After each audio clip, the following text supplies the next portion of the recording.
Hey friends! Glad you're here at Harryverse X. We've cooked up something special. What if Artemis and Apollo found Harry at age 4 in cupboard and twin gods raised him as immortal god of moon and sun magic? Liking and subscribing really helps us out. Okay, story time. Chapter 1, The Cupboard and the Stars. The rain had been falling on Surrey for 3 days straight. It came down in sheets, drumming against the identical rooftops of Privet Drive with the kind of relentless monotony that made the whole neighborhood feel like a snow globe someone had filled with dirty water and forgotten to shake. The streetlights bled orange halos into the wet pavement. Every house on the street was sealed tight, curtains drawn, doors bolted, televisions murmuring behind double-glazed windows. Number 4 looked like all the others. That was the point of it. Artemis landed on the roof of a garden shed 3 streets over and shook the rain from her silver hair with the irritation of someone who found weather personally offensive. She was wearing what Apollo called her mortal costume, dark jeans, a gray hunting jacket, silver trainers that had never seen a gym, and she looked, if you caught her at exactly the right angle in exactly the right light, like a young woman in her early 20s who had just stepped out of somewhere important and deeply regretted it. Surrey, she said, her voice carrying the weight of someone who had hunted across every continent on Earth and found this particular stretch of English suburbia uniquely beneath her. You said this would take an hour. It's taking an hour. Apollo dropped down beside her from nowhere, which was his habit, arriving from angles that didn't quite exist, always slightly too cheerful for the occasion. He was taller than her in this form, golden-haired and bright-eyed, wearing a leather jacket over a t-shirt that read The Who despite the fact that he had been the one to teach Roger Daltrey the chord progression he was most famous for. The ley line runs right under this suburb. The disruption is here. We locate the disruption, we stabilize the ley line, we're gone before anyone notices. Someone always notices.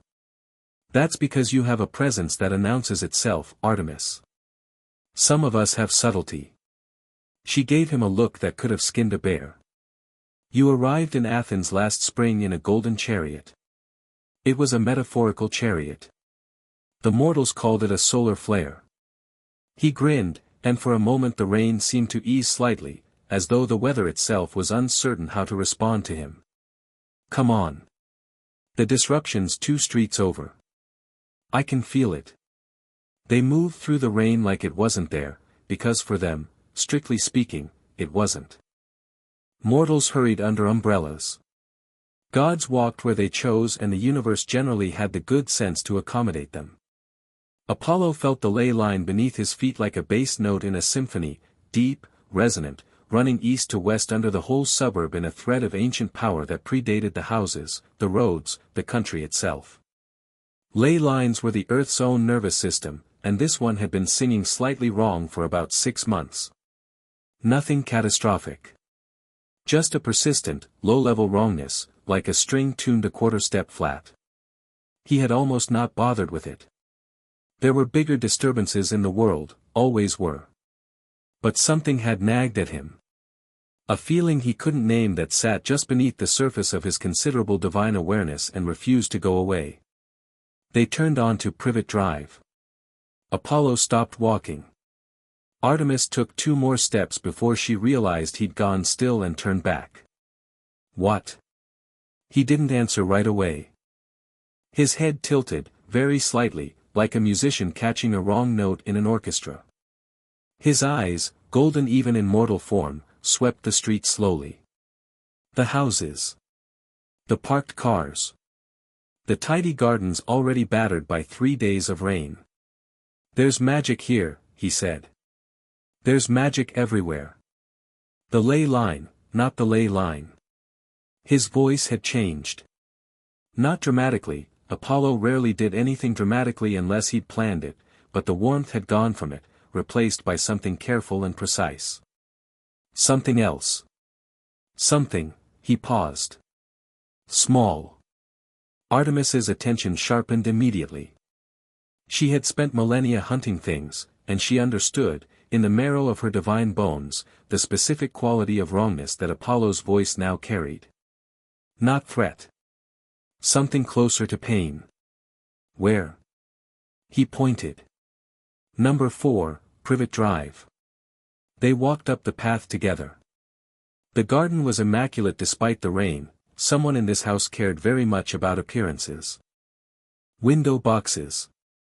A welcome mat that said "Home Sweet Home" in cheerful letters. Lights on in the sitting room, a television flickering blue behind the curtains. Apollo walked around the side of the house without hesitating, following whatever internal compass guided him now. Artemis followed, her hand drifting instinctively toward the bow she wasn't carrying in this form because the silver knife at her hip would have to be enough. The side of the house was dark.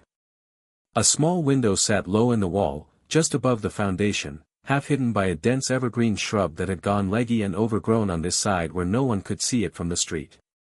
The window had no curtain. The glass was grubby.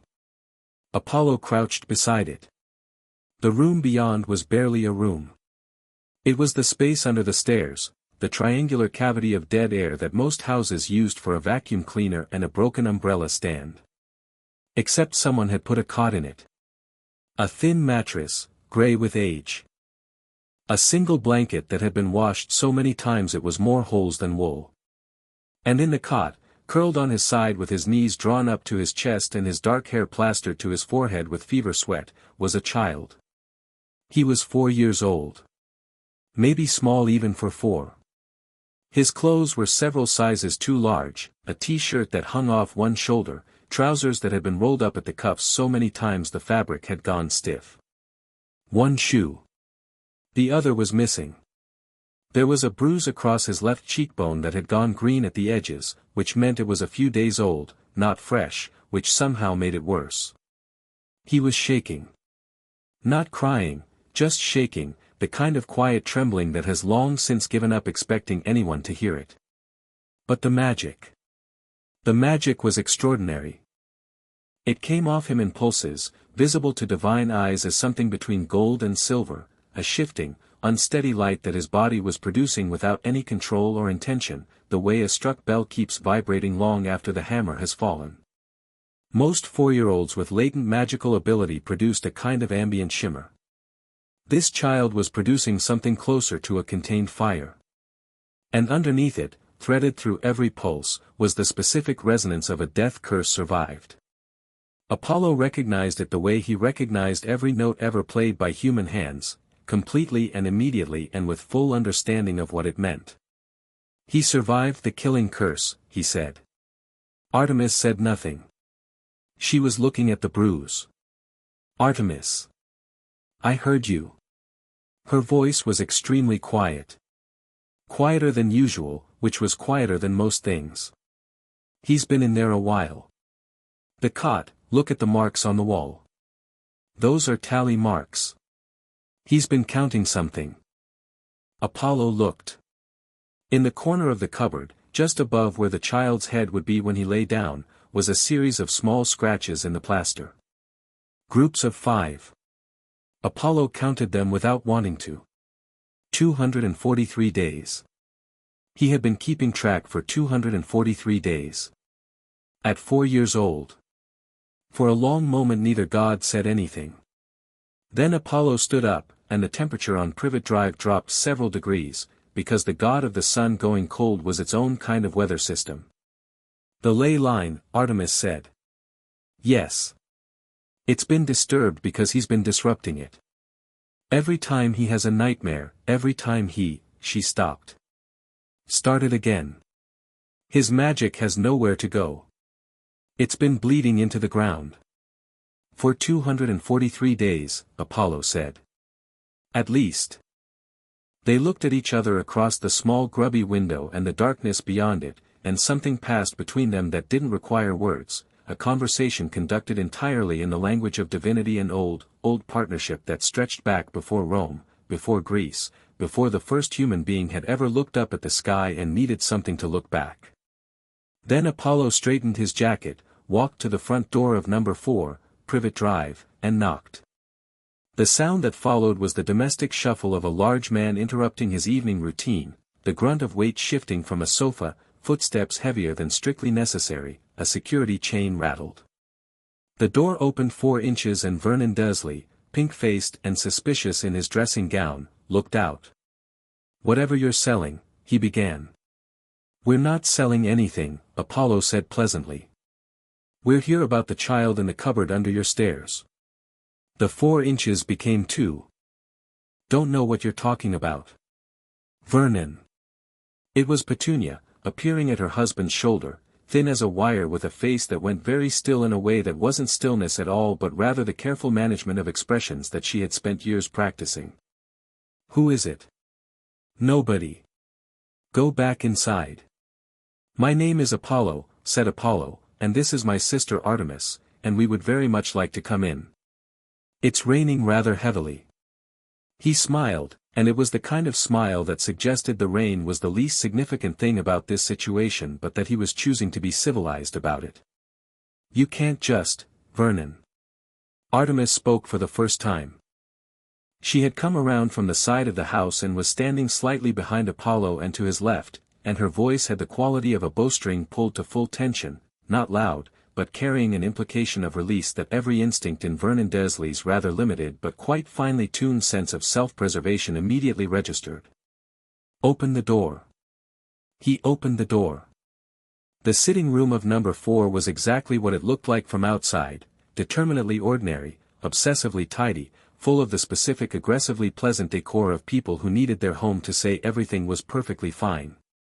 Framed photos of a blonde boy at various ages covered every surface. Not one photo of a dark-haired child anywhere. Apollo clocked this immediately. He didn't comment on it. Dudley has his own room, Petunia said, unprompted, in the tone of someone anticipating a specific accusation. The boy, Harry, he prefers the cupboard. He's been difficult since we took him in. We've done our absolute best. Where is he? Artemis said. I told you, I know where he is, Artemis said. I want you to take us to him. I want you to do it now, and I want you to understand that I am asking you instead of simply walking past you purely as a courtesy, and that courtesy has a time limit. Petunia's mouth closed. They went to the cupboard.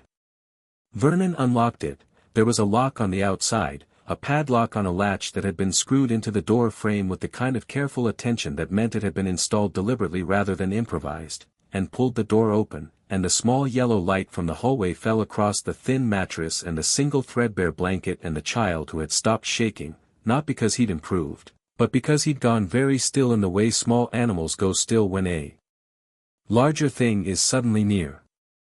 Enormous green eyes looked up at them from the shadows. Apollo felt something happen in his chest that gods were not supposed to feel, a tightening, a pulling, as though something in this child's specific frequency of existence had just reached up and grabbed hold of something in him that he hadn't known was available to be grabbed. He ignored it. Filed it. Kept his face pleasant and easy. Hello, he said, crouching down to the level of the cupboard. I'm Apollo. This is my sister Artemis. We're not going to hurt you. The green eyes moved from him to Artemis and back. They were extraordinarily bright for a sick, frightened child. Bright and watchful and already calculating, already measuring the distance between fear and trust and identifying the gap. You're not from here, the child said. His voice was small but clear. A child's voice, but steadier than it had any right to be. No, Apollo agreed. We're not. Your eyes are gold. They are, yes. That's not normal. Absolutely not, Apollo said, with complete cheerful honesty. The child, Harry, was quiet for a moment. He looked at Artemis again. She was standing in the doorway of the cupboard, one hand braced on the frame, her silver eyes doing what they always did, cataloging, assessing, finding the edges of everything in the room. She met his gaze without softening it, and he met hers without flinching. Are you going to take me somewhere else? He asked. Yes, Artemis said. Is it worse than here?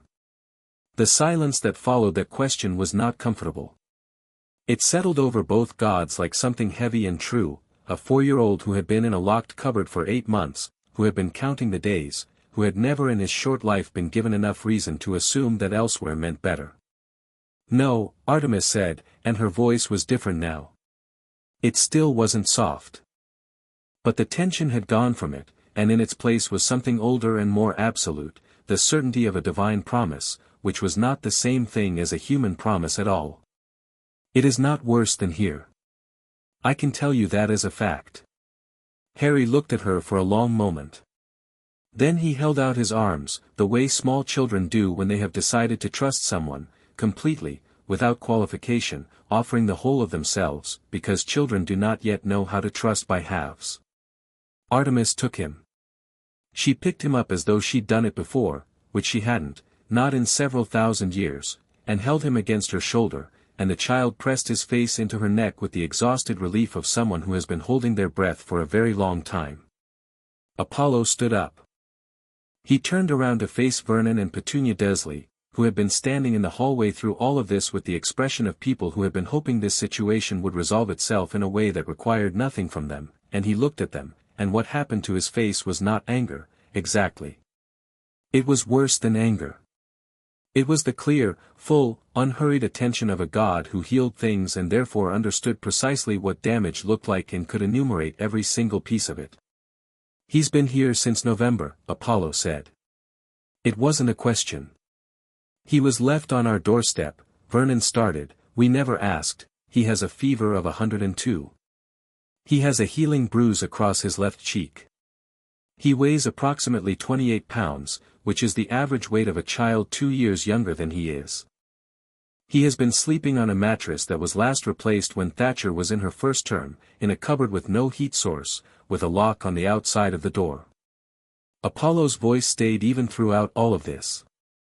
That evenness was somehow the most frightening thing about it. "He's been marking the days on the wall. 243 marks. He's been keeping track, because he needed to know if time was still passing, because children in isolation need to know that time is still passing." Petunia made a small sound. "I'm not angry," Apollo continued, which was technically a lie but tactically useful. "I'm something much simpler than angry. I am a being of some considerable power standing in your hallway at 9:30 on a Wednesday evening, and I am telling you that this child is leaving this house tonight and is never coming back. I am also telling you that what I do next depends entirely on what you say in the next 30 seconds. Vernon puffed up. He had spent his entire life using his size to make people reconsider, and his size was considerable, and the habit was very deeply ingrained. "Now listen here," the light bulb in the hallway above them exploded. Not violently. Not with flying glass or a shower of sparks. It simply ceased to function, and for a half-second the hallway was completely dark, and in that half-second something in the air changed in a way that Vernon Desley's nervous system registered very clearly and would not forget for the rest of his life. The light came back, softer now, and Apollo was standing in exactly the same place, in exactly the same posture, with exactly the same expression. 30 seconds, he said gently. The Desleys said nothing more. Which was, in the end, exactly the right answer. Artemis was already outside with Harry by the time Apollo joined her on the path. The rain had stopped, which was the kind of coincidence that stopped being a coincidence when gods were involved. Harry had fallen asleep against her shoulder with the sudden totality of small children and the deeply exhausted, here one moment, gone the next. He's running a fever, she said, not looking at Apollo. Looking at the child's face, which was flushed under the bruise, eyelashes dark against two pale cheeks. I know. I can fix that. I know you can. She adjusted her hold on him, carefully, and there was something in the way she did it, deliberate, paying close attention to the exact placement of her hands, that Apollo noted and filed away for later. We need to go. Agreed. Apollo looked back at number 4, then up at the sky, then at Harry's sleeping face. Artemis. Don't. I wasn't going to say anything. You were going to say something sentimental. I was going to say, Apollo said, that his magic resonates at a frequency I've never encountered before. Even in divine children. It's simultaneously solar and lunar, both at once, which shouldn't be physically possible, and it's completely uncontrolled, which is why the ley line has been disrupted for 6 months, and which also means that if we leave him in the mortal world he'll either accidentally level a city block by age 7 or the wizarding world will get hold of him and spend 20 years trying to use him for something. Artemis was quiet for a moment. You're saying we take him? I'm saying it seems like the obvious answer, yes. To Olympus. He can't exactly stay in Surrey. Apollo. She finally looked at him, and her expression was complicated in ways that she clearly found inconvenient. This is a child. A mortal child. We are not, she paused. We don't do this. We found him. That's not a reason. He held out his arms, Apollo said, and you caught him without thinking about it. The silence this time was a different kind. That's also not a reason, Artemis said, but quieter. He's 4 years old, his parents were murdered by the most dangerous dark wizard of the modern era, he's been living in a cupboard for 8 months, and his magic is going to kill him or kill someone else within the next 3 years if nobody teaches him to control it. His name is Harry Potter, which means the wizarding world knows who he is, and if they find him, they will turn him into something useful. Apollo looked at his sister steadily. We're better than that. We can do better than that. Harry shifted in his sleep, made a small sound, and pressed closer against Artemis's shoulder. She looked down at him. He needs a bath, she said finally. And his fever treated, and food, and sleep in an actual bed. Yes. And then we discussed this properly with the others. Yes. And I am not committing to anything tonight. Of course not, Apollo agreed.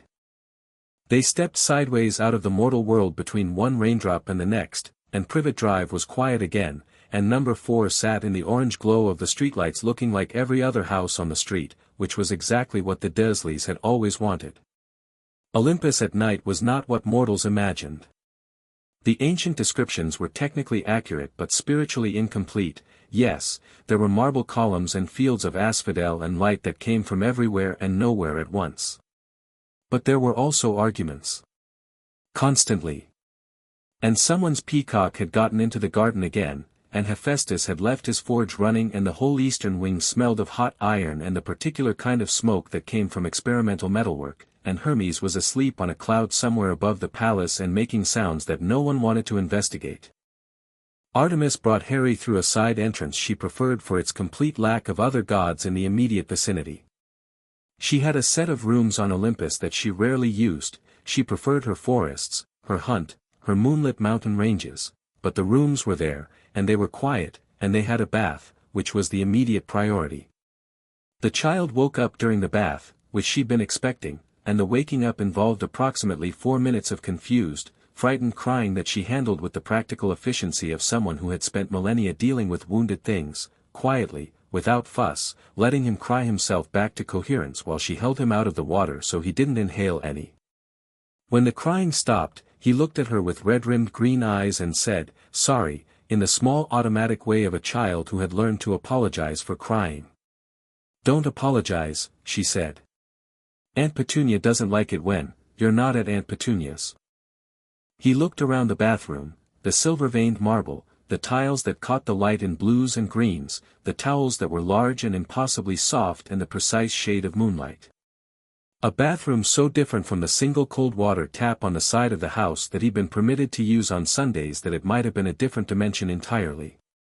Which, in fairness, it was. "Where am I?" he asked. "Olympus." He considered this. "Is that in England?" "Not exactly." "Oh." He seemed to find this acceptable. "Are you really called Artemis? Like from the stories?"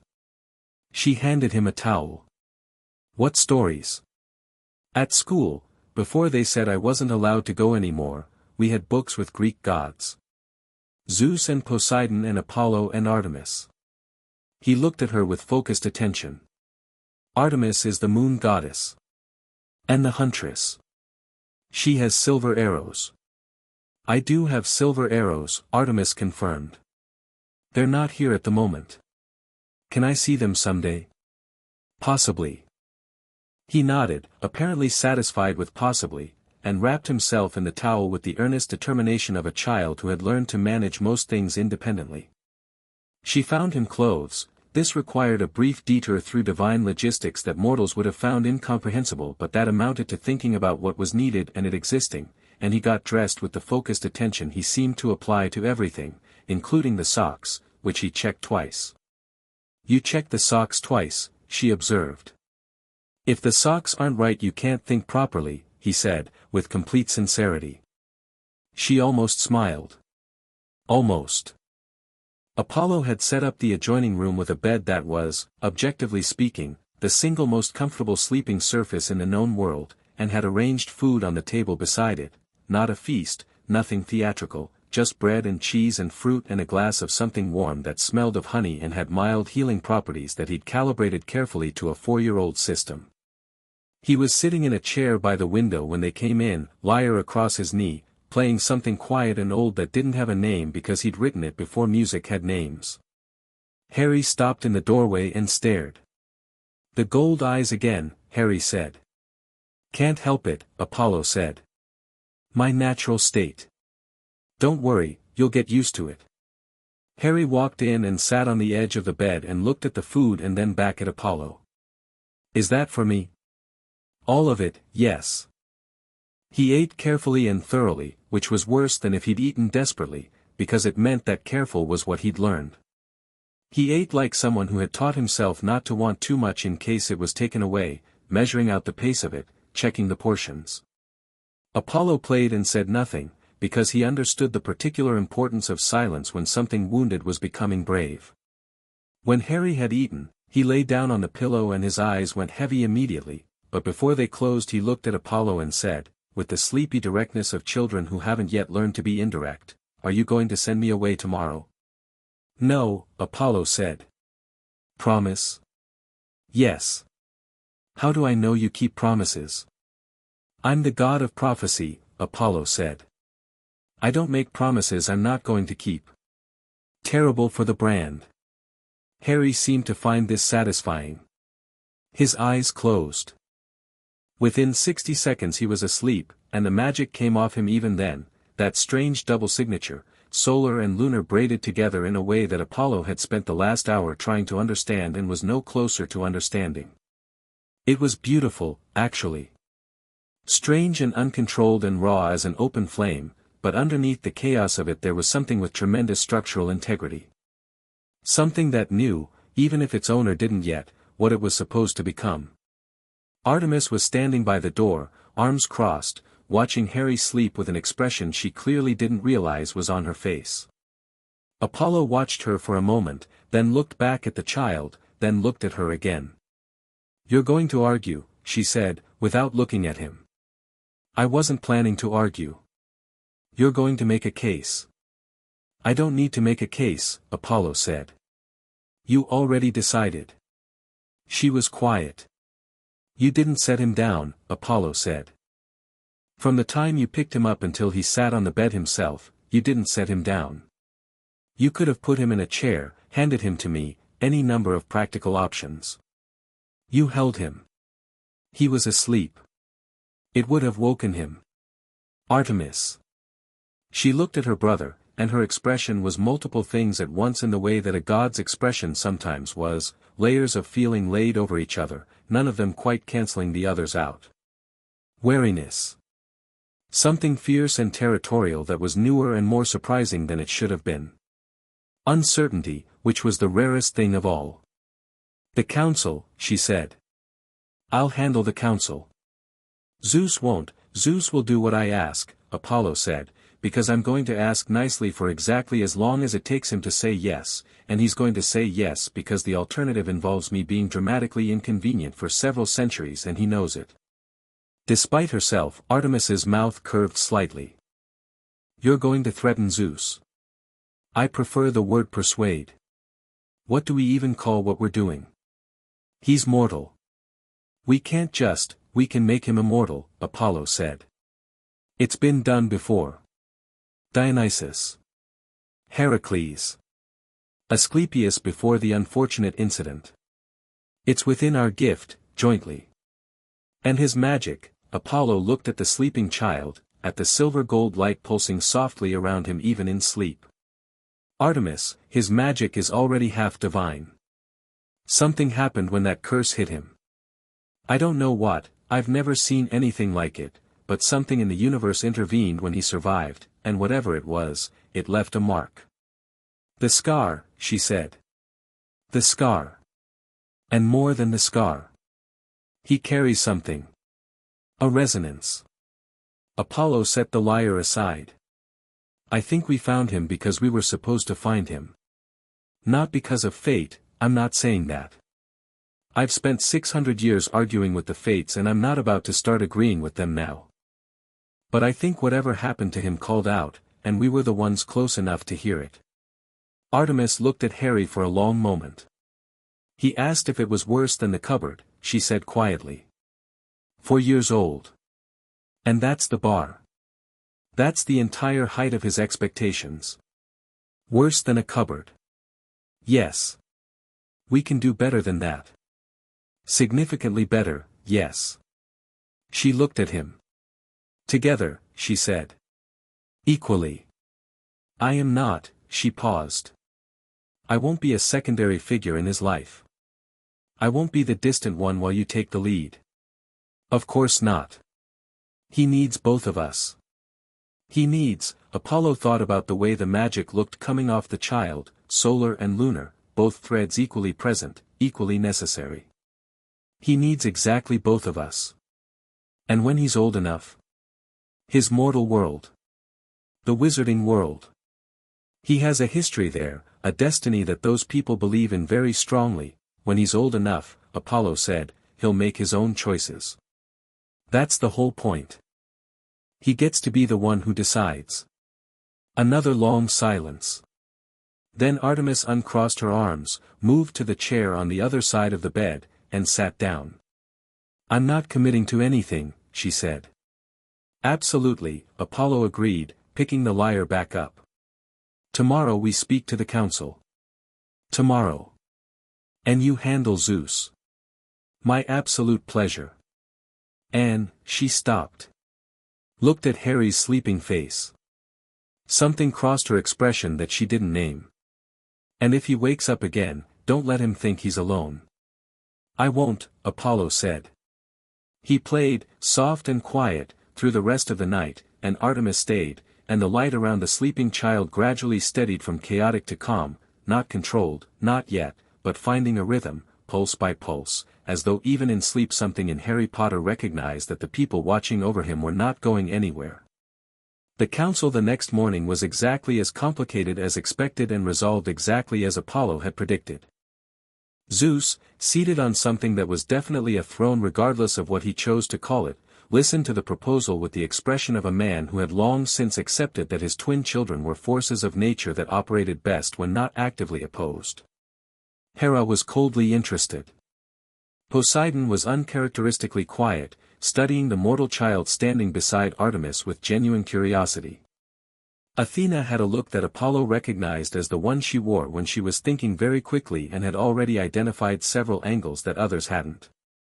Harry, for his part, looked around the assembled gods of Olympus with the same measuring, careful attention he brought to everything, checking socks, checking exits, checking how much he was allowed to want.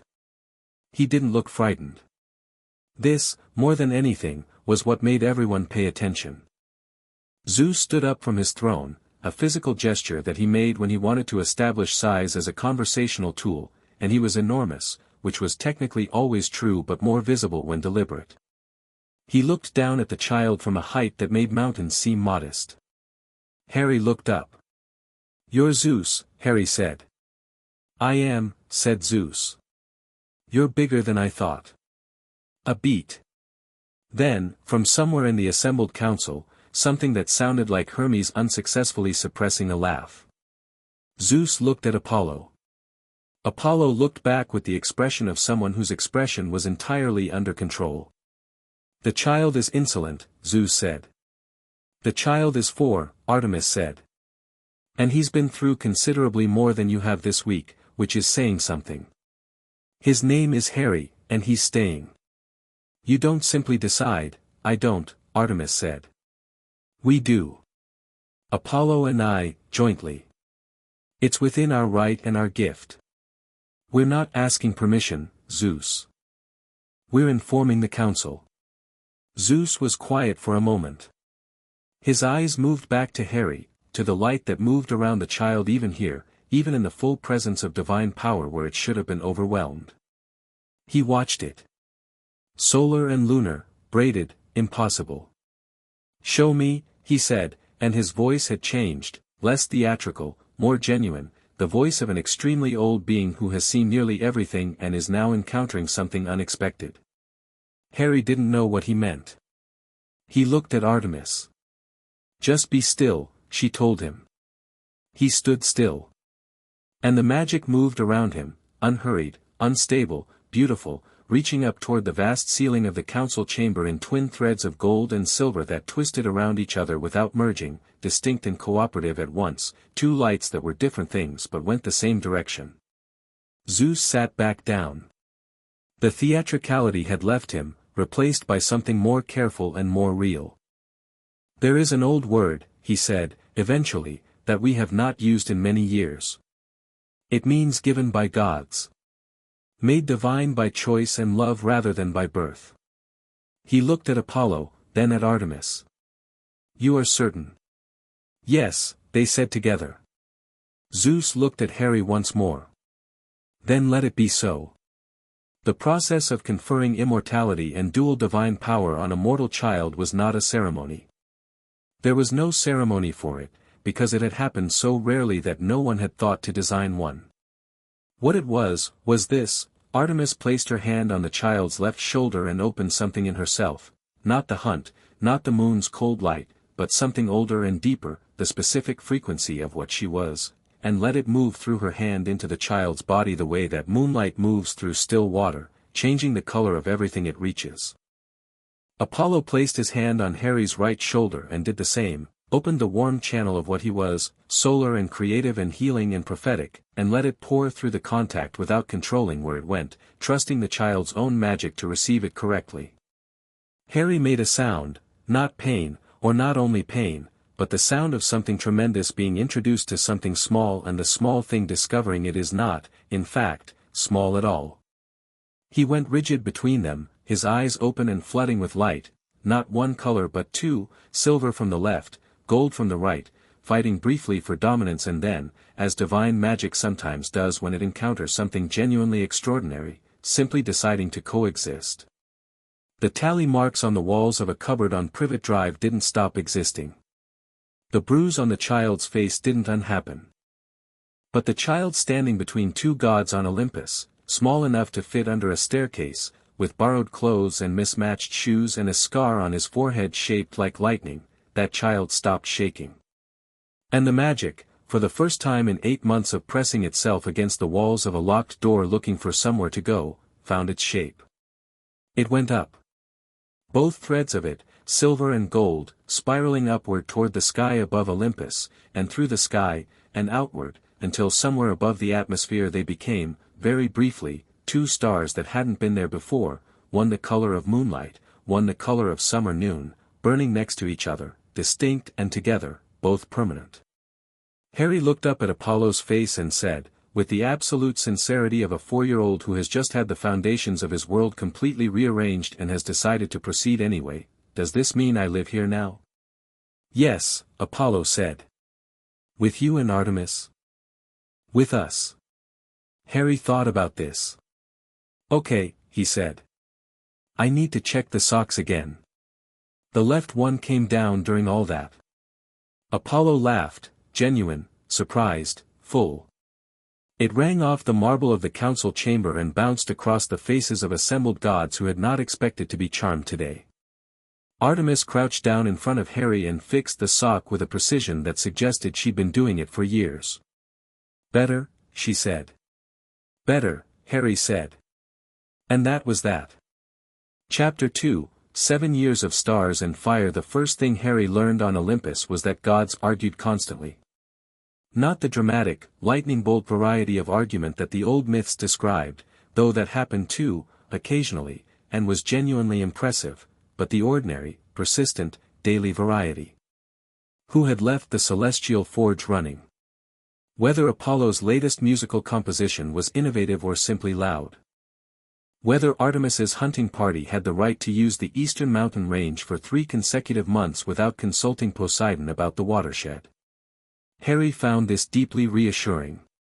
He wasn't sure why, at first.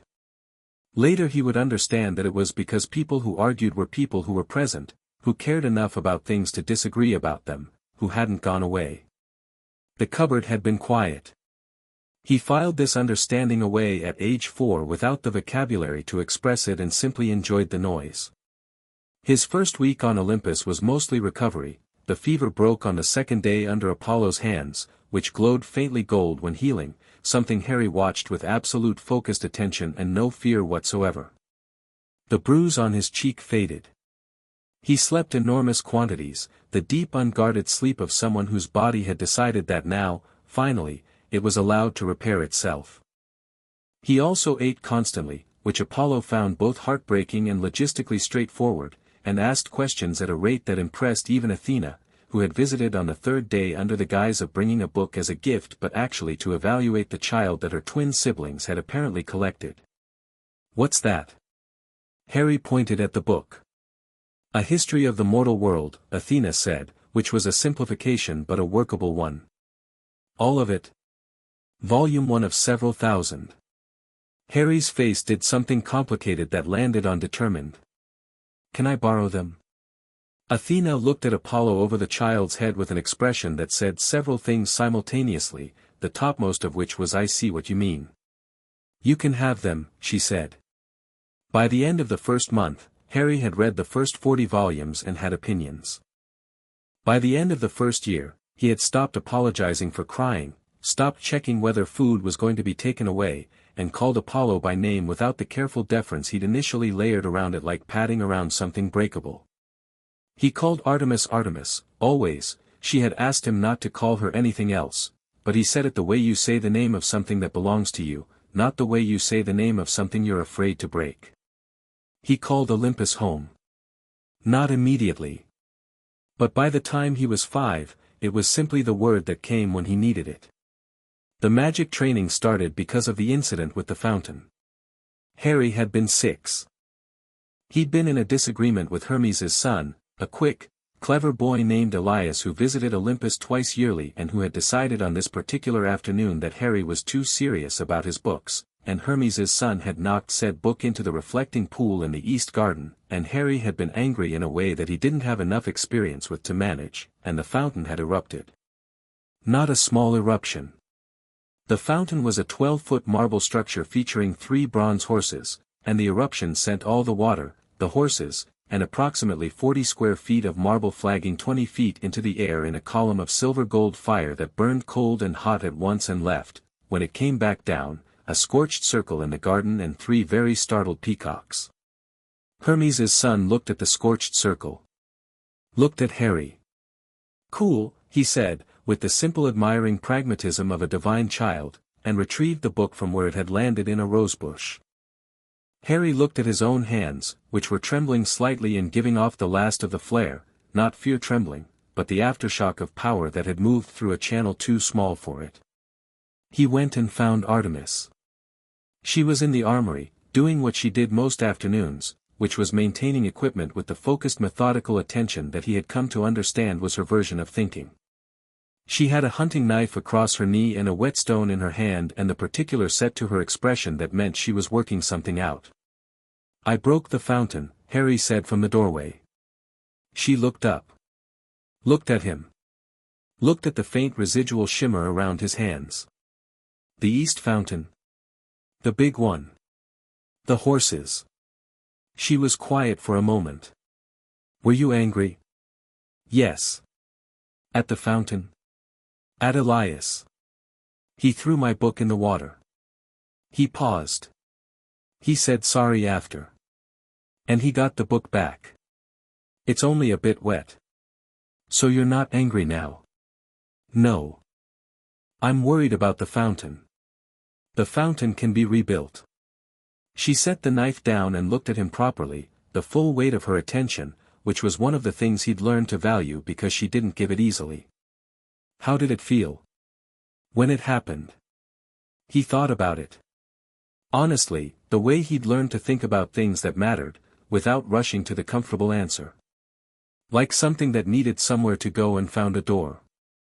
She nodded slowly. That's what it is. Your magic isn't, it doesn't come from outside you, like a tool. It's part of you. When you feel something strongly, it moves. When it moves, you need to be the one deciding where it goes. How do I do that? We teach you, she said simply. That was how it started. Artemis taught him in the mornings, when the light was silver gray and the dew was still on the hunting grounds and the world had the specific quiet clarity that belonged to that hour. She taught him the way she taught her hunters, by doing it beside him rather than at him, by showing and then expecting, by maintaining a standard that was not cruel but was absolute. She taught him to move silently, which was the first lesson and also the most important one, because silence was not an absence but a presence, the presence of full attention, of choosing exactly where to put each step, of being deliberate with your own body in the world. Within 3 months he could move through the forest without startling the deer. Within 6 he could approach a hawk at rest without it flinching. Within a year he could cross a field of dry autumn leaves without making a sound, and Artemis, watching from the tree lean, had the expression she wore when something had gone exactly as she'd intended and she was not going to make a production of it. She taught him to track, not just animals, but patterns. The way weather moved before it arrived. The way magic displaced the air around it if you knew what to feel for. The way people gave themselves away not by what they said but by the small adjustments they made before they said it. You'll need this, she told him once, when he was 7 and they were sitting on a hillside watching a valley come alive with morning, and he'd asked why the tracking lessons had shifted toward people specifically. The world you'll go back to eventually is full of people who are very good at performing honesty while doing something else entirely. I want you to be able to tell the difference. Are you talking about Dumbledore? He asked. She looked at him. Apollo's mentioned him, Harry said. Not much. But enough. There's a wizard who's been looking for me, isn't there? He sent letters to the Dursleys about when I'd start school. Yes. What does he want? Artemis was quiet for a long moment, watching the valley. He believes you're meant to do something for the wizarding world. Something specific and dangerous. He's been planning around it for years. Does he know what I am now? No. And when he finds out, she stopped. Started again, more carefully. He'll adjust his plans. He's very good at adjusting his plans. What I want you to understand, before you go back, is that someone believing strongly in a destiny for you doesn't make that destiny real. You are not what other people need you to be. What am I? She looked at him then, the direct, full look that she gave to things she was taking seriously. Ours, she said. And your own. Both equally. He thought about this. That's actually 2 things. Most true things are more than one thing. He couldn't argue with that. Apollo's lessons were categorically different. They happened at any hour, announced by no schedule, triggered by whatever Apollo found interesting that day, which could be anything from the mathematics of planetary motion to the specific harmonic properties of a silver string tuned to the frequency of the moon to the history of every war that had ever been fought on Earth and what the music of each era said about the people fighting it. Harry learned to read in 12 languages before he was 7, not because Apollo assigned it but because Apollo was constitutionally incapable of referring to a text without immediately wanting to show Harry the original, and Harry was constitutionally incapable of being shown an original without wanting to understand it. He learned the sun's language. This was not metaphor, the sun communicated, if you were close enough to the right frequency and had the right kind of ears, in light and heat and the specific signature of fusion that Apollo translated for him the way a musician translates notation, not explaining it, just showing what it felt like to receive it and trusting that the translation would come with practice. By age 7 Harry could sit in full sunlight and feel it as information, temperature as mood, brightness as urgency, angle and color as time and season and something that was almost intention. He learned healing, which was the lesson that Apollo took most seriously and approached with the most care. The theory of it first, the difference between fixing damage and restoring function, the importance of understanding what something was supposed to be before trying to return it to that state. Then the practice, small and careful, the cut on his own hand from a kitchen knife at age 5, a bird with a broken wing at 6, a deer with an infected wound at 7. Apollo sat beside him through all of it, not guiding his hands but watching with the attentiveness of someone who understood that healing was not a skill that could be rushed, only attended. "You can't always fix everything," Apollo told him once, after a bird died despite Harry's efforts, died because the injury had been too old, the damage too deep, the small body too exhausted by the time it was found. Harry had been 6. He'd sat with the bird for an hour afterward and hadn't cried, which Apollo found more difficult to watch than if he had. "I know," Harry said. "Do you? Or do you know it intellectually and still feel like you failed?" "A beat." "The second one." "That's the honest answer," Apollo said. "That feeling doesn't go away entirely. But it stops being failure and starts being grief, which is different and more useful. Failure is about what you did wrong. Grief is about what you loved." Harry was quiet for a moment. "Did you love it? The bird?" "I love every living thing," Apollo said, without embarrassment, the way God sometimes said things that would sound grandiose from anyone else and were simply accurate. "Including very annoying small birds that didn't ask for my help and then died on me anyway." Harry laughed. He did that more now, laughed quickly, easily, the laugh of a child who had discovered that the world contained a great deal worth laughing at. Apollo collected each instance the way he collected music, not counting, just aware of the growing richness of the library. The magic training, the actual directed work with his dual powers, was a joint effort, because it had to be. The solar and lunar threads of Harry's ability were distinct enough in character that trying to teach them simultaneously from a single perspective produced interference. Apollo worked with the solar aspect, Artemis with the lunar, and periodically they trained him together in exercises that required both.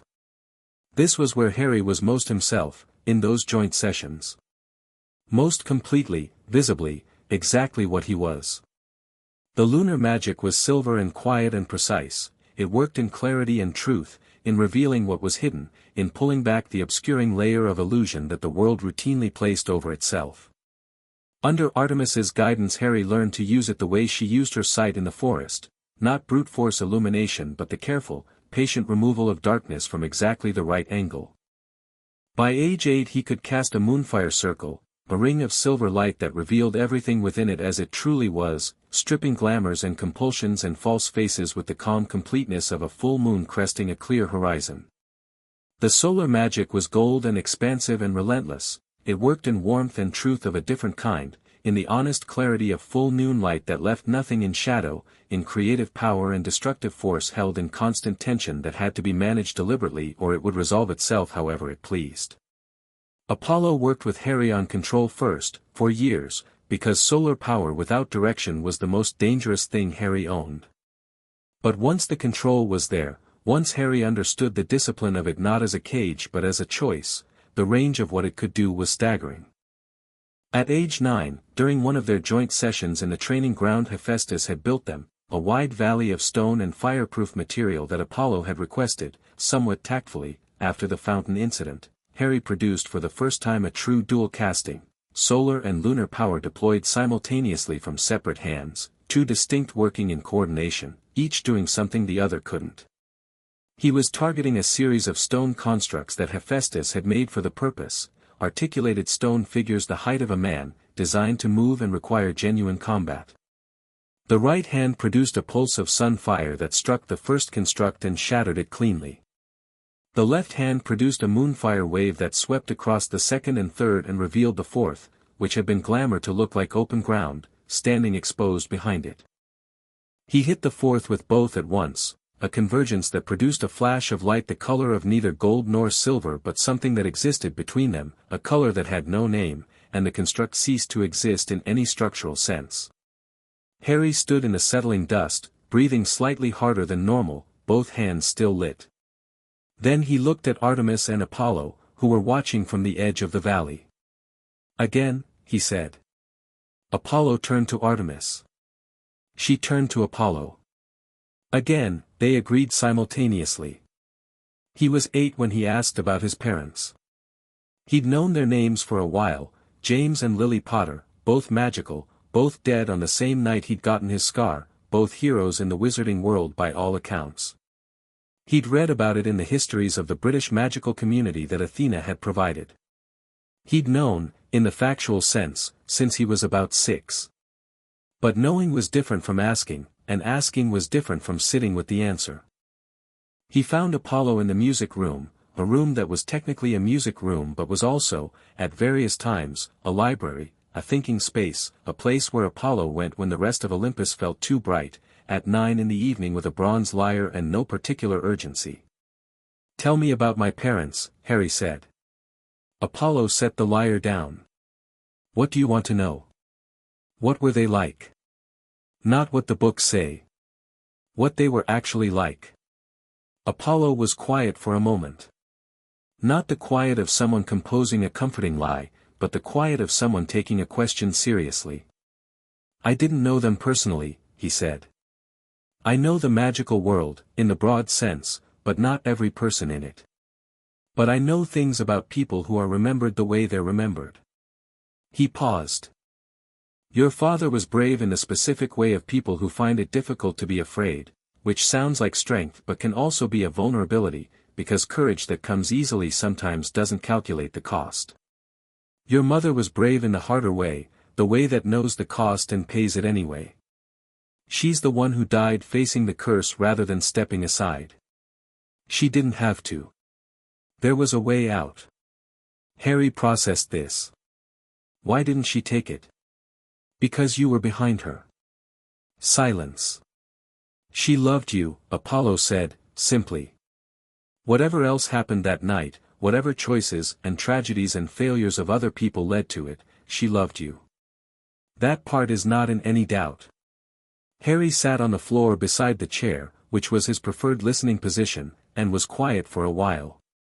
The lyre made a faint resonant hum in the room, some string vibrating sympathetically with the general divine ambient of the space. "I don't remember them," he said finally. "I know. Is that," he stopped. "Is it okay that I don't miss them the way I think I'm supposed to? I miss the idea of them. But I can't miss people I don't remember." "Yes," Apollo said. "It's okay. You and Artemis are." He stopped again, struggling with the vocabulary for a thing that was true and didn't have a clean word. "I mean, I know you're not, we're your family," Apollo said, straightforwardly, "because some things were simpler when you didn't make them complicated. That's what we are. It doesn't erase James and Lily Potter. It just adds to the count." Harry was quiet for a moment. Then, "Is Artemis actually okay with that?" "She doesn't, she's not very. She fixed your socks the first night you were here," Apollo said. "And she checked on you every morning for the first 6 months. Before you woke up. She'd come in, confirm you were breathing, confirm you were still present, and leave." Harry blinked. "She never told me that." "No. She wouldn't." Apollo picked the lyre back up. "She shows the things she means. She doesn't say them very much. Learn to read the show and you'll know exactly where you stand." Harry thought about all the mornings he'd woken up to find the curtains already open, the morning mist still on the hills outside, the day arranged around his presence without announcement. He thought about hunting lessons that had gone from instruction to companionship so gradually that he hadn't noticed the transition until he was walking beside Artemis through a silver-dark forest and realized they weren't practicing anymore, they were just walking together because that was what they did. "Okay," he said. "I can do that." "I know you can," Apollo said, and played, and the evening continued. Artemis taught him the bow when he was 9. Not because she'd planned to wait until 10, had a curriculum in mind, had thought carefully about the sequence. But Harry had found one of her spare bows in the armory and had been standing in the garden for 40 minutes attempting to string it, which was approximately 39 minutes more than the average adult mortal managed, and she had watched him from the window for 30 of those minutes before going outside. "Your grip is wrong," she said. He handed her the bow immediately, no defensive protest, just attentiveness. She showed him the grip. He adjusted. She checked the adjustment. He was close, not perfect, but genuinely close, which was unusual for a first attempt. "Did you read about it?" she asked. Athena had some texts on archery technique. 17th century, mostly, but the fundamentals don't change. They don't. She looked at him, then at the bow, then at the distance. "The target's at 60 feet. I know. First time at 60 feet is difficult. I know. Most people start at 20. I'm not most people," he said, without arrogance, just the same factual certainty he applied to everything, the clear assessment of a child who had spent 5 years learning things that no mortal child encountered and had accordingly updated his expectations of his own capabilities. She almost argued. Decided not to. "Show me what you have." He shot. The arrow went wide, which she'd expected, but it went wide by less than it should have, less than any untrained first shot had a right to be, and the compensation he'd attempted, the adjustment for the drift in his release, was conceptually correct even if the execution wasn't. "You're compensating left on the release," she said. "Your thumb is interfering." He adjusted the thumb. Shot again. The arrow hit the edge of the target. She stood beside him for 3 hours that afternoon and didn't say a word that wasn't about the bow, the technique, the mechanics of arrow and wind and distance. When the light started to go, she told him to stop, and he stopped, and they walked back toward the main hall together. "Tomorrow," he said. "Dawn," she said. "Don't be late." He was there before dawn, which was his habit, sitting on the practice range in the dark with the bow across his knee, waiting with the particular quality of patience that she recognized because it was the quality she'd spent centuries trying to build in her hunters and that this child had apparently arrived with already, beneath everything else, underneath all the damage and the fear and the bewildering first months, this fundamental, absolute patience with the difficulty of things. She sat beside him. "You were early," she said. "So were you."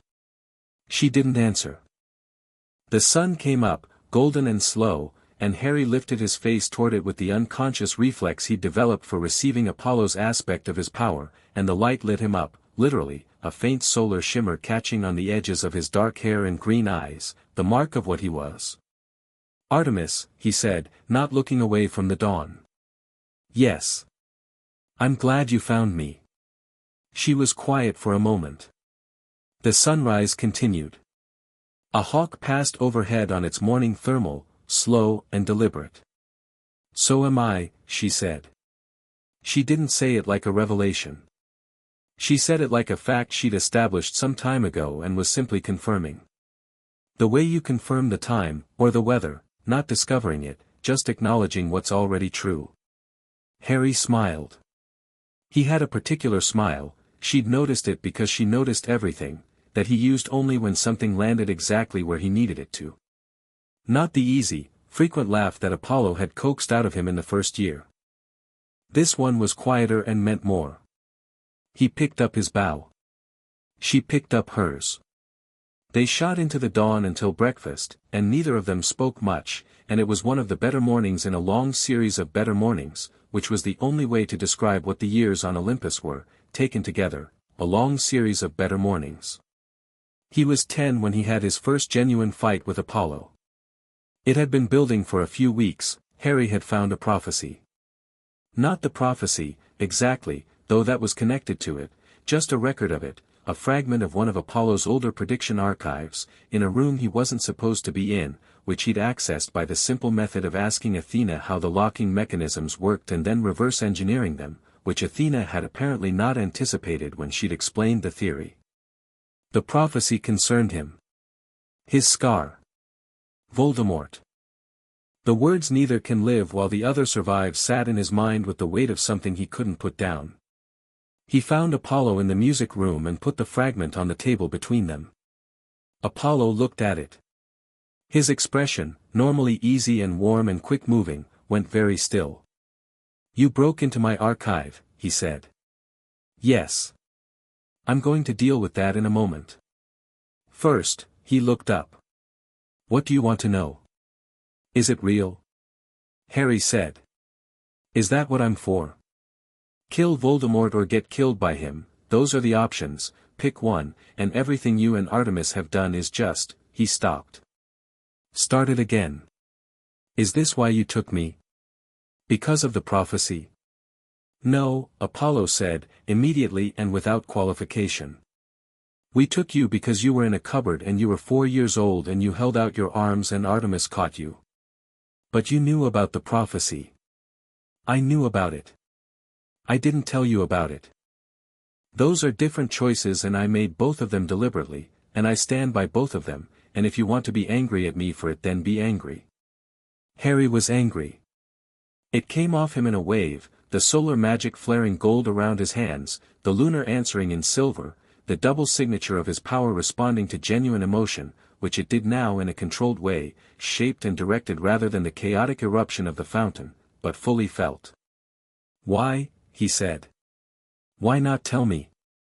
"Because you were 4. Then 5. Then 6. At what age was I supposed to sit down and say, 'There's a dark wizard who killed your parents, and a prophecy that suggests you're going to have to face him, and I want to make sure you know this defines you'?" Apollo's voice was even but not cold, it carried its own heat, the heat of something he'd thought about a great deal. "You are not the prophecy, Harry. You're a person first. You needed to become a person first. If you'd grown up under the shadow of it, I had a right to know." "Yes," Apollo said. "You did. And I was wrong not to tell you before you found it yourself." That stopped Harry. He hadn't expected the admission. He'd braced for a defense, a further explanation, another layer of reasoning, and instead he'd gotten 3 words that landed like the simplest possible truth. "You're actually admitting you were wrong," Harry said. "I try to do it promptly when I'm actually wrong. It's better for everyone." Apollo leaned back in his chair. "You're angry. Be angry. I kept something from you that affected you directly and I did it because I thought I knew better than you what you could handle, and I was wrong because you would have handled it fine. You handle everything fine. That's who you are." Harry was quiet. "What's in the prophecy," he said eventually, "doesn't have to be a cage." "No," Apollo agreed. "It doesn't. It says neither can live while the other survives. But I'm not fully mortal anymore. The living and surviving framing doesn't apply the same way," Apollo said carefully. "No. It doesn't. So it could mean that when I face him, and I will face him, won't I? I can feel that, actually. It's not even something I learned, it's just, yes," Apollo said. "He's going to come back. He's too stubborn not to. When I face him, the prophecy might resolve itself in ways neither of us can predict, because whoever made the prediction was predicting for a mortal Harry who no longer exists." He paused. "And you weren't going to tell me this because—" "I was going to tell you," Apollo said, and now there was something in his voice that was not quite guilty but was adjacent to it, which on Apollo, golden, certain, perpetually assured Apollo, was startling. "When you were 11. Before you went back to the wizarding world. I had a whole plan." "You had a plan. A very good plan, actually. Quite thorough. Involving when, exactly?" "Opening day of Hogwarts. I was thinking perhaps the night before, Apollo." Harry put his face in his hands briefly. When he looked up, the anger had shifted into something warmer and more complicated that was still not nothing but was no longer a wall. "Just don't do it again. If something concerns me, especially something like this, I want to know." "Yes," Apollo said. "And I'm not the prophecy." "You are categorically not the prophecy." "Good." Harry picked up the fragment and handed it back to Apollo. "You can keep this. I've read it. I don't need to keep it. Apollo took it. And I want to know, Harry added, if there are any other prophecies that relate to me in your archives. There are 3 more. Tell me about them. Tomorrow. Over breakfast. I'll make it a whole thing. Don't make it a whole thing. I'll make it a small thing. A moderate thing. Medium whole. Harry looked at him with the expression of someone who had long since accepted that Apollo was constitutionally incapable of being straightforward about his own feelings and compensated with performance, and that this was, in fact, a genuine thing to love about him. Fine, Harry said. Breakfast. He left the music room, and Apollo sat with the prophecy fragment in his hand and the warm aftermath of genuine anger and genuine resolution in the air, and he felt the full weight of what he'd done, not the keeping of the secret, which he'd thought through and decided on carefully and been wrong about, but the thing underneath that. He protected Harry from it because he hadn't wanted Harry to see himself as a weapon. And he'd been right about that instinct, even if wrong about the method. Harry didn't see himself as a weapon. He saw himself as a person with a problem to solve and the tools to solve it, and that was exactly the right frame. He put the fragment away, picked up his lyre, and played something he'd written the night Harry had told him he was glad they'd found him. He played it to the empty room and the dark outside the window and the stars that were not quite stars, where 2 permanent lights, one silver, one gold, burned at the edge of the observable sky. The morning before Harry went to Hogwarts, he was 11 years old and standing on the highest point of Olympus before dawn with both aspects of his magic fully present, and he watched the sky change color from black to blue to the specific shade of deep purple that arrived just before the sun. Artemis came and stood beside him. She'd been doing this, arriving where he was, without announcement or explanation, for years, and he'd done the same with her, and it had become its own kind of language. Ready, she said. Mostly. What's the unmostly part? He thought about it. It's different there. I've read everything about the wizarding world and I know what it's supposed to look like, but reading and being are different things. And they know my name. Not what I am now, but the name.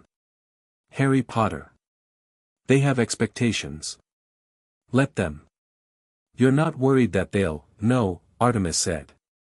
I'm not. Because you think I can handle it. Because I've watched you handle everything, she said, for 7 years. And because they're going to look at you and see a weapon or a legend or a disappointment, depending on who's looking, and none of those things are what you are, and you know what you are, and the knowing is the part that matters. She paused. The expectations of people who don't know you are not your problem. The sun started to come up, Harry's aspect of it, the solar thread, warming in his chest the way it did every morning, the greeting and the returning, the daily renewal. He lifted his face to it the way he always did.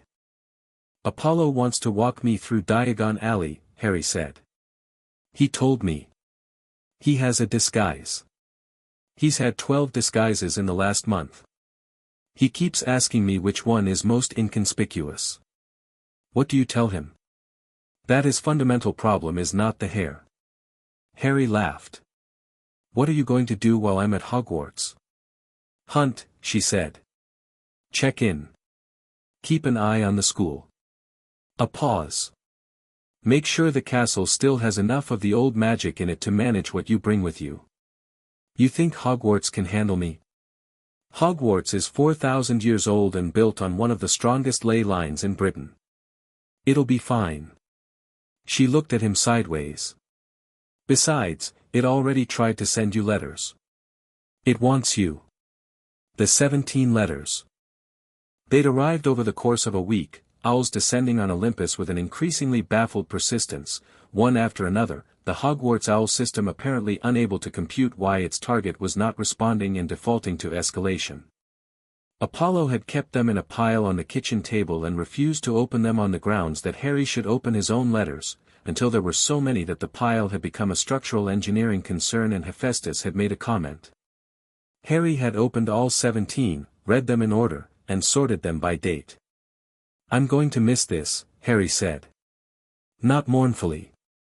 Just as a fact. You'll be back every break, Artemis said. Every holiday. This isn't, she paused, and something crossed her face that she steadied with the care of long practice. You're not leaving. You're going somewhere else that you also belong. You could visit, he said. Both of you could visit. Apollo will be in Diagon Alley. I mean Hogwarts itself. She considered this.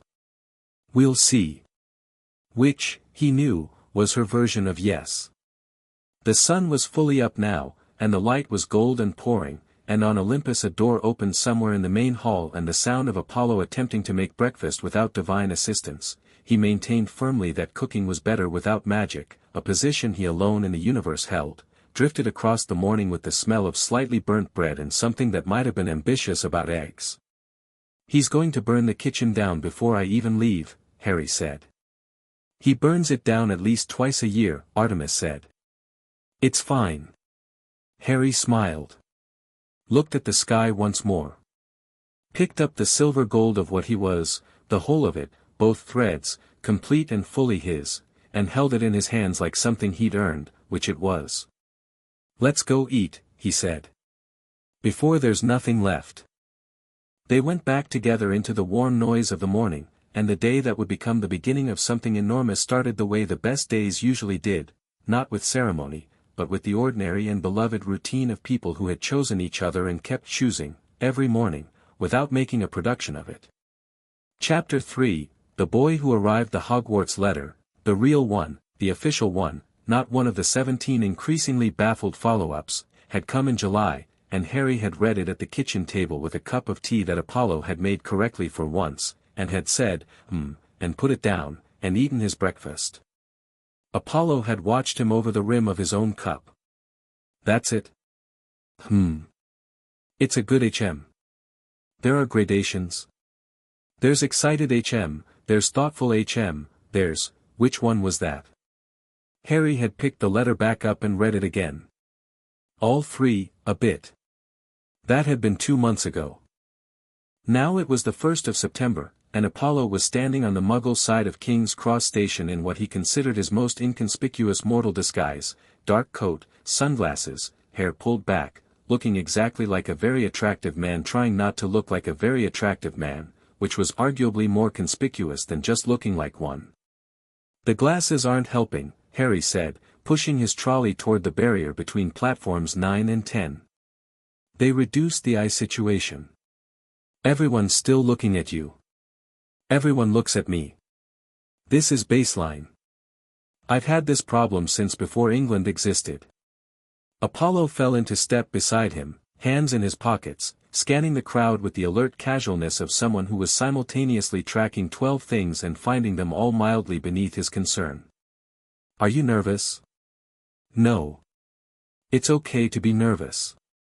I know it's okay to be nervous, Harry said patiently. I'm not nervous. I'm interested. He was interested. He'd been studying the wizarding world for 7 years, its history, its politics, its magical theory, its social architecture, and specifically its deeply complicated relationship with the boy it had decided was its savior at age 1. He was walking into a situation he'd researched from every available angle, with a grasp of wizarding politics that would embarrass most ministry officials, carrying dual divine magic that no one in that world had the framework to understand, and attended by a god who was pretending, with varying success, to be an ordinary father dropping off his kid. What he felt was something much more interesting than nervous. They reached the barrier. Harry looked at it, a solid brick wall between 2 platforms, perfectly ordinary to Muggle eyes. He felt the magical construction of it the way he'd learned to feel everything, not just the surface presentation but the structure underneath, the old Scottish enchantments woven through the British rail network's ironwork, the specific flavor of Hogwarts magic that started here and ran north all the way to the castle. He pushed the trolley through without breaking stride. Platform 9 3/4 was wonderful. Not in the way it would have been wonderful to a child who had never seen magic, it wasn't revelatory that way, not a new world opening up. But it was vivid and specific in the way that things are wonderful when you understand enough about them to see the detail. The Scarlet Hogwarts Express sat along the platform like something out of a painting, steam billowing in the September morning, and around it moved a cross-section of the wizarding world in its various iterations, old families with trunks bearing school crests from 3 generations back, Muggleborns clutching their letters with the precise combination of excitement and bewilderment that Harry found genuinely moving, middle-aged witches and wizards seeing their children off with the particular studied casualness of people who are not going to cry on a public platform if they can possibly help it. There was also, Harry noted, a fair amount of staring at him. He'd half expected this and was not bothered by it. The scar was visible, he'd made no effort to cover it, and the wizarding world had spent 10 years looking at pictures of his parents and compiling a mental image of what Harry Potter was supposed to look like, and the dark hair and green eyes and lightning bolt scar presumably hit several expected notes. But there was something else in the quality of the staring, something that went beyond recognition. He was registering, to magical senses, as something that didn't quite fit the expected category, and the people who were sensitive enough to feel it didn't have the framework to know why, which produced in them the specific uncertainty of encountering something they couldn't immediately name. He ignored it pleasantly and loaded his trunk onto the train. Apollo stayed on the platform, which had been the agreement. He would see Harry off, not stand at the window waving until the train left because that was, as Harry had put it, a bit much. He stood with his hands in his coat pockets and watched Harry move through the crowd with the particular efficiency of someone who'd been trained by a goddess of the hunt to navigate any terrain, which a busy platform full of excited children technically was. Harry Potter. He turned. A boy with red hair and a face full of freckles, the kind of face that was constitutionally incapable of concealing what it was thinking, had stopped a few feet away with a wide-eyed expression that was approximately 60% recognition and 40% something else. "Yes," Harry said. "I'm Ron. Ron Weasley." The boy stuck out a hand with the forthrightness of someone who decided to do the thing before he could think too hard about it. "I've got 5 brothers, so I know it's probably annoying being famous and all, but you actually have the," his eyes flicked to the scar. "Yes," Harry said, shaking the hand. "Ron Weasley. Your family's one of the oldest in Britain. Your father works in the misuse of Muggle artifacts office, which puts him in the Muggle relations subdepartment, which puts him at odds with the old blood purity families. 3 of your brothers are already at Hogwarts." He paused. "Sorry. I've read quite a lot." Ron blinked. "That's right, all of that's right. Nice to meet you." "You too." Ron fell into step with him instinctively, which Harry allowed because Ron's energy was straightforward in a way he appreciated, no performance, no calculation, just genuine and slightly gobsmacked. "Did you actually, I mean, the Dark Wizard, you know who, I was 1 year old," Harry said. "I don't remember it. What I know about that night I mostly learned from books." He looked at Ron. "What about you? Are you nervous about Hogwarts?" The question was genuine, and Ron registered that it was genuine, and the slight tension in his shoulders, which Harry had noticed because Artemis had spent years teaching him to notice exactly that, eased slightly. "A bit," Ron said. "Everyone in my family's been in Gryffindor. Bit of pressure. Does it matter much which house?" "To my mum, yeah. To me," Ron shrugged. "I just want to not make a complete idiot of myself in the first week." "Reasonable goal," Harry said. They found a compartment. Harry sat by the window and watched the platform, and through the window he could still see Apollo, standing at the barrier, watching the train with an expression that was warm and easy and concealing, for anyone who couldn't read him, the specific quality of attention that he gave only to things that mattered to him completely. Harry lifted a hand. Apollo raised his chin in acknowledgement. The train began to move. The girl appeared in the doorway of their compartment somewhere in the West Midlands, when the English countryside had taken on the golden dry quality of early September and Ron was demonstrating, badly, a spell he'd learned from his brothers that was supposed to change the color of a rat and was mostly just irritating the rat. She had bushy brown hair, an expression of focused evaluation, and a book tucked under her arm that Harry recognized as Hogwarts, a history from the cover. "I've been looking for Trevor, that's a toad, he belongs to a boy called Neville, but I haven't found him yet." Also, your spell's wrong, she said, addressing this last to Ron with the direct authority of someone who had identified a problem and felt it was their civic duty to report it. The incantation needs the stress on the second syllable, not the first, and your wand movement needs a sharper turn at the end. I know how to do it, then do it correctly, she said briskly, and turned to Harry. You're Harry Potter. I am. I'm Hermione Granger. She sat down with the decisiveness of someone who'd made the social calculation and landed on this as the right compartment based on criteria she'd probably been developing since she got on the train. I've read about you, obviously. Everyone has. But the books are, well, there's a lot of speculation and not very much verified fact, and the analysis of what actually happened in Godric's Hollow is speculative, Harry agreed. She looked at him with the expression of someone recalibrating. Yes. Exactly. A pause. You're not what I expected. What did you expect? I'm not sure. Something more, she gestured vaguely. The books make you sound like a sort of symbol. You seem more like a person. That's generally the accurate reading, Harry said. The corner of her mouth moved. Not quite a smile, but the structural predecessor of one. She opened her book, then closed it again, because Hermione Granger was fundamentally someone for whom people took precedence over texts in conditions of sufficient interest, even if she'd have argued otherwise.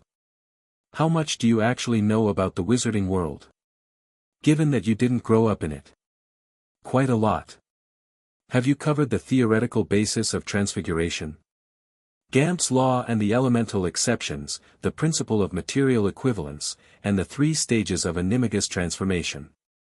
Her eyes lit up in the specific way that eyes light up when they find their frequency in another person. What about the arithmetic foundations of word work? Harry said. Yes. Also the debate about whether Merlin's primary discipline was actually runic rather than spoken word magic, which I think is probably right based on the surviving Arthurian word structures. Hermione stared at him. Then, with great deliberateness, she closed her book entirely and settled back in her seat. Right, she said, in the tone of someone who has found what they were looking for and is now very interested in what comes next. Ron, who had been following this exchange with the expression of someone watching a tennis match in a language he mostly didn't speak, looked between them. So you're both going to be like this, then? Probably, Harry said. Brilliant, Ron said, in a tone that meant he genuinely found it brilliant, which Harry liked about him. The door slid open again and a round-faced boy stood in the doorway looking distressed in the mild, apologetic way of someone who had learned to be distressed quietly so as not to inconvenience anyone. Sorry, you haven't seen a toad, have you? He's called Trevor. We haven't, Harry said, but come in. You look like you could use somewhere to sit down. The boy, Neville Longbottom, which Harry knew from several different angles including the secondary prophecy fragment that Apollo had explained over breakfast and that concerned both of them as potential chosen children, sat down with the relief of someone who'd been on his feet and worried for a while. He had the specific quality of anxious kindness that Harry recognized, someone who defaulted to assuming the worst about himself while assuming the best about everyone else. He also had, beneath the anxiety, something steady and deep that had nothing to do with surface confidence and would take him a long time to find because everything in his life was currently pointing him in the wrong direction. Harry could see it as clearly as he could see the magical signature of a hidden door. He filed this away. Didn't say anything about it. Just made room in the compartment and offered Neville some chocolate, which Apollo had pressed on him at the station with the cheerful insistence of a god who had apparently decided that honeydukes existed primarily to allow him to stock his surrogate child with enough chocolate for a siege. Trevor'll turn up, Harry told Neville. Toads are very determined about existing. He's probably found somewhere comfortable. Neville looked at Harry with the expression of someone who has been reassured before by people who didn't mean it and is cautiously assessing whether this time is different. You really think so? I do, Harry said simply. Something in Neville's shoulders settled. They found Trevor 2 carriages down, precisely comfortable, which Harry had been reasonably certain would be the case. The sky above Hogwarts was the deep purple of a clear September evening on the edge of full dark when the boats crossed the lake, and Harry sat in the front of the first boat with Hermione on his left and Neville on his right and Ron across from him, and looked at the castle.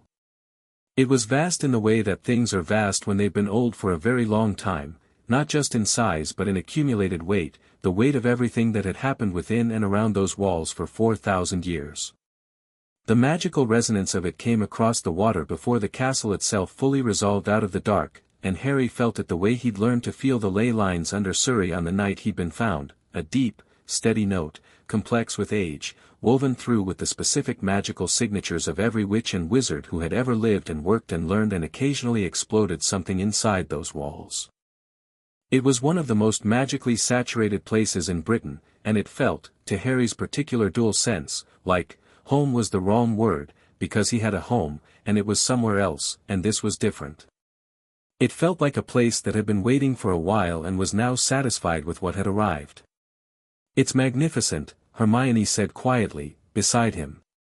"It really is," Harry agreed. The castle looked back at them, warm-windowed and ancient, and Harry got the very clear impression, the specific impression that came from 7 years of living in the presence of genuinely ancient things, that Hogwarts had opinions about its new intake and was already forming them. He suspected they were favorable. The sorting was held in the great hall under enchanted stars, which Harry appreciated for their accuracy. They reflected the genuine night sky outside with a fidelity that most illusions didn't bother with, and the constellation currently visible through the stone ceiling was correctly positioned for September at this latitude, which told him something about the care that had gone into the enchantment. He stood in the line of first years and waited his turn and watched the sorting hat carefully. He'd read about it. He'd thought about it. He had, in fact, a theory about what it would do, based on its stated function and his own rather atypical magical composition. When his name was called, the silence in the great hall went from ordinary first-year nervousness quiet to something considerably more loaded. He heard it, the specific quality of held breath, of a room full of people recognizing a name and all having a reaction to it simultaneously. He walked to the stool without adjusting his pace, sat down, and let the hat be placed on his head. The hat's voice in his mind was old and immediately interested. Not startled, it had been sorting students for 1,000 years, it didn't startle, but interested in the way that genuinely ancient things are interested when they encounter something new. "Well," it said, "this is unusual." "I've been told that before," Harry thought back. "I expect you have." A pause, a sense of the hat moving through his mind with the careful attention of a scholar in an unfamiliar library. "Courage." "Yes, plenty. More than most I've sorted." "Intelligence, significant." "Loyalty, yes, deeply, but chosen rather than assigned, you don't give it automatically, you decide." "Ambition, not the traditional kind," Harry thought. "No. Something else. You want to understand things. You want to be right. Not powerful, specifically, not famous, not superior. Right. True. Accurate." Another pause. "You are not quite what you appear, young man. You carry something that I have not encountered in 10 centuries of minds. 2 things, actually. Yes. I noticed." If a hat could sound amused, this one did. "The question is not which house suits you. You would do well in any of them, and you know that, and it doesn't particularly concern you where you go. The question is, where do you want to go?" Harry thought about this. He thought about Hermione, who burned with the specific fire of someone who needed to be somewhere her intelligence was taken seriously. He thought about Ron, whose loyalty ran deep and whose instinct for brave stupid decisions was already evident and endearing. He thought about Neville, who needed specifically to discover that bravery didn't require the absence of fear. Gryffindor, he thought. Any particular reason? The people I want to be near are going there. The hat made a sound that, in a human, would have been a laugh. Gryffindor, it shouted to the hall. The Gryffindor table erupted. Harry took off the hat and handed it back to Professor McGonagall, who was watching him with an expression that was extremely controlled and therefore told him quite a lot. He walked to the Gryffindor table and sat down, and Fred Weasley, he was fairly sure it was Fred, the timing and energy were consistent, leaned across and said, "Brilliant, we thought you might be Slytherin," with the frankness of someone who considers this a normal thing to say. "Considered it," Harry said. "Decided against." Fred looked at his twin. The twin, George, looked back. Something passed between them that Harry read as "this one's going to be interesting." He was fine with that. Hermione arrived at the Gryffindor table 3 names later with the expression of someone who had very strong feelings about the result and was trying to look like she didn't. She sat beside Harry and said, quietly, "The hat was in my head for almost 4 minutes. What did it say?" "That I needed to decide between what I wanted and what I thought I should want." She smoothed her robes with the careful hands of someone using a physical action to process a feeling. "What did it say to you?" "That I was unusual. That's all." It was quite thorough about the unusual part. She looked at him sideways. He looked back with the same easy directness that tended to either unsettle people or settle them, depending on the person, and she settled, which confirmed his read on her. Then the food arrived, and Ron said something enthusiastic about the chicken, and the evening moved forward into the warm ordinary noise of a great many 11-year-olds beginning something new. Dumbledore gave a speech. Harry listened to it with the full, genuine attention he gave to everything, recording tone as much as content, the way Apollo had taught him to listen to music, finding the underlying structure beneath the performed surface.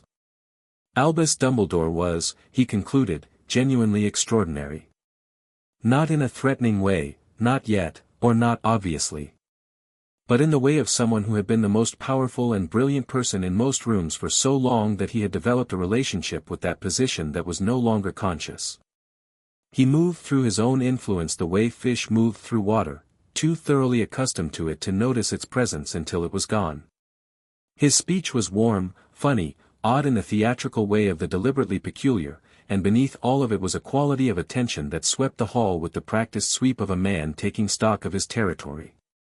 When that attention reached Harry, it paused. Just briefly. A fraction of a second. Harry would have missed it if he hadn't been watching specifically. Dumbledore's blue eyes, brilliant and sharp behind the half-moon spectacles, held on him for the length of one considered breath, and in that breath Harry read, recognition, and adjustment, and the beginning of a question the headmaster would spend the rest of the year trying to answer. Harry met his gaze without expression. Dumbledore moved on, the speech continued, and Harry filed the exchange away. He liked Dumbledore, actually, or liked the idea of him, which was close to the same thing and was also not enough of a reason to trust him. The man was brilliant, and his love for the wizarding world was genuine, and neither of those things made him safe to be moved around. After the feast, when the first years were being led upstairs by the prefects, Harry happened to fall slightly behind the group at a portrait-lined corridor on the 3rd floor. Not by accident. He'd been tracking the feel of the castle since they'd entered, and there was something here, a specific quality of recently layered magic, the same way fresh plaster smells different from old plaster, that he wanted a closer look at. "You notice something," said a voice behind him. He turned. A girl was standing a few feet back, pale blonde hair, large eyes that looked at you from a direction that was not quite the same as the direction everyone else looked from, cork necklace and radish earrings and an expression of general placid interest. "Luna Lovegood," Harry said. "Yes." She tilted her head. "You're very bright. Not your scar, although that does have its own light. But you shine in 2 colors at once." "I do," Harry agreed. "I can see the thestrals," she said. "Since I was 9. Most people can't, but once you can, you see a lot of things that are there but hidden." She looked at the corridor, then at Harry. "There's something through there that shouldn't be where it is." "I think so too," Harry said. 3rd floor corridor. Forbidden, apparently. Forbidden things are usually just things people are afraid of. Usually, Harry agreed. Sometimes for good reason, sometimes not. He looked at her. Ravenclaw. Yes. She said it without any of the pride or identification that most people said their house with, like it was just a fact, like September or 4. You're Gryffindor. Yes. We'll be friends, she said, with the certainty of a calm announcement rather than an aspiration. I thought I should tell you, so it wasn't a surprise later. I appreciate the notice, Harry said seriously. She smiled, a slow, genuine smile that transformed her face from merely unusual to unexpectedly warm. Come on. You'll miss the staircase. They went up together, and Harry filed the third-floor corridor away as well, in the growing mental inventory of Hogwarts mysteries that he was already, one evening beginning to catalogue. Professor McGonagall on the second morning turned the desk into a pig and back with the brisk competence of someone who had performed this demonstration 300 times and still found it marginally interesting, and said, Transfiguration is among the most complex magical disciplines taught at Hogwarts. I expect hard work, focus, and the understanding that this is not a subject that forgives inattention. She looked at the class over her spectacles. We will begin with the matchstick-to-needle transformation. This is a precision exercise in material specificity. You will be working from organic to metallic, which requires an exact mental image of the molecular structure of the target material, Harry said, which for a standard sewing needle is a high-carbon steel alloy with a specific density of approximately 7.8 grams per cubic centimeter, though the exact alloy doesn't matter as much as the clarity of the intended form. The room was quiet. McGonagall looked at him over her spectacles with an expression that said several things simultaneously, the foremost of which was I am going to need a moment. That is, she said carefully, a more precise formulation than most third-year students manage. I've had a lot of time to read, Harry said. Clearly.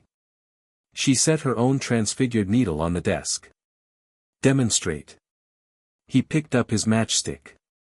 Held the needle in his mind, not an approximation, not a general sense of needleness, but the specific form, material, weight, the way light would catch it. Then he brought the solar aspect of his magic down to a thin precise point, the way Apollo had taught him to use it for fine work, and let it move through the wood. The matchstick became a needle. Not gradually. All at once, with a small flash of gold light that lingered half a second. McGonagall looked at the needle. Looked at Harry. Looked at the needle again. Excellent, she said, in the tone of someone ensuring their expression did not reveal more than is professionally appropriate. 5 points to Gryffindor. The rest of you, she turned to the class with the practiced transition of a teacher recovering her composure. Continue. Hermione, 3 seats away, had been watching and was now attacking her own matchstick with the focused intensity of someone who had just received information about a problem and was recalibrating. Her needle appeared 40 seconds later, less precisely than Harry's, but a needle, which put her and Harry as the only two in the class to manage it in the first lesson. She caught his eye across the room and raised an eyebrow. He raised one back. Flitwick was delighted by him. Sprout was cautiously interested. Binns noticed nothing, which was consistent with his general relationship with the living world. Snape was a different matter entirely. Potions on the Thursday afternoon of the first week. Harry had read the entire sixth-year syllabus over the summer, which was not showing off so much as a genuine inability to stop when information was available. He sat at the bench in the dungeon classroom with the cool, slightly sulphurous air of potion ingredients and old stone and waited. Severus Snape entered classrooms the way a particular kind of weather enters a valley, in advance of itself, as a change in atmosphere before the actual arrival. He was in his 30s, which in the context of the wizarding world meant he could have been anywhere from 30 to 50, dark-haired and pale and wearing his black robes like a second skin that he preferred to the first. He took the register. Harry Potter. He said it the same way he said everything, with a precision that was its own kind of emphasis, stripping away the mythology of the name and leaving just the syllables. Here, Harry said. Snape's eyes moved to him.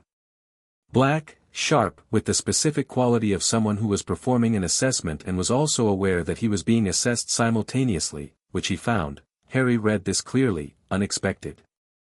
Our new celebrity, Snape said. I don't think celebrity's quite the right word, Harry said pleasantly. I wasn't there for most of what I'm supposedly famous for. I was one. A beat.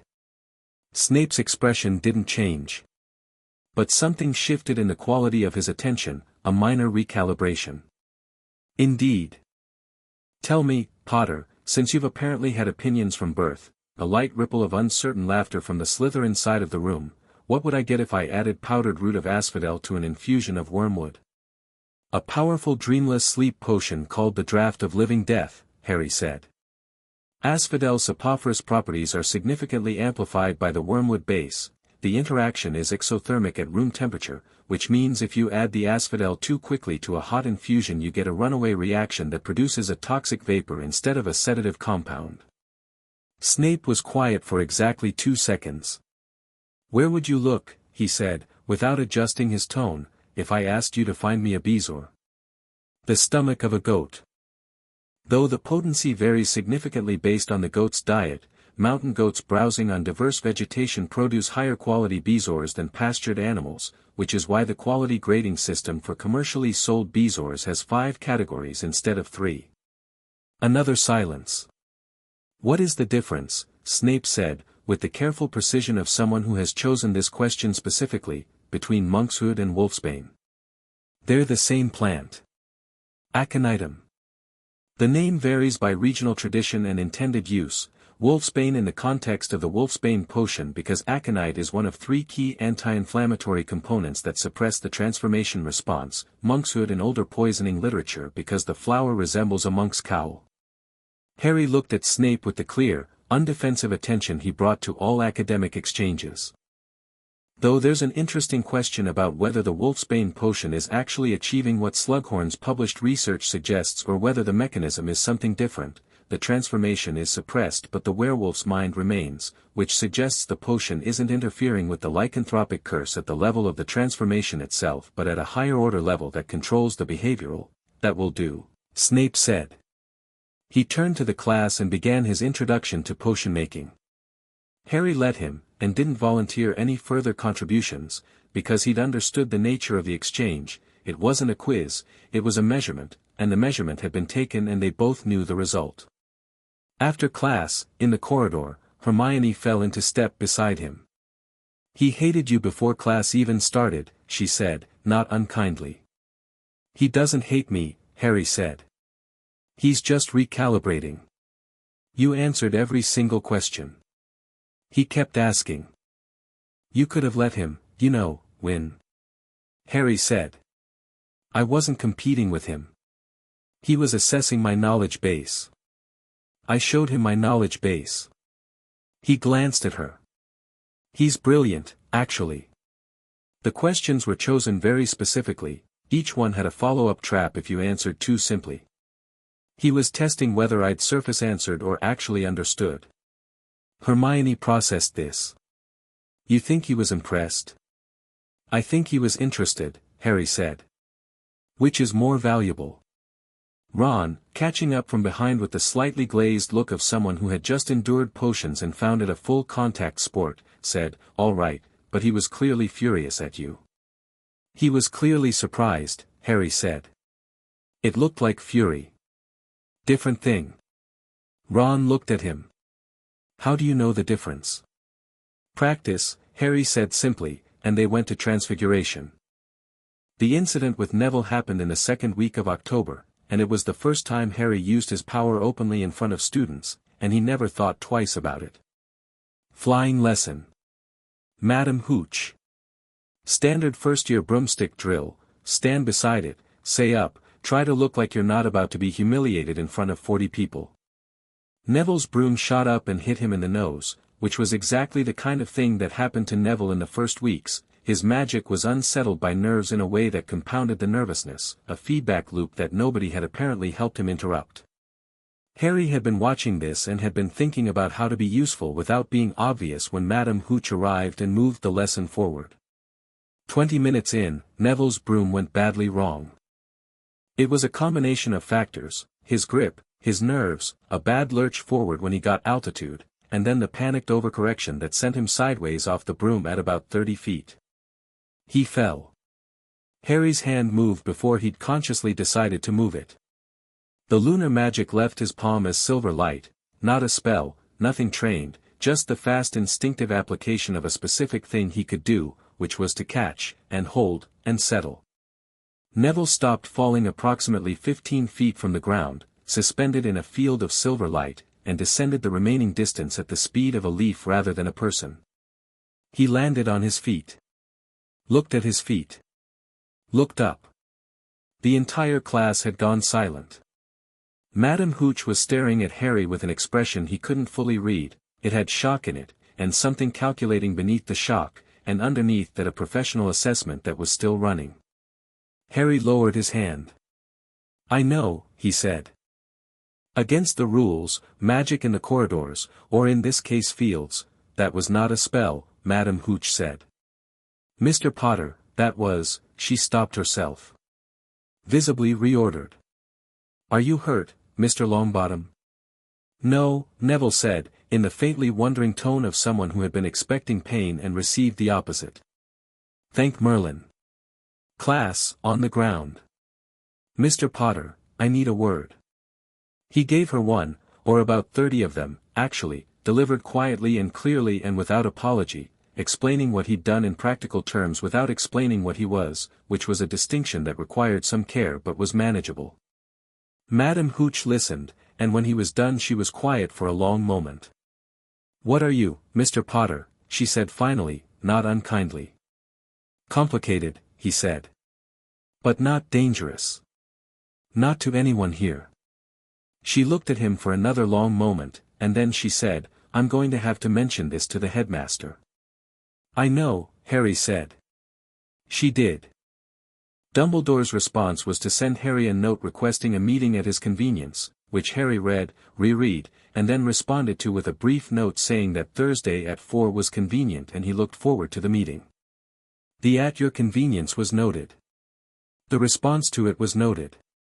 A thing was communicated in the exchange without being stated, and Harry thought it was probably a good thing for Dumbledore to understand early. Harry Potter kept his own schedule.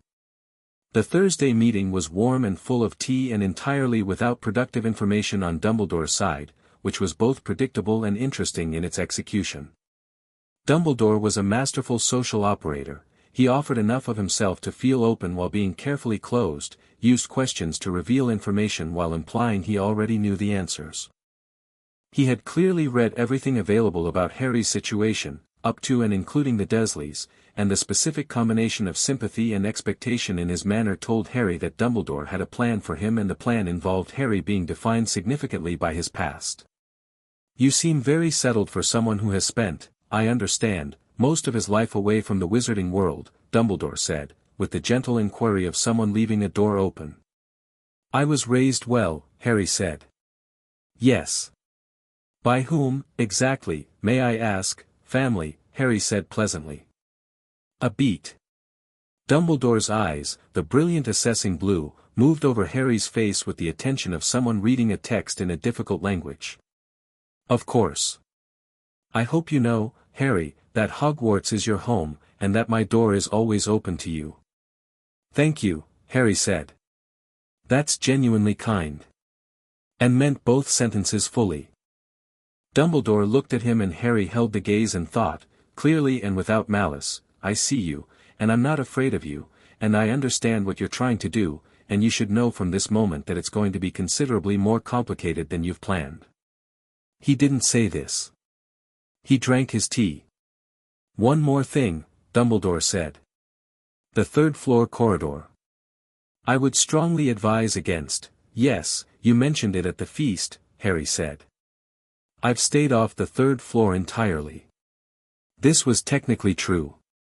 He'd been on the third floor on the evening of the feast, but the word entirely admitted a lot of interpretation. "I'm very good at following the letter of instructions." The corner of Dumbledore's mouth moved. "I'm sure you are," he said.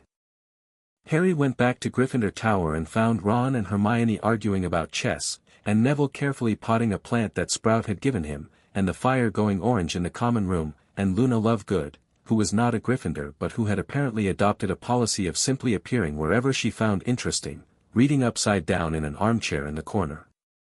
He sat down in the chair nearest the fire. "How was the headmaster?" Hermione said. "Interesting," Harry said.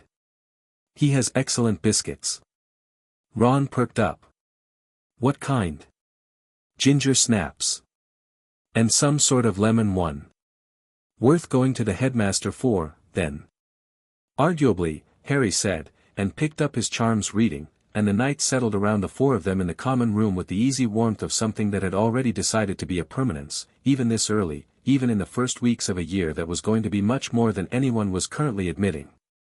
Through the window of the tower, in the clear October sky above Hogwarts, 2 stars burned side by side, one silver, one gold, permanent and visible on clear nights since the morning of a day 11 years ago when something important had been decided in a cupboard under a staircase in Surrey. Most people didn't know what they were. Harry always knew. Chapter 4, Silver and Gold at War. The troll smelled like a blocked drain and old cheese left in the sun for a week, and it was approximately 12 feet tall, and it was currently wedged in the girls' bathroom on the second floor with its club raised over Hermione Granger's head. Harry had found it 30 seconds before the teachers. He'd been moving through the castle on his own because of the general Halloween feast situation. He'd gone back for something he'd left in the common room, and the troll smell had hit him on the second floor landing with the specific force of something magical and very wrong, and he tracked it the way Artemis had taught him to track anything, quickly and without second-guessing the instinct. He pushed the bathroom door open. Hermione was backed against the far wall, both hands up, wand out, doing absolutely the right thing in a situation where the right thing wasn't quite enough. She'd already hit it with a knockback jinx that had done nothing, and was clearly recalculating with the speed of someone whose intelligence was their primary tool and was currently telling her that her primary tool was insufficient. The troll turned from her toward the door. Harry looked at it. 12 feet, 250 stone, approximate intelligence of a particularly dim garden wall, and holding a club that had been made from an oak tree that had genuinely never been a tree and had always wanted to be a blunt object.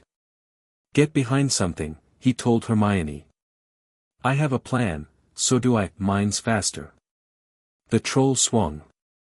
Harry stepped inside the arc of the swing rather than away from it, the way Artemis had insisted on teaching him, again and again, until the instinct was deep enough to fire without thought, and the club came down behind him and took out 2 sink basins with a crash that shook the floor. He put his right hand flat against the troll's side, palm open, and let the solar magic go. Not the full thing. He wasn't trying to reduce the bathroom to rubble. A concentrated pulse, precisely targeted, the specific frequency of heat and light that Apollo had taught him to use for something large and not particularly intelligent that needed to be unconscious rather than destroyed. The troll sat down. Then it fell over sideways with a sound like a collapsing building, which knocked out 2 stall doors and a section of mirror, and was still. The bathroom was quiet. Hermione came out from behind the end cubicle where she'd retreated, staring at the troll. Staring at Harry. Staring at his hand, where the last of the gold light was fading. "You," she started. The door burst open. McGonagall, Quirrell, and Snape piled in, all 3 stopping dead at the sight of a 12-foot troll lying unconscious on the bathroom floor with 2 missing sinks and a very calm 11-year-old boy standing next to it. McGonagall's composure was extraordinary. It recovered in approximately 3 seconds. "What happened here?" "The troll came in," Harry said. "I stopped it." "You stopped," she looked at the troll. "At the sinks." "At Harry." "With what, precisely?" "Magic," Harry said. "Mr. Potter." Her voice had the quality of someone choosing their words with surgical precision. "That is not, what you did is not a spell I recognize." "No," Harry agreed. "It's not a Hogwarts curriculum spell." Another silence. Snape was looking at the troll with an expression that was several layers deep, the top layer being professional assessment and the lower layers being something more complicated that Harry filed for later. Quirrell had pressed himself against the wall and was looking at Harry with wide eyes that held, beneath the apparent fear, something watchful and still and measuring that didn't fit. Harry noted this carefully. "Miss Granger," McGonagall said, turning to Hermione with the decisive movement of someone managing a situation. "Are you hurt?" "No, Professor." Hermione's voice was steady, which Harry found admirable given that 3 minutes ago she'd been directly underneath a club. Harry arrived before it could. 5 points to Gryffindor," McGonagall said, in the tone of someone who felt the standard response was inadequate and had gone with it anyway because the non-standard response required a conversation she was not prepared to have in a bathroom. Each. 4. Presence of mind. "We'll speak of this later, Mr. Potter." "Of course," Harry said. Quirrell made sounds about being very shaken and needing to go and sit down, which he did, excusing himself with the trembling theatricality of a man who had been performing anxiety for so long it had developed its own musculature. He was gone before anyone raised the reasonable question of how a fully grown wizard, defense against the dark arts professor, no less, had managed to let a troll into the school. Harry watched him go. In the corridor outside, in the general confusion of feast to emergency that was resolving itself as professors began arriving and other students clustered at a safe distance, Hermione stopped beside Harry and said quietly, "What was that light?" "My magic," Harry said. "Not normal wizarding magic." "No." She looked at him with the full focus of her attention, which was substantial. "You're going to tell me eventually," she said. "Not a question." "Probably," Harry agreed. "When?" "When I know you better." He looked at her. "For what it's worth, I would have told you anyway, I just prefer to do things in the right order." She thought about this. "Reasonable," she said, which was Hermione for "I accept this but I'm noting the timeline." They went back to the feast. Ron, who had heard the troll rumor and had been in the process of ignoring Seamus Finnegan's suggestion that they investigate, looked at them with the expression of someone reading a situation from their faces. His eyes went to Harry's hands, which were entirely normal-looking, and then to the general quality of Harry's composure, which was entirely normal, and then to Hermione, whose robes had dust on them from the bathroom floor. "You went in," Ron said. "Yes," Harry said, sitting down. "And the troll is unconscious. Professors are handling it." Ron picked up his fork, processed this for about 5 seconds, and then said, "Brilliant," and went back to his chicken, which Harry appreciated enormously. November settled over the castle with its wet and grey determination, and the light went early, and Quidditch season began in earnest. Harry had made the Gryffindor Quidditch team in the 3rd week of September, which McGonagall had arranged with the specific efficiently emotional energy of someone who had just found an exceptional thing and was very pointedly not making a fuss about it. He flew the way he did most things, with the deep physical certainty of someone who had spent years being taught to occupy their body precisely and completely, to be deliberate in 3 dimensions, to trust the instinct trained into him. The broom responded to him differently than it did to other riders, which Wood noticed and didn't mention because the result was good and Wood was 12-year-old pragmatism in human form. In the air, Harry was, not free, exactly, because freedom implied a constraint being lifted, and he didn't experience the ground as constraining. But expanded. The dual magic sat differently at altitude, both aspects calmer and more spacious, the solar thread warming in his chest from the proximity to open sky, the lunar thread sharpening his vision and instinct to something that made the snitch not a problem so much as an eventually resolved question. He could feel the snitch. Not see it, feel it, the way you feel any small moving thing when you're paying the right kind of attention, the specific disturbance it made in the air and magic and light. From the moment he entered the pitch he could track it continuously, which made the first Gryffindor match, Gryffindor versus Slytherin on the first weekend of November, somewhat brief. He caught it in 4 minutes. The Slytherin seeker, a third-year named Marcus Higgs who was genuinely capable, had not located the snitch yet. Harry had known where it was for 3 minutes and 50 seconds and had spent that time flying with apparent casual attention to everything else while the snitch drifted higher and right, confirming its position, waiting for the angle that would let him close from below rather than above, below being harder to defend against, he'd worked out, because it required the other seeker to reverse direction entirely. He went for it at a slight downward angle that required briefly flying almost straight at the ground before pulling out and up. From the stands it probably looked alarming. It was not, to him, alarming. It was precise. The snitch snapped shut in his fist 30 feet above the grass. The crowd took several seconds to process what had happened. Then the noise arrived. Harry landed, deposited the snitch in the referee's hand, and went to find his teammates, who were in various states of celebration and mild shock. Wood had the expression of a man whose prayers had been answered in a form he'd requested but not quite expected. In the stands, Luna was sitting with the Ravenclaw section and wearing a Gryffindor lion hat she'd made herself, which roared periodically and startled everyone around her. She waved at Harry. He waved back. "For minutes," Fred said, appearing beside him. "We've never won in 4 minutes." "We hadn't played in 4 minutes," Harry said. "We'd only just started." Fred turned to George. "He's right, technically." "Technically," George agreed. 4 minutes from start to snitch. "What did you do?" "Found it early. Waited for the right angle." George looked at Fred. Fred looked at George. The look communicated something that Harry had learned to translate as we have found someone who operates on a different axis of Quidditch than we do, and this is very exciting.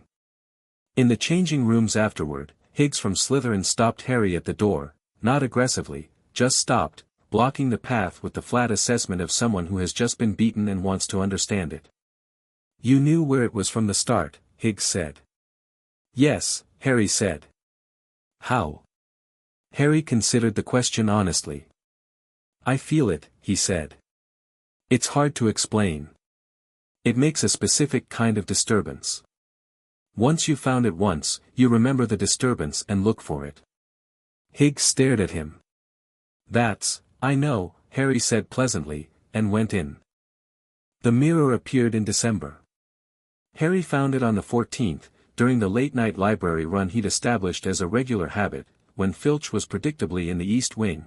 This was trackable. Filch's patrol routes had a logic to them once you understood his priorities, which were primarily determined by noise and light rather than by genuine comprehensiveness.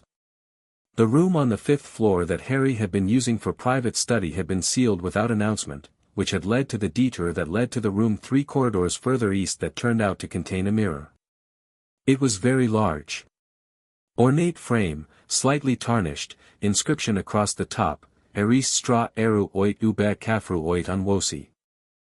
Harry read it backward immediately, which was reflex, because Apollo had spent 6 months when Harry was 7 teaching him cipher reading on the grounds that ancient texts were encoded in everything from Attic Greek to Pig Latin variants, and there was no point reading the universe selectively.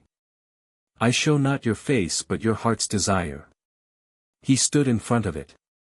The reflection was immediate and clear. He was standing between 2 figures, one on either side, both taller than him, which was accurate, both lit in their respective aspects of his power. Artemis on the left with her silver-gray eyes and hunting bow and the specific quality of contained attention that she carried everywhere. Apollo on his right, bright-eyed and warm, lyre in hand, head tilted with the listening expression he wore when he was hearing something he wanted to understand. Both of them looking at him. Not at the mirror. At him. Harry stood in front of the mirror for a long time. He understood what it was showing him. He also understood something the mirror apparently didn't know, which was that the thing it was showing him was not absent from his life. The desire of his heart was real and present and waiting for him to come home for Christmas in 11 days. He turned away. He came back twice more, not because he couldn't tear himself away from the image, but because he was using it as a thinking tool, sitting in front of it and letting the reflection of what he loved remind him of what mattered while he worked through problems. It was, honestly, excellent focus technique. He was there on the 3rd visit when he became aware of someone else in the room. Dumbledore was sitting in a chair in the far corner, watching him with an expression that was reading room quiet and ocean deep. Harry didn't jump. He'd known someone was there for about 4 minutes and had been tracking the quality of the breathing, present, controlled, the breathing of someone not moving, while he continued his thinking. "You've been here before," Dumbledore said. Not an accusation. An observation. 3 times, Harry said. Most people can't look away from it. I can look away when I'm done. Dumbledore studied him. What do you see? My family, Harry said. Ah. A pause. You see your parents. No, Harry said. I see my family.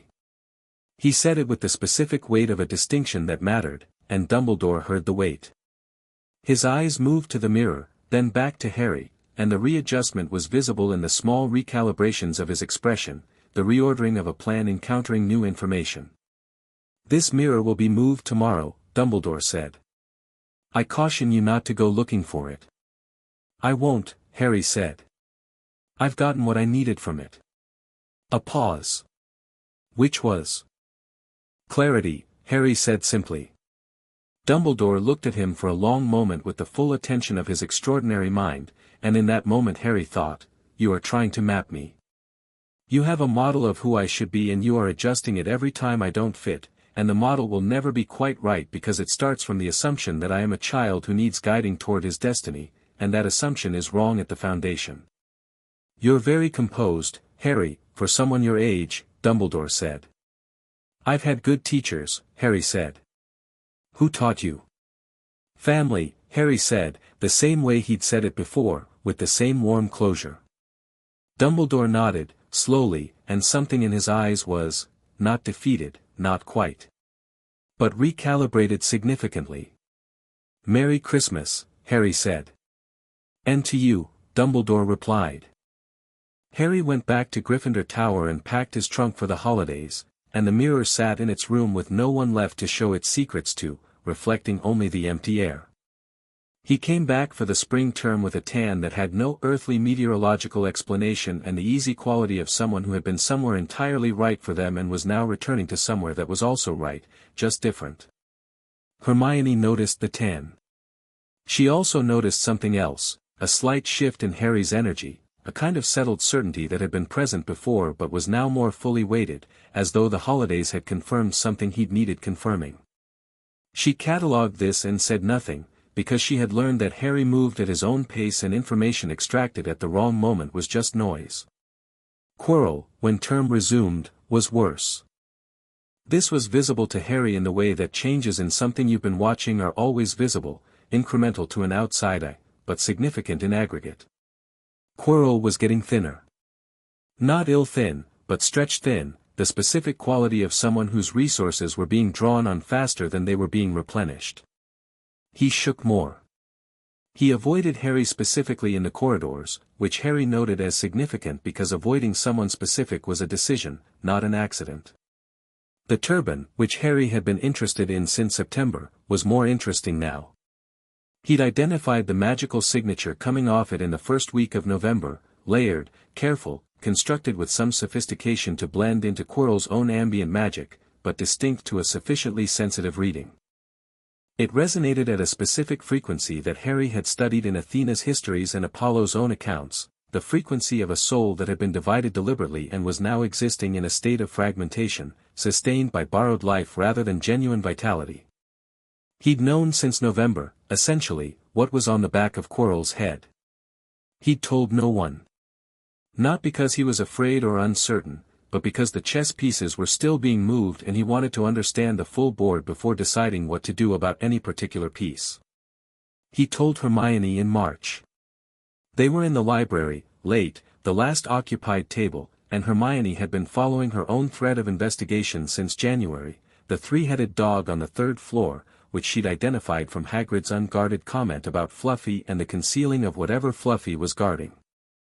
She'd mapped it out with characteristic thoroughness, arriving at the conclusion that something very significant was being kept beneath the school, protected by a series of enchantments presumably designed to stop Voldemort from getting to it.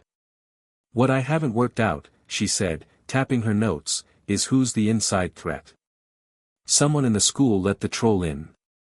Someone has access to the 3rd floor. And Voldemort isn't, she paused. He's not corporeal, is he? He survived somehow. Which means, he's here already, Harry said. She looked up. Quirrell's turban, Harry said. He's on the back of Quirrell's head. Has been all year. Possessing him, or close enough to it, Quirrell sought him out, I think, rather than the other way around. Voldemort is using him as a vessel while he recovers enough power to return fully. Hermione was very still. You've known since November. Harry. I know. You could have, what, he said. Told McGonagall. She'd have gone to Dumbledore. Dumbledore knows something is wrong, he's been watching Quirrell carefully all year. The protection on the third floor isn't for students, it's specifically to prevent Quirrell from accessing the stone. He looked at Hermione steadily. Dumbledore is managing a situation. He wants Voldemort to show himself, make an attempt, so the response can be definitive rather than precautionary. He's using the stone as bait. She stopped. Is that ethical? Probably not. But it's strategically sound from his perspective. Harry closed his own book. My question is not how to report what's happening. My question is when Voldemort makes his move, which he will, the stone is too close and Quirrell is too far gone, what outcome do I want, and how do I ensure it? What outcomes are there? Quirrell gets the stone, Voldemort returns. Quirrell doesn't get the stone, Voldemort is delayed but not stopped. Or, Harry paused. Quirrell is stopped, the Horcruxes are addressed, and Voldemort doesn't return at all. Which requires more than just tonight or next week. Hermione stared at him. Horcruxes, she said. The word was careful, she knew it, Harry could see that she knew it, and the knowing of it sat on her face with the weight of something she'd read and hoped was theoretical. You've read about them. I read everything. I read them in October and decided I never needed to think about them again. She was quiet for a moment, pulling herself together with visible effort. He made more than one. Yes. You know how many? I have a reasonable estimate. She looked at him. Harry. What are you planning to do?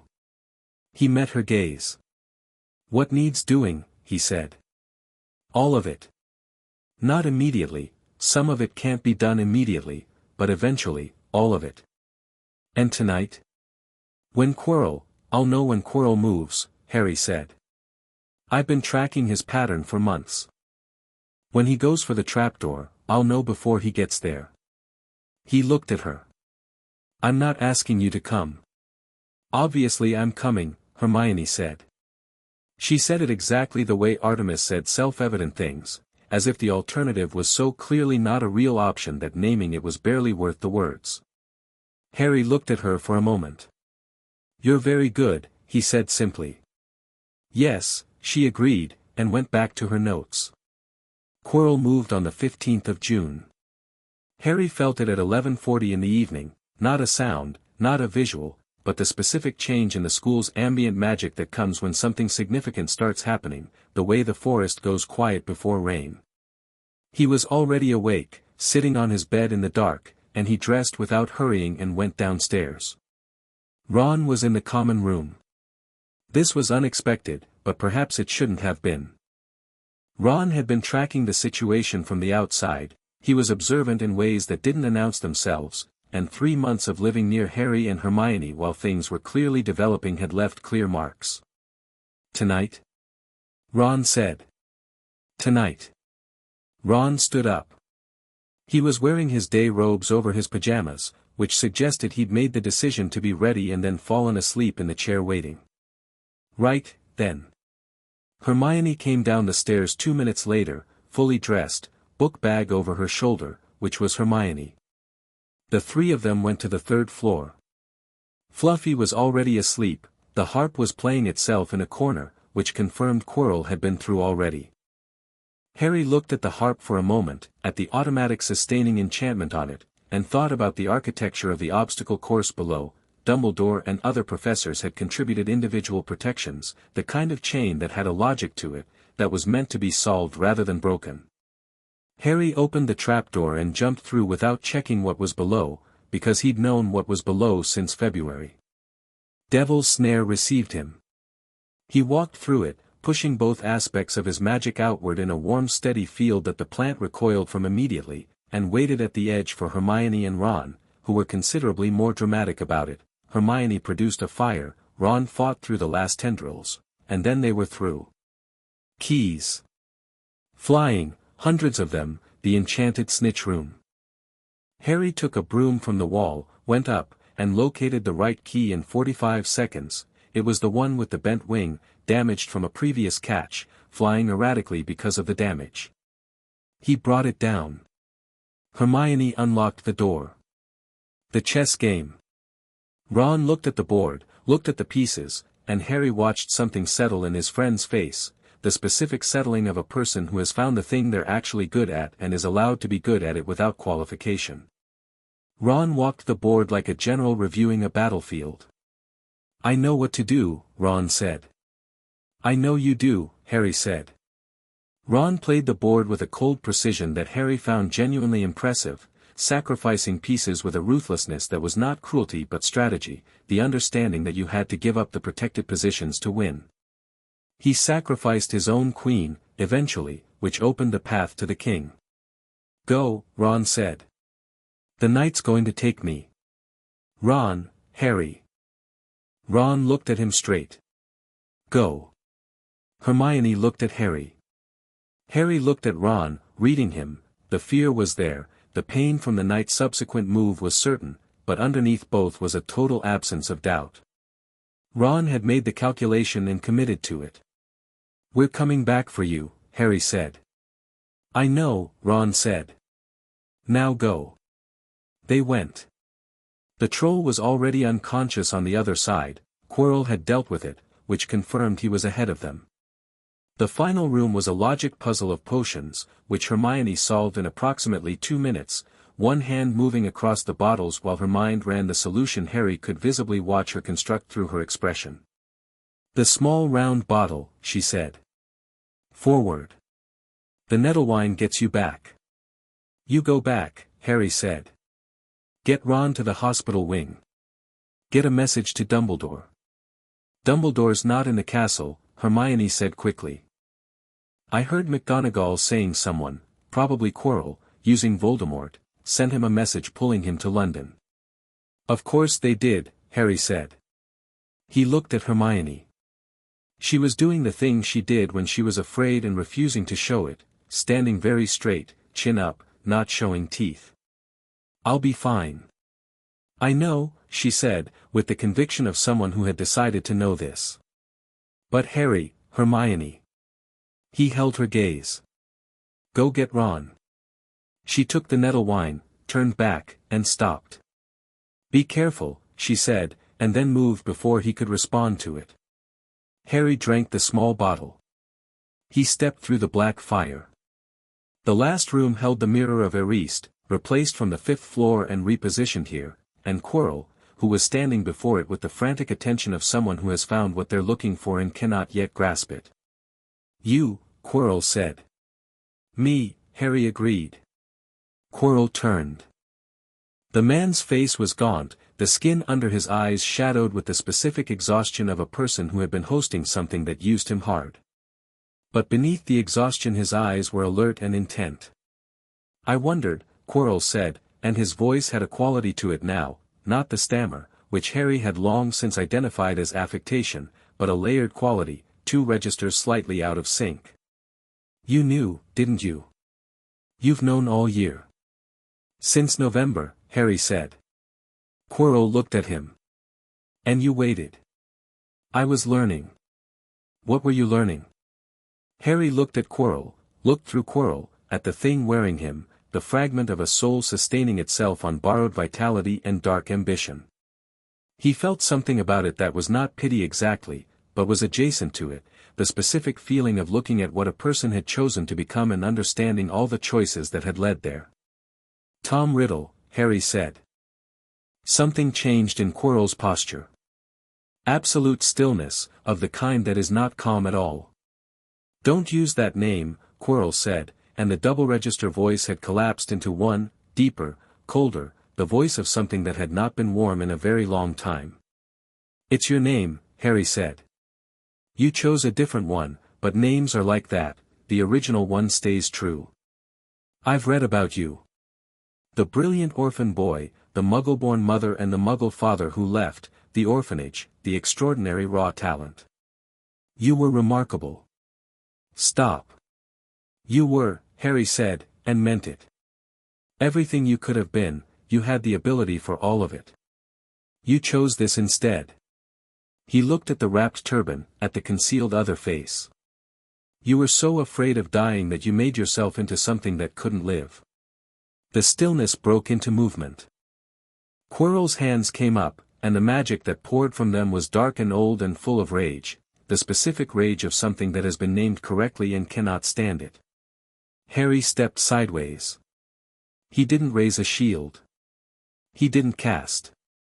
He moved, the way Artemis had drilled into him 10,000 times, and the curse went past him and took out most of the mirror behind him, which, he thought briefly, probably settled the mirror of erased question permanently, and he kept moving, not away, toward. Quirrell grabbed his wrist. The scream that followed was Quirrell's own. Harry's hands were warm. Not fire-warm, not burning in any conventional sense, but the solar magic ran through him continuously, the baseline temperature of what he was, and for something sustained by darkness and division and the theft of another person's life, the specific kind of light that Harry carried was not a neutral experience. He didn't pull away. He held Quirrell's gaze and let the warmth move through the contact, not aggressively, not in a pulse, just steadily, the way sunlight is steady, the way morning comes whether or not you want it. Quirrell's legs gave.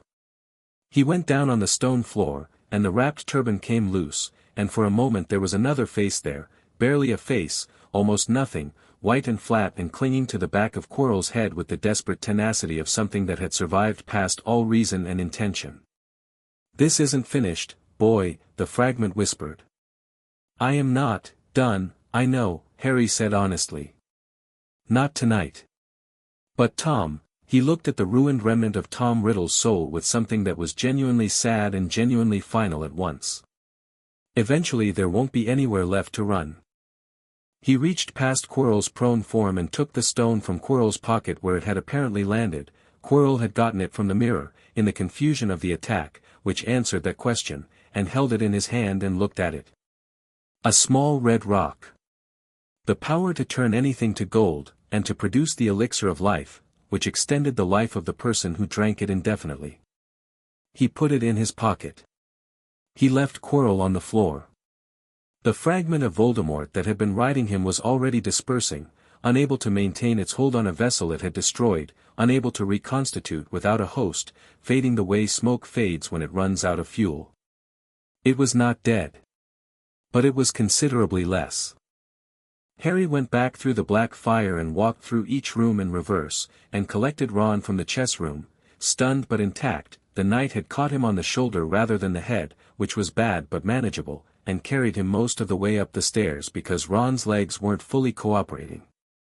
They emerged onto the third floor at 1:15 in the morning. McGonagall was already there.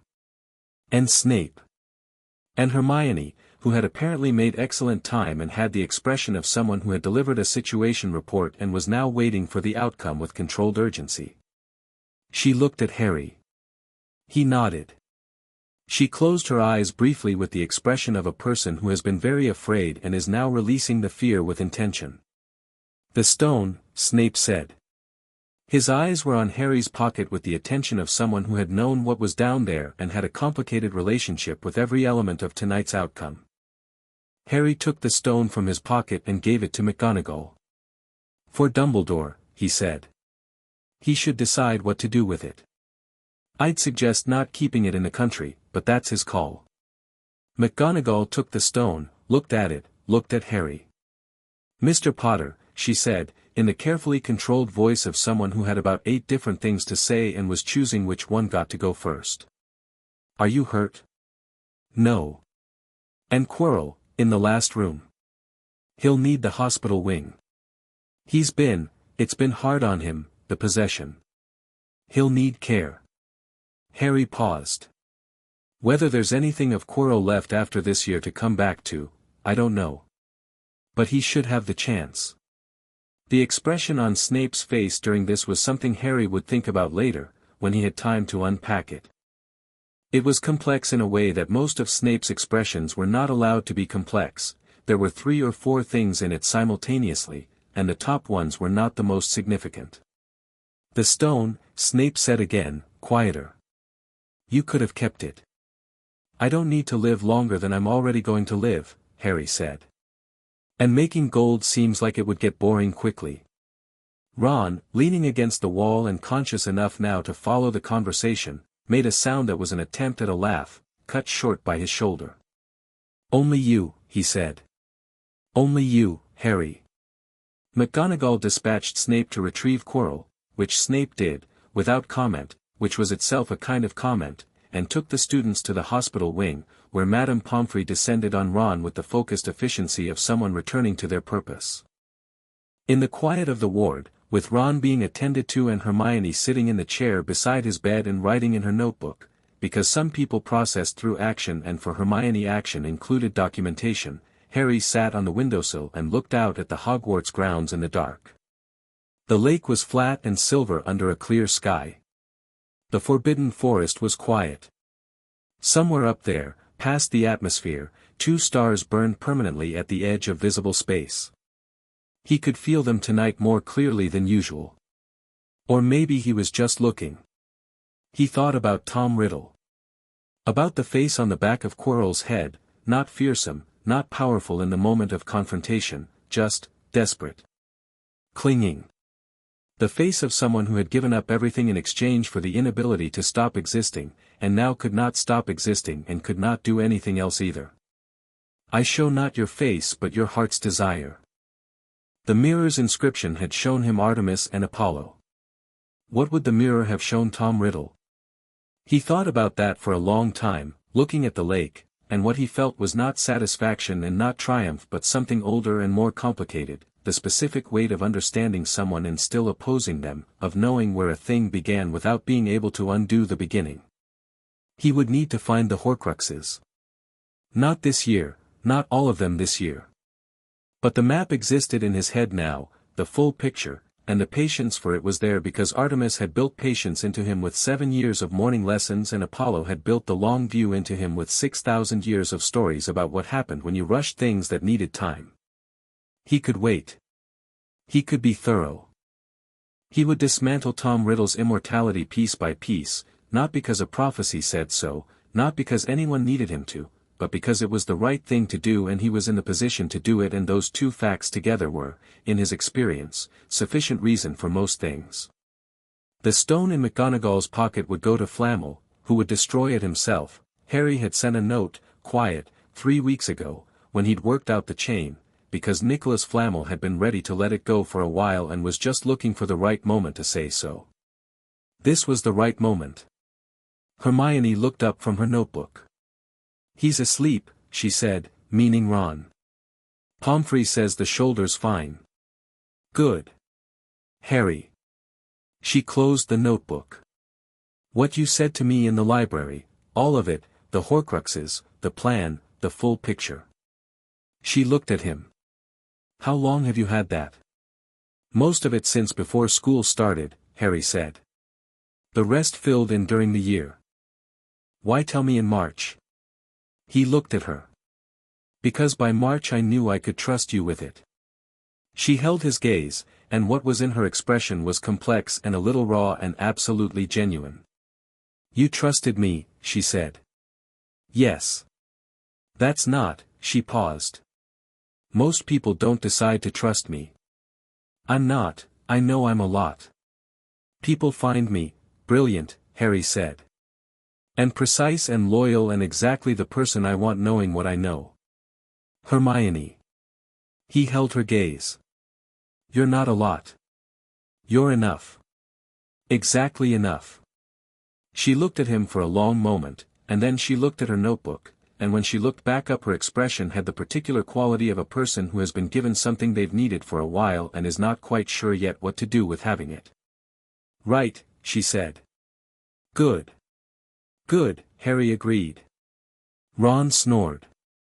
They both looked at him. Then at each other. He's going to be insufferable about being the one who got knocked out, Harry said. He is, Hermione said. And entirely right to be. That was brave. It really was, Harry agreed. The best kind of brave. The kind that knows the cost. Outside the window, the sky was getting lighter, the first thinning of dark that meant 4 in the morning and the approaching suggestion of dawn. Harry watched it come, and felt the solar thread in his chest warm in the specific way it did as dawn approached, the greeting from a distance, the daily renewal.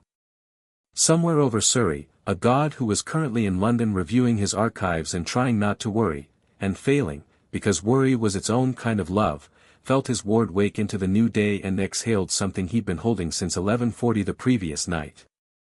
Somewhere over Scotland, in wolf form on the edge of the forbidden forest, a goddess who had been circling the perimeter of the castle since midnight and had felt the situation resolve 40 minutes ago but had not yet left, because leaving required certainty that she had all the information, finally turned away from the castle walls and moved into the trees. Both stars above the atmosphere burned on. Morning came. Chapter 5, The Chamber and the Name. The summer between first and second year lasted exactly long enough for Harry to do 3 things: spend 2 months on Olympus remembering what it felt like to exist without institutional structure, have a long conversation with Apollo about Horcruxes that lasted 4 days and covered everything from the theoretical magic of soul division to the specific locations he suspected, and read every text Athena possessed on Parseltongue. The Parseltongue had been there all year, dormant or near dormant, surfacing once in the middle of herbology when a garden snake had come through the greenhouse wall and Harry had told it, conversationally and without realizing he was doing it, that the mandrakes were having a difficult week and it should probably go around. Neville had heard and hadn't said anything, which was one of the things Harry appreciated most about Neville. He'd mentioned it to Apollo that evening in a letter, and Apollo had written back within the hour. Owls on Olympus were considerably faster than Royal Mail, with a response that was 3 pages long and contained the sentence, "This is not surprising given what you carry and I should have anticipated it and I apologize for not preparing you. Also Artemis says stop staying up past midnight. Also I made the eggs correctly this morning," finally, which Harry had read twice and then kept. The Parseltongue was a piece of Voldemort. A fragment of the soul that had hit him at Godric's Hollow had lodged in him. This was what Apollo had spent 2 days explaining, carefully and thoroughly and with genuine controlled anger at the situation rather than at Harry, and it had left a connection that expressed itself most clearly in serpent speech. "It needs to come out eventually," Harry said. "Yes," Apollo said. "When the time is right. When Voldemort is sufficiently reduced, the connection can be severed cleanly. Too soon and it's dangerous. The soul fragment is still tied to the living piece of him. The Horcruxes. Yes. Remove those first. Then the piece in you can be addressed without risk." Harry looked at him steadily. "There's a piece of his soul in me." "Yes. You knew this before I started Hogwarts." Apollo met his gaze. They'd had the conversation about information withheld. Both of them knew they'd had it. "Yes. And the reason you didn't tell me, because I spent a year trying to work out how to tell you," Apollo said, and his voice was the unperformed version of itself, no warmth turned on for effect, no careful management of tone. Just honest. "Because this one I genuinely did not know how to say. A death curse. Your mother's sacrifice. A piece of the worst person in a century lodged in your forehead. Harry. I am a god of some considerable age and I did not know how to sit you down and say that." Harry was quiet for a moment. "You're telling me now," he said. "You were going to find it yourself. You've been reading Parseltongue theory for 3 weeks and you're 2 texts away from the conclusion." "I am," Harry agreed. He looked at his hands, then at Apollo. "Does Artemis know?" "Yes." "Did she want to tell me?" "She told me to tell you in August after your first year. I waited until now. This one was my mistake, not hers." Harry processed this.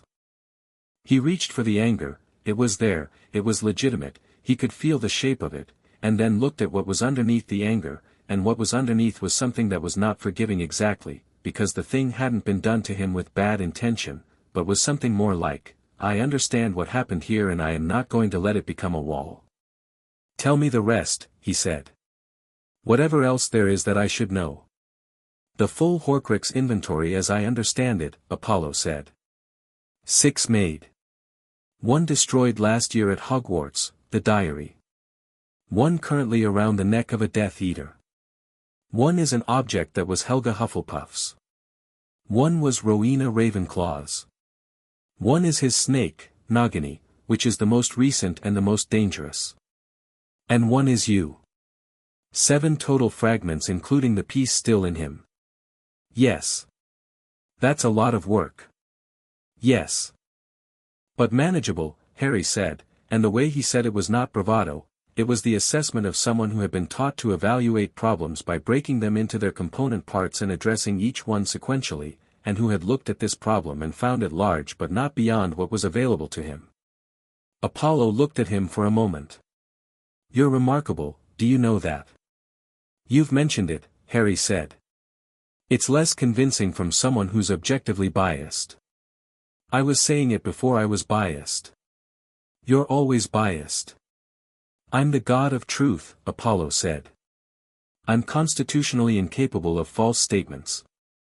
Then you're biased and right, which is the most annoying possible combination. Apollo grinned, the real one, not the performed version. Yes. Welcome to having me as family.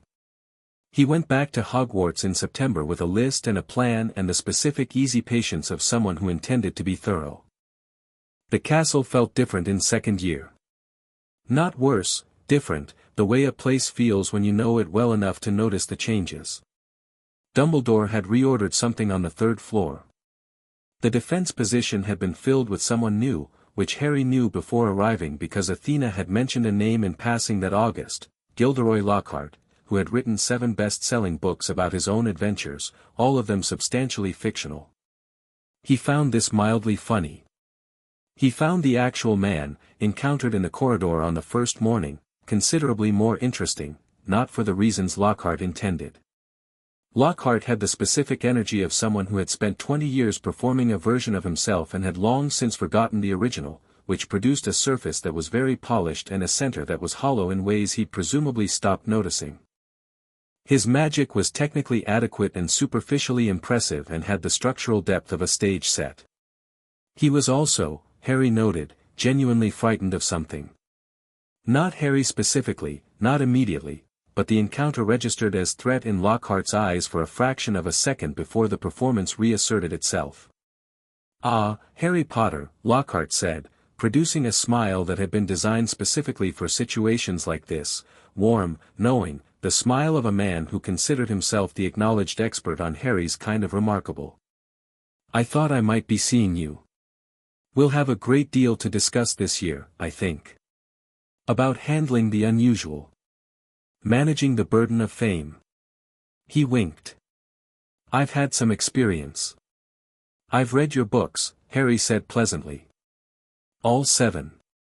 Lockhart brightened. Excellent, the Wagga Wagga werewolf chapter in Wandering with Werewolves was particularly interesting, Harry said. The countercurse you describe for lycanthropy is technically a memory charm, which cures the werewolf in the sense that the werewolf forgets it's a werewolf, not in the sense that the underlying curse is addressed. Though I imagine from the outside the results look similar. Lockhart's smile stayed on his face by muscle memory alone, while behind it something recalculated rapidly. That's a rather technical reading of, I think you're a skilled obliviator, Harry said, in the same pleasant voice. That's a genuine compliment. The precision required to extract memories that specifically from multiple witnesses across different settings is extraordinary. Most people can't do it. He smiled. See you in class. He walked away. Hermione, who had been standing slightly behind him, fell into step beside him. Was that entirely necessary? Probably not, Harry said. But he was about to offer to mentor me and I wanted to short-circuit it. Was that it? Harry considered. I also wanted him to know I knew. It'll make him more careful this year. He's going to do something careless eventually and the collateral could hurt people. If he's slightly afraid of me, he's slightly less likely to be careless around me. Hermione looked at him. That's very strategic, for a sentence that started with probably not. I contain multitudes, Harry said. You absolutely do, Hermione said, and sounded like she meant it entirely. Ron arrived at the castle 3 days into term via enchanted Ford Anglia, which was genuinely impressive logistics and also technically against 17 separate school rules. He arrived with a broken wand and grass stains and the sheepish expression of someone who knew the story was going to be told against him for years. The barrier was sealed, he explained, in the common room, to Harry and Hermione who were sitting on either side of him with the patient expressions of people who had decided to hear the whole thing before forming an opinion. Sealed, Harry said. Completely. Fred and George and Percy all got through, and then it just closed. We couldn't get in. And the train was leaving. So you stole a car, Hermione said. It's my dad's car. And flew it to Scotland. 400 miles, Ron said, with a note of pride that he was trying to suppress and failing. The Whomping Willow, Harry said. Ron pointed at the grass stains. Yes. Harry looked at him for a moment, then at Hermione.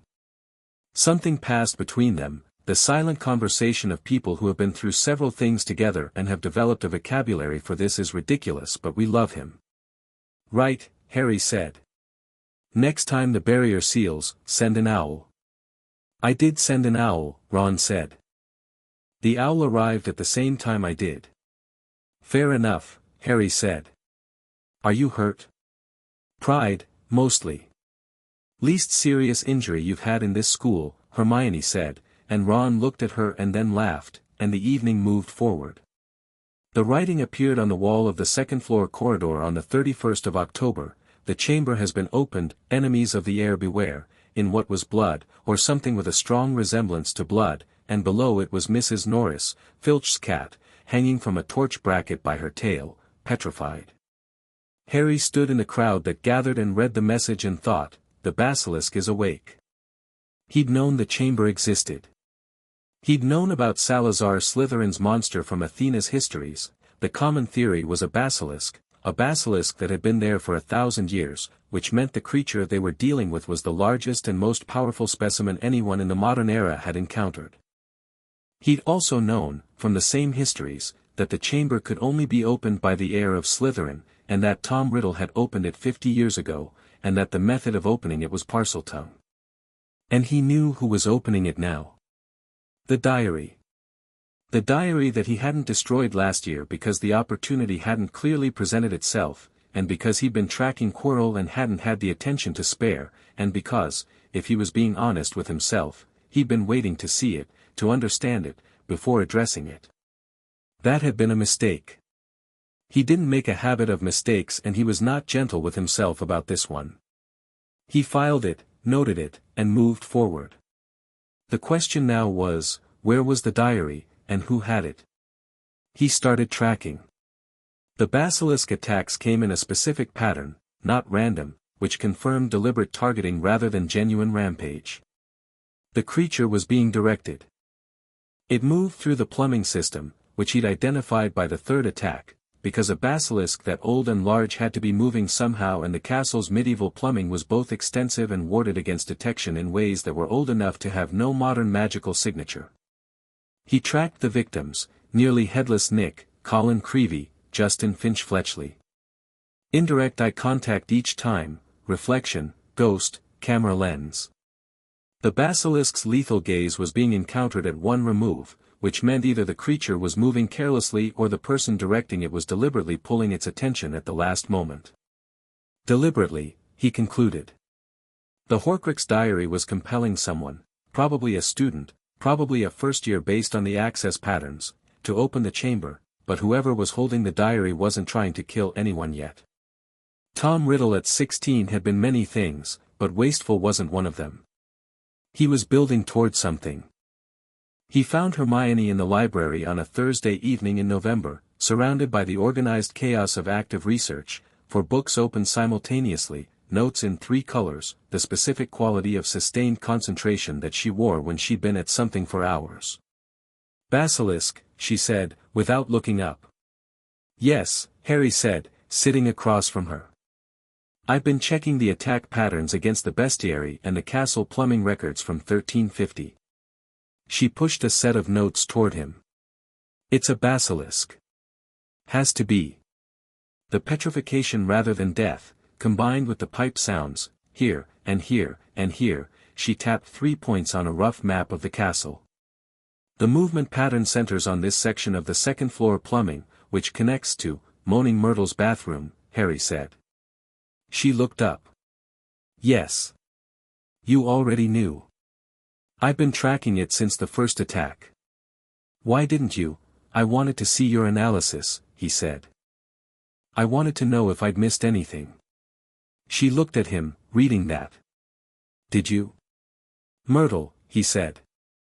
I'd noted the bathroom but I hadn't placed Myrtle as a witness to the original opening. She died the year Riddle opened the chamber the first time. I'd thought she was incidental. She's not, Hermione said. She's the signpost. Wherever the entrance is, it's within Myrtle's range. She paused. Why Parseltongue? You know it's Parseltongue. Yes. Can you open it? Yes, Harry said.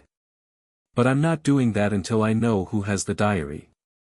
Opening the chamber without knowing who's operating Riddle's piece of himself gets us into a situation with a 1,000-year-old basilisk and an active Horcrux at the same time, which is manageable but unnecessarily complicated.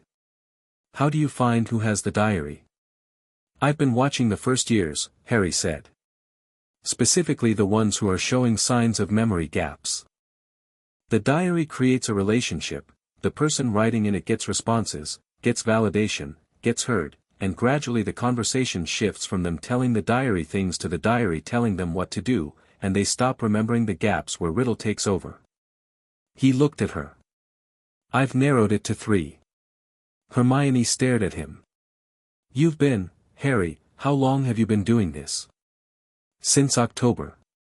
While also attending classes and playing Quidditch, the Quidditch is meditative, Harry said. She put her pen down and looked at him with the full weight of her attention, which she reserved for moments when she decided something was important enough to address directly.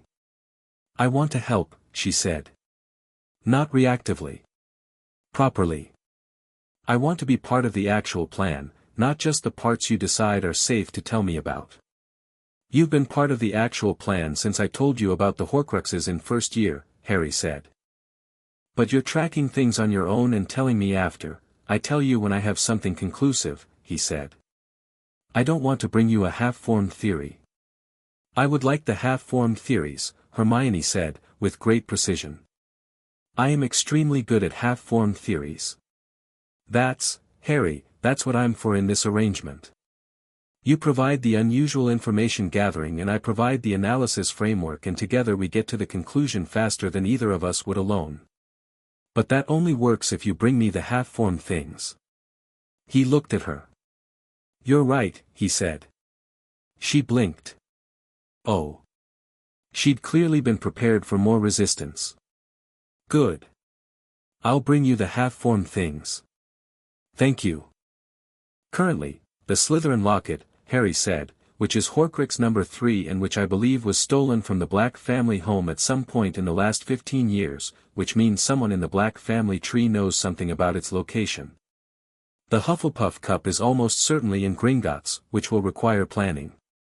The Ravenclaw diadem is in the Room of Requirement, which means it's accessible but requires knowing what you're looking for, which, the Room of Requirement. Hermione said. Harry. Half-formed theory, Harry said. The room responds to need. If I go in needing to find a lost object, the room becomes a repository of lost things, Hermione said, picking up the thread immediately. And the diadem was lost by Ravenclaw herself, so it would be, yes.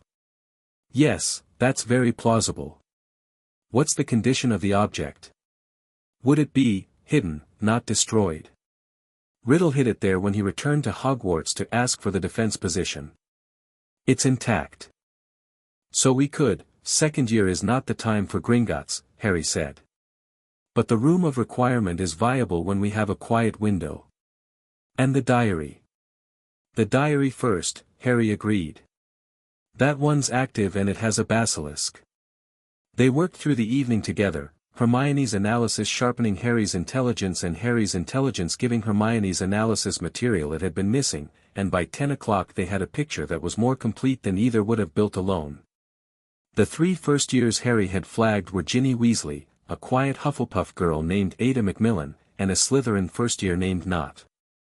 The attack pattern on the victims, crossed against the locations each of them had been in the days preceding each attack, and the specific emotional quality each of them had shown in the aftermath, pointed clearly to Ginny. Ron's sister. Harry sat with this information and felt the weight of it, the specific complexity of a problem that had a personal dimension, and the ways in which that dimension could compromise judgment if you let it. We need to be careful about how we tell Ron, he said. Hermione was quiet for a moment. We need to tell him soon. Yes. He's going to be afraid for her and angry, Harry said. And both of those are right. But he needs to understand that Ginny isn't responsible for this. She's 12 and someone handed her an object designed to do exactly this to her. He paused. Tom Riddle is brilliant and patient and absolutely without empathy, and a 12-year-old girl writing in a diary that writes back and tells her what she wants to hear was never going to be a fair contest. Hermione looked at him with the expression she used for things she found both difficult and accurate. You feel sorry for her. I feel sorry for every person Tom Riddle has ever decided was a useful tool, Harry said. Which is quite a lot of people. They told Ron the next morning, before breakfast, in the empty common room with the fire not yet lit. Harry laid it out simply and without cushioning it, because Ron did not benefit from cushioning, which Harry had learned. He processed better with the full truth than with managed versions of it. Ron's face went through several things rapidly. Fear and anger, as predicted. Then the anger went sideways, not at Harry, not at the information, but at the diary, at the situation, at whatever adult had given Ginny Weasley a Horcrux diary in the first place. Someone gave it to her, Ron said. She's been writing in it since. She was excited about a diary in August. She said someone left it in her cauldron. In Diagon Alley.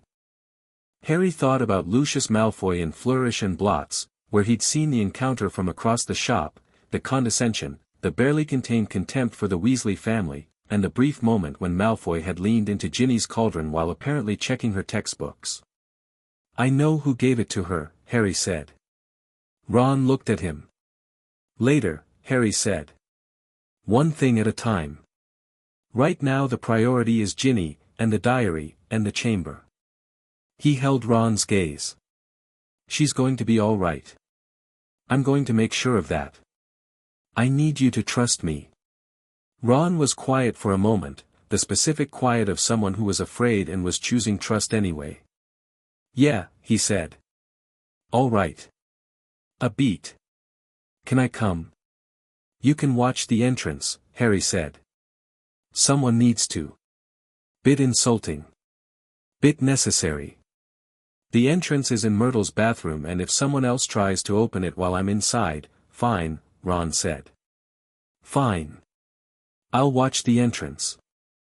Myrtle was in her usual state of comfortable misery when they arrived at her bathroom on the 15th of December, 3 weeks into Harry's investigation, which had yielded 2 things, the precise location of the chamber entrance, and the increasingly clear signs that Ginny Weasley was deteriorating, the memory gaps coming faster, the presence of the diary's influence more visible in her increasingly strange behavior. Something's about to happen, Harry told Hermione, on the 14th. Whatever Riddle is building toward, it's close. He's almost got enough of himself in her to act through her properly. What's he building toward? He needs to feed the basilisk. Properly. Not petrifications, deaths. A soul to anchor himself fully. Harry said it without softening it because the truth was what it was. Moaning Myrtle died 50 years ago because she was in the wrong place when the chamber opened. He needs that again. A death powerful enough to let him step through from the diary into, not a body. Something more like a shadow. A presence that can interact with the world. So we go tonight, Hermione said. Tomorrow night, Harry said. Give me one day to make sure I know the full layout. How are you going to? Parseltongue has a component that's not just spoken, Harry said. It resonates. I can feel the chamber through the school's magical structure if I listen at the right frequency. I've been doing it for a week. Tomorrow night I'll know enough. She looked at him with the expression she had that meant she was accepting what he said while also reserving the right to continue having opinions about it. Tomorrow night, then. He'd known Hermione and Ron would be there. He'd also known, when he was being honest with himself, that he wasn't going to try to stop them. He'd framed it as watch the entrance for Ron because that was a job, and Ron needed to feel useful to manage the fear, and watching the entrance was genuinely important. He'd told Hermione the plan in full because she was the plan, partly, her mind was the check on his, and he wasn't going into something this significant without that check. Myrtle floated in the middle of her bathroom looking moderately interested in the company, which was more than she usually got. Harry examined the sinks with the dual sense of his power, finding the old Parseltongue ward on the tap with the small snake engraved on its side. Open, he said, and the word felt different from English, not a different language exactly, but a different part of his mind, warm and low, the Horcrux connection activating alongside the natural magical response. The sinks parted. A pipe dropped away into darkness. Ron looked down it. Right, he said. Entrance, Harry reminded him.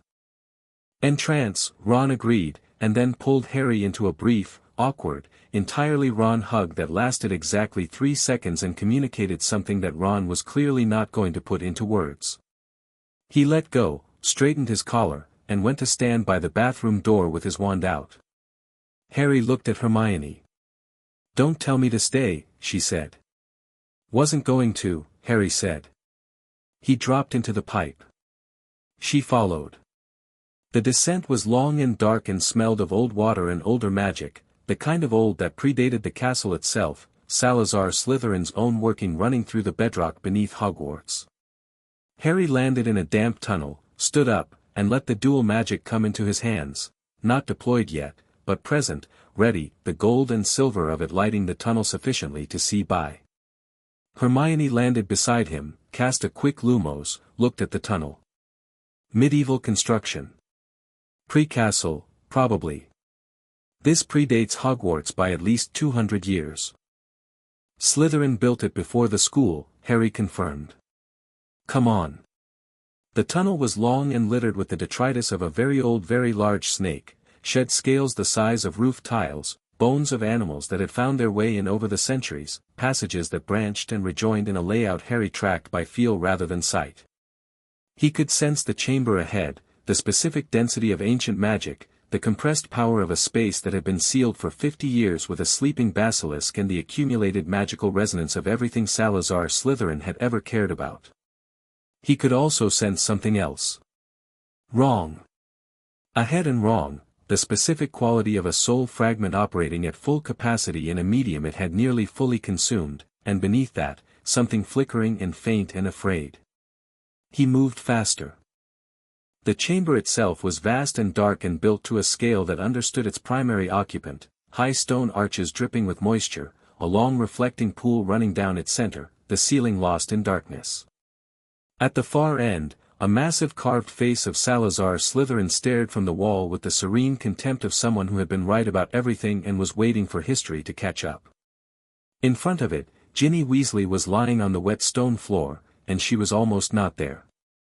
The specific quality of her presence, a 12-year-old girl's presence, vivid and real and recently full of the ordinary things of a first-year life, was very faint, a guttering thing, because most of the life in the vicinity was going somewhere else.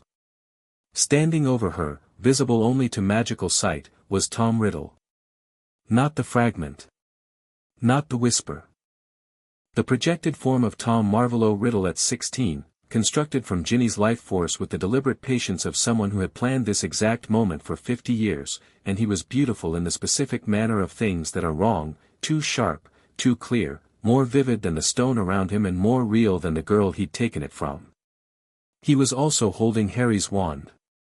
No, not Harry's wand. He was holding a wand that had formed from the ambient magic of the diary, constructed from what Ginny had unknowingly poured into it. He looked at Harry with the dark eyes of someone who had prepared for this meeting and was pleased with his preparation. "Harry Potter," Tom Riddle said. "Tom Riddle," Harry said. Riddle smiled. It was a remarkable smile. He'd had one of those faces that could make almost anything look sincere. "I've been wanting to meet you properly. The form of you, not the scar." "The feeling isn't mutual," Harry said pleasantly, moving past Riddle toward Ginny. "But here we are." Riddle stepped sideways, positioning between Harry and Ginny. It was a graceful move, practiced. "She's nearly gone. What she has left won't sustain her much longer. You're going to leave her and deal with me, or you're going to help her and have nothing left to deal with me." "False binary," Harry said.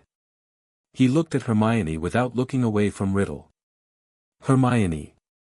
Hermione moved left, not toward Ginny but toward the wall of the chamber, which Harry had identified, from Athena's histories and 2 weeks of reading old accounts of Slytherin's construction methods, as the wall that contained the anchor for the chamber's internal ward system.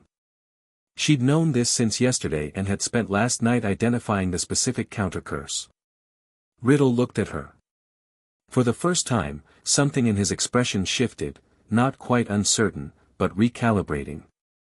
"She's unmapping the chamber wards," Harry told him helpfully. "When the anchor ward breaks, the sustaining structure that connects the diary to the chamber collapses. You lose the environmental amplification you've been using to process Ginny's life force and you go back to being a book." He looked at Riddle. "I'm not going to fight you the way you're expecting." "No." Riddle's eyes were back on him, sharp. "And why not?" "Because you're not really here. You're a memory. A very powerful, very coherent, very dangerous memory, but a memory. Fighting a memory as though it's a person just." Harry looked at the magnificent projected face, the dark eyes, the careful beauty of a 17-year-old genius who had already decided what he was going to do with his life and found it liberating. "It misses the point." "What is the point?" Riddle said, and now his voice was different, stripped of performance, a genuine question underneath the composure. "That you were a person," Harry said. "Once. An extraordinary one. And every choice you made after a certain point was the choice to stop being that person and become this instead." He gestured, not dismissively, genuinely. "This isn't freedom from death, Tom. This is what death looks like when it's terrified of itself." "You're 11 years old," Riddle said, quietly, and the quiet was more dangerous than the smile. 12, Harry said. "And you think you understand. I think I understand you better than you know," Harry said. "I've read everything about you that exists. The orphanage reports, the school records, the accounts of your professors. You wanted to be extraordinary. You were extraordinary. The part one don't understand, the part I've tried to understand, and can't, is how you went from wanting to matter to wanting to be feared, and whether you even know those are different things."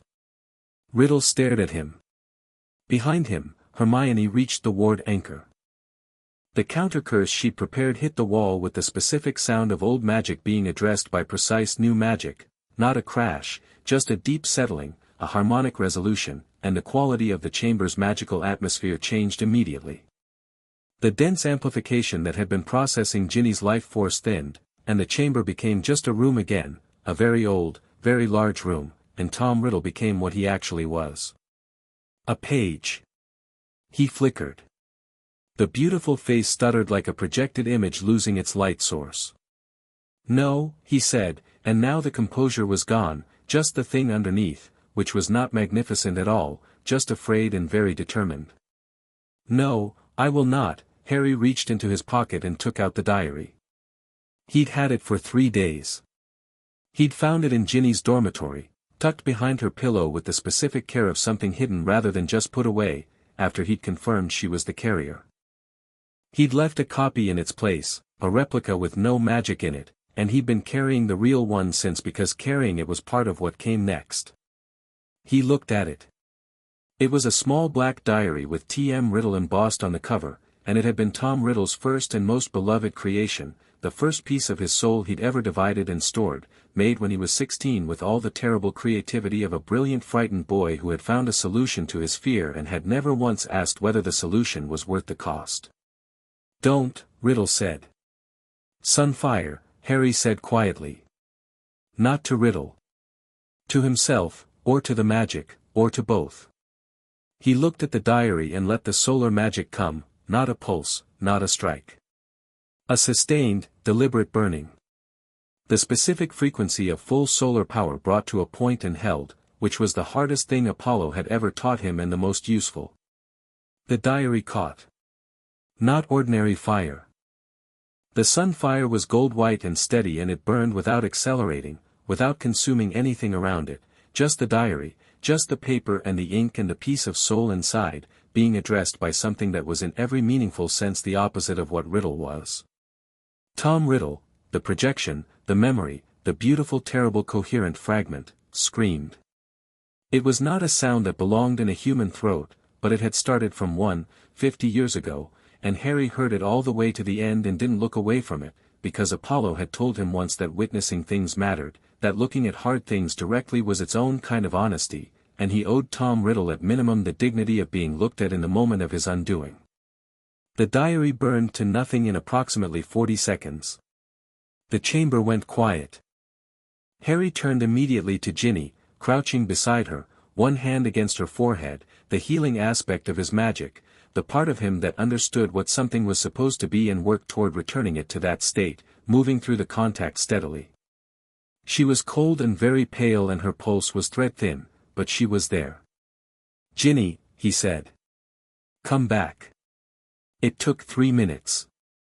The life force that Riddle had processed back into the chamber's magical fabric, dispersed now, the anchor gone, freed into the ambient of the room, Harry gathered with the careful patient attention of someone doing intricate work, and it wasn't healing so much as returning, pulling back what had been taken and restoring it to where it belonged. Ginny's eyes opened. She looked at Harry with the specific quality of someone coming back from very far away, confused, frightened, not yet fully present. Then the presence came back with a rush and with it the fear, and she sat up sharply and looked around the chamber with wide eyes. "It's over," Harry said. "Tom Riddle's gone. The diary's destroyed." She stopped. "I don't remember, there are things I can't, the gaps in your memory are because he was using your mind," Harry said simply. "You're not missing time because anything is wrong with you. You're missing it because he took it. Those are different things." She looked at him, and her lip was trembling, and she said, "I wrote in his diary and he was designed to do exactly what he did to you," Harry said. "A 12-year-old doesn't stand a chance against a piece of Tom Riddle's soul. Nobody should have to. I let the basilisk out," she said. "People were hurt, petrified. Everyone is fine." Madame Pomfrey reversed it. He met her eyes. "Ginny. You are not responsible for what someone else's magic did through you." She was crying, quietly, the relief and terror combination of someone who has survived something and is only now fully feeling it. He let her cry. Hermione came and sat beside her on the other side and put an arm around her with the practical warmth of someone who understood that some situations called for simply being physically present. "The basilisk," Hermione said, looking up at Harry. "Yes," Harry said. He stood up and looked at the statue of Slytherin at the end of the chamber, at the carved mouth, open and dark, and felt the old magic in it, the basilisk's presence, vast and ancient, curled somewhere in the deep passages, waiting. He crossed the chamber to the statue. He looked up at it. "I'm going to open the mouth," he told Hermione, over his shoulder. "Close your eyes." "Harry, I know what I'm doing," he said. "Close your eyes." He heard her comply. He looked at the carved stone face of Salazar Slytherin, ancient and contemptuous, and said in Parseltongue, "Wake up." The sound that answered was not a hiss. It was something lower and more foundational, the movement of something enormous, the specific vibration of a creature that had existed for 1,000 years and had woken before and knew what waking meant. The passage in the statue's mouth opened, and from the darkness came the basilisk. It was magnificent. That was the first and most honest thing about it, before anything else, before the danger or the scale or the yellow eyes that Harry kept his gaze away from. It was magnificent. 60 feet of living architecture, the scales the color of deep forest shadow, moving with the specific articulate grace of something that had been perfected by 1,000 years of existing in exactly the environment it was built for.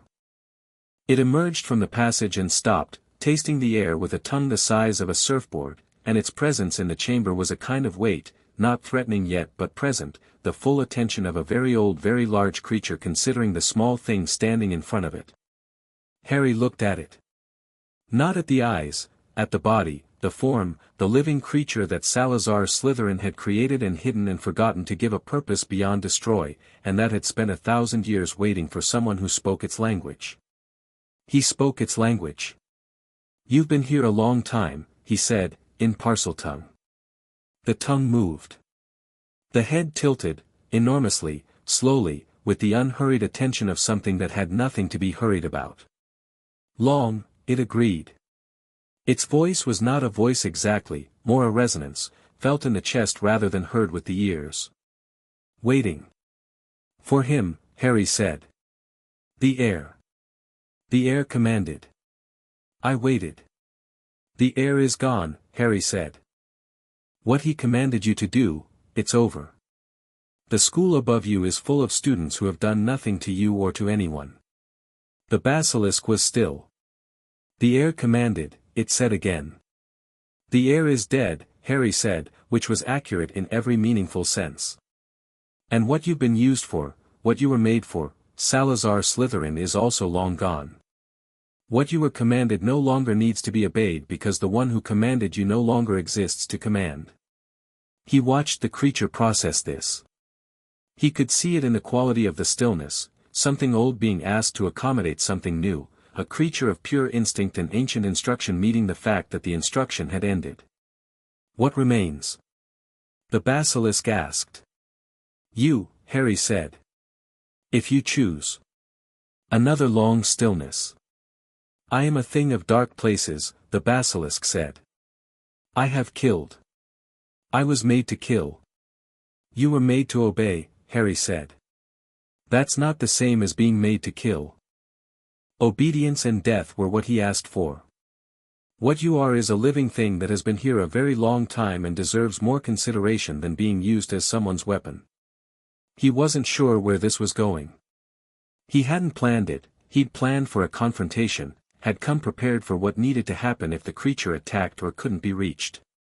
But the creature had spoken, and he'd answered, and the conversation had gone somewhere he hadn't anticipated. "You speak to me truly," the basilisk said. "Not as the air." As, it tasted the air again. "Something else." "Something else," Harry agreed. "What would you have me do?" Harry looked at the vast creature in the vast chamber.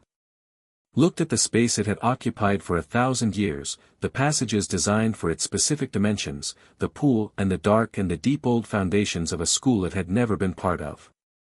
"Hermione," he said, aloud, in English.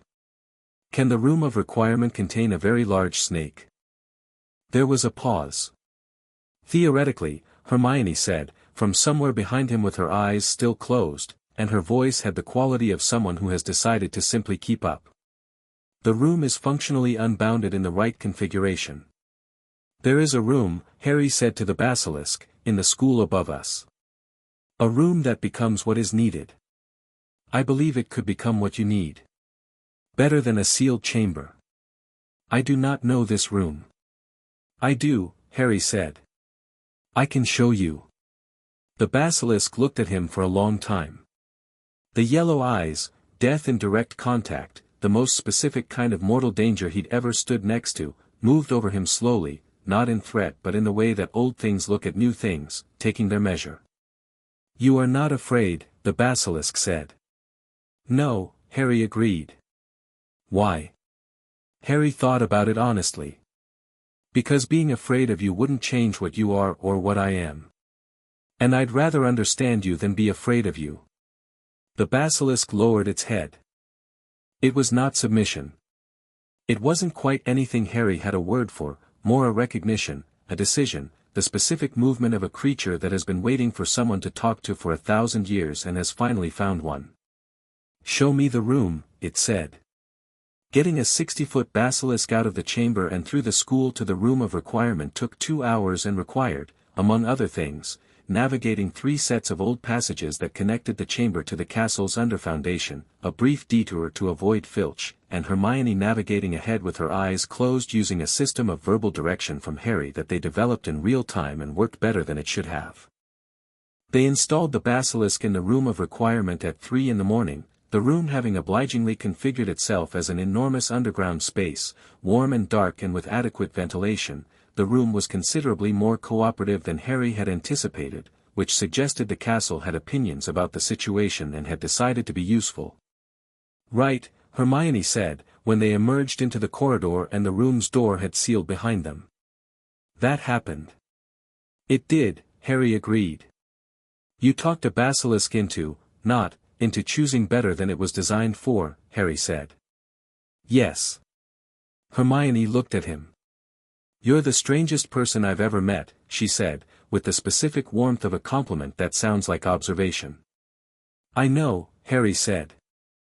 They collected Ginny from the chamber. Hermione had left her with a warming charm and a conjured blanket, and brought her up through the pipes and into Myrtle's bathroom, where Ron was waiting with the expression of someone who had been standing at a bathroom entrance for 2 hours at midnight working very hard not to catastrophize. He saw Ginny first. The expression on his face was something Harry looked away from, because it was the kind of private and overwhelming thing that deserved its own space. Then he looked at Harry. "The diary?" Ron said. "Destroyed," Harry said. "Basilisk?" "Handled." "How?" "Talk to it," Harry said. Ron looked at him. Then at Hermione. Hermione nodded, which she did when she was confirming something she still hadn't entirely processed herself. "Right," Ron said, in the voice of someone who has learned to accept certain information from Harry at face value and defer the full reaction to a more convenient moment. "Right. Let's get her to the hospital wing, then."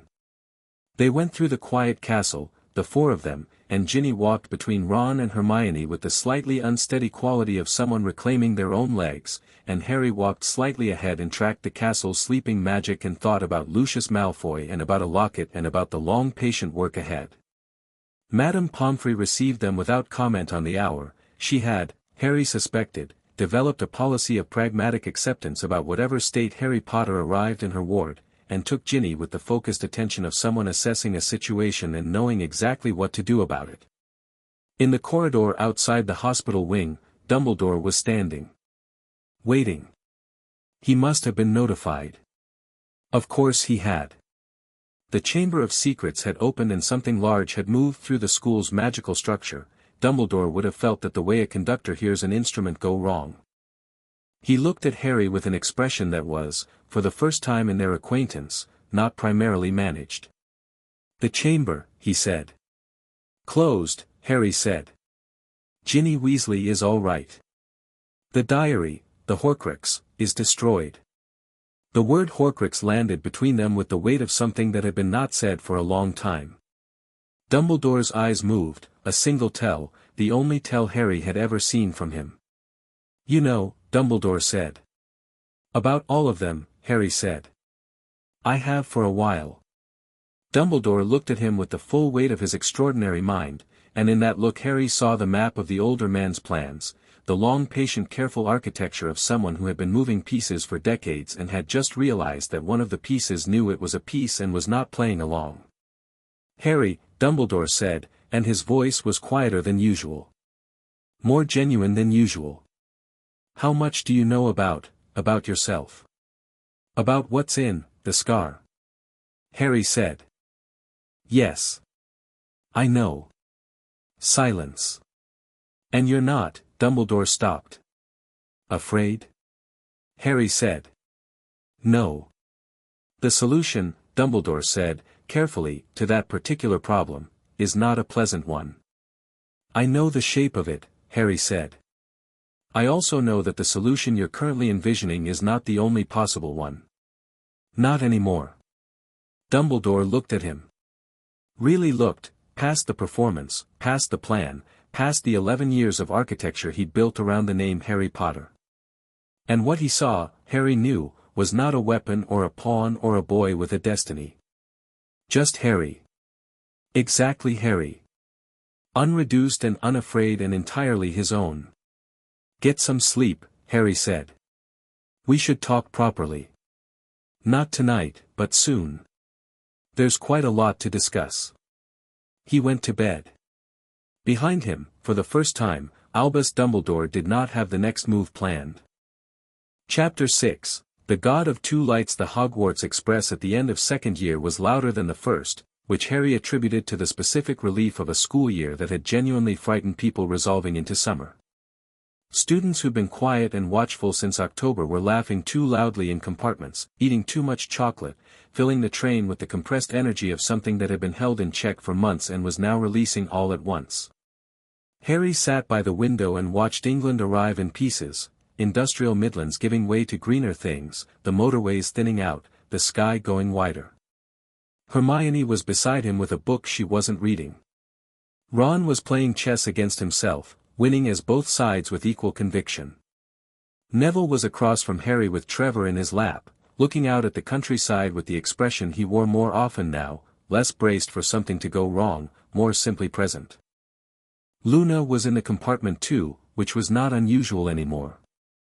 She'd developed the habit of drifting into their orbit on the train, and most of them had stopped noticing it wasn't technically her compartment, which Harry thought was exactly how Luna preferred it.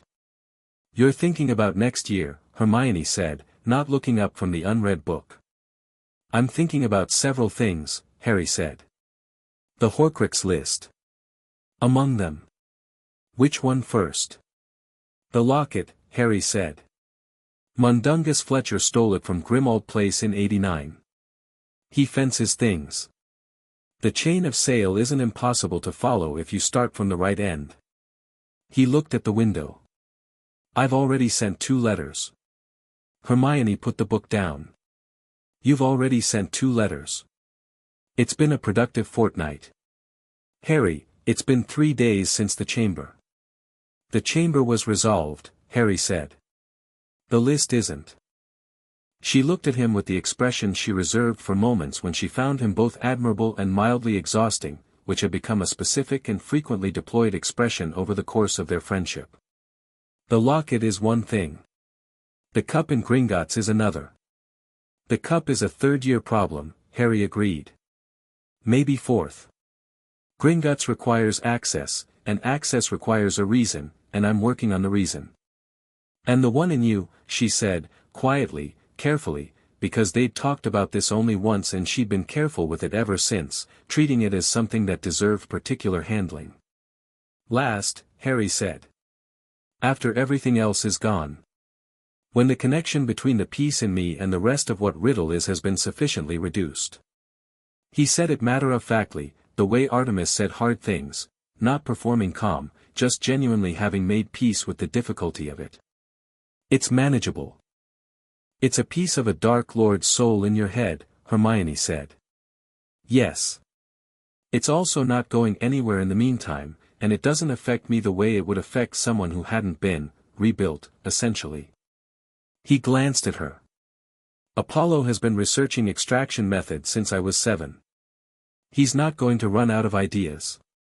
Hermione absorbed this. It was one of the things he valued most about her, the capacity to receive information that should be alarming and, after a brief adjustment period, incorporate it into her working model and proceed. Other people would have spiraled. Hermione updated. You trust him, she said. Apollo. Completely. And Artemis. Yes. I want to meet them, she said. Someday. When that's possible. It's possible this summer, if you want, Harry said. Apollo keeps suggesting it. He's been curious about you since the Quirrell incident. I told him about the word analysis and he spent a week being dramatically impressed. Hermione's expression cycled through several things, the foremost of which was the specific combination of pleasure and embarrassment she experienced when her intelligence was acknowledged by someone she respected. A god was impressed by my word analysis. He uses the word formidable, Harry said. Which from Apollo is significant because his default register for things he finds adequate is wonderful, so formidable means he thinks you're operating above the average divine standard. She was quiet for a moment, very carefully not smiling. Tell him I'd be delighted to visit, she said. I'll pass it on. Ron looked up from his chess game. Can I come? You want to visit Olympus? Harry said. I want to meet a god, Ron said. That's a sentence I genuinely thought I'd never say and yet here we are. He moved his own rook, checked his own king, frowned at the board. What's it like? Olympus. Loud, Harry said. Someone's always arguing. Hermes leaves things everywhere. Hephaestus is always building something that makes noise at 4 in the morning. Apollo burns breakfast every third day on principle. He paused.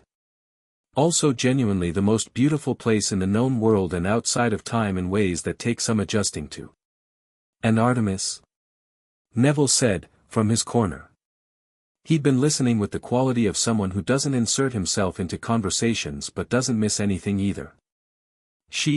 Harry thought about how to describe Artemis to someone who had only the mythology to work from, which was technically accurate and entirely incomplete. She doesn't waste anything. Words, time, attention. When she gives something, she means it. She's the reason I can track a moving target through a dark forest, read a person's intention from 30 feet, and hold still long enough to let a situation develop before I act on it. He looked at Neville. She'd like you, I think. She has a lot of time for people who are more than they look. Neville went slightly pink. I'm not, you talked a devil's snare cutting through its repotting tantrum last week, Harry said. Calmly. While Seamus was panicking 6 inches away. That's not nothing. Luna, who had been looking out the window, said without turning, Neville is going to be very important. She said it the way she said most things, as information, not prediction, just a fact that was slightly ahead of its time. The right moment hasn't come yet. But it will. The compartment was quiet for a moment. Cheers, Neville said, in the tone of someone who found Luna's certainty both baffling and oddly reassuring. You're welcome, Luna said serenely. The train ran on through the brightening afternoon, and Harry watched England assemble itself outside the window, and thought about the summer ahead and the work of it, and felt the anticipation of going home settle into him with the easy warmth of something that had never once let him down. Olympus in July was its own specific miracle. The light lasted different there, not longer or shorter, but more. Apollo's presence in his own domain made the light conscious in a way it wasn't anywhere else, aware and warm and attentive, and Harry, who had grown up in it, registered it on return the way you register a smell that you didn't know you'd been missing until it was back. Artemis was in the training ground when Harry arrived, putting 3 of her hunters through a precision drill that involved moving targets at varying distances in low light conditions. She didn't stop the drill when Harry walked in. She acknowledged him with a slight lift of her chin. You're late, you're here, good, and he sat on the stone wall at the edge of the range and watched and felt the specific quality of being home settle over him like something physical. The hunters finished. They filed past Harry with the varying degrees of acknowledgement that Artemis's hunters gave him. Some were old enough to find him interesting, some found him suspicious in the specific way of people who'd pledged themselves to a goddess of maidenhood and were uncertain where a 12-year-old godling fit, and one, a girl called Talia who joined the hunt 3 years ago and had approximately the same amount of patience for social complexity as Harry, just nodded at him like a colleague. Artemis came and sat beside him on the wall. The diary, she said. Destroyed. The basilisk. Relocated. Room of requirement. She looked at him. You relocated a 1,000-year-old basilisk. I talked to it, Harry said. It was reasonable once it had someone to talk to. Artemis was quiet for a moment. That will become either a famous story or a classified incident depending on who ends up writing the history of this period. Probably both, Harry said. Ginny Weasley. Fine. She will be fine. It'll take time. What Riddle did to her isn't a quick recovery, but she has good people around her and she's tougher than the situation gave her credit for. And Dumbledore, Artemis said, and her voice changed slightly on the name the way it always had, not hostile exactly, but with the specific sharpness of someone who had been watching a situation for years and had strong, patient opinions about it. He knows I know about the Horcruxes, Harry said. Including the one in me. He's adjusting. What does adjusting mean, in his case? It means he's rewriting his plan around the fact that I'm aware of the plan. Harry looked at his hands. He still thinks there's a path where I have to die to end this. There is a path like that, Artemis said. There are several paths, Harry said. His path requires my death because he built his model around a fully mortal Harry who doesn't have access to divine healing and extraction methods. The paths that don't require it require things he doesn't know are possible. He looked at her. Which is fine. He doesn't need to know yet. When it becomes relevant, he'll know. She looked at him for a long moment. You're not angry at him. He loves the wizarding world, Harry said. He's spent 60 years protecting it and he's been almost entirely right about almost everything, and the places where he's wrong are almost always the places where he's made someone into a means rather than a person. I can understand how that happens without being all right with it. He paused. He's not going to make me into a means. That's the line. As long as that's clear, I can work with him on the rest. Artemis said nothing. The training ground was quiet now, the evening coming on soft and gold, and somewhere across the palace Apollo was playing something that drifted across the distance, half melody, half ambient presence. I'm going to need help with the locket, Harry said. The chain of sale goes through 3 intermediaries and then into the possession of someone called Dolores Umbridge, which is a ministry name, which means the retrieval is political rather than Dolores Umbridge. Artemis's voice had a very specific quality. You know the name. I know the name, Artemis said, with the economy of someone who has made a decision not to say more than is necessary while still saying enough. Complicated retrieval, Harry said. I'll help, Artemis said. Thank you. They sat in the evening quiet, and Apollo's music moved through it, and both of them let the summer and the home of it simply exist for a moment without requiring anything more. Harry, Artemis said. Yes. She looked at the training ground, the distance, the evening light. She was doing the thing she did when she was going to say something that she'd thought about enough to commit to, the particular stillness that meant the words were selected and ready, not impulsive, genuine. You did well this year, she said. Both years. I watch what you're building. The people around you, the way you understand the situation, the patience of it. You did well.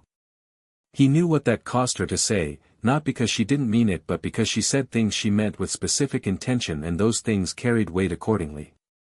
You taught me how, he said. Apollo taught you as much. You both did, Harry said. Differently.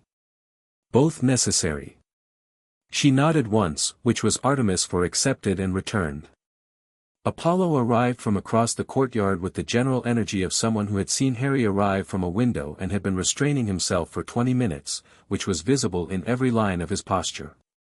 He crossed the training ground at a speed that was technically a walk but only technically, and said, You're here.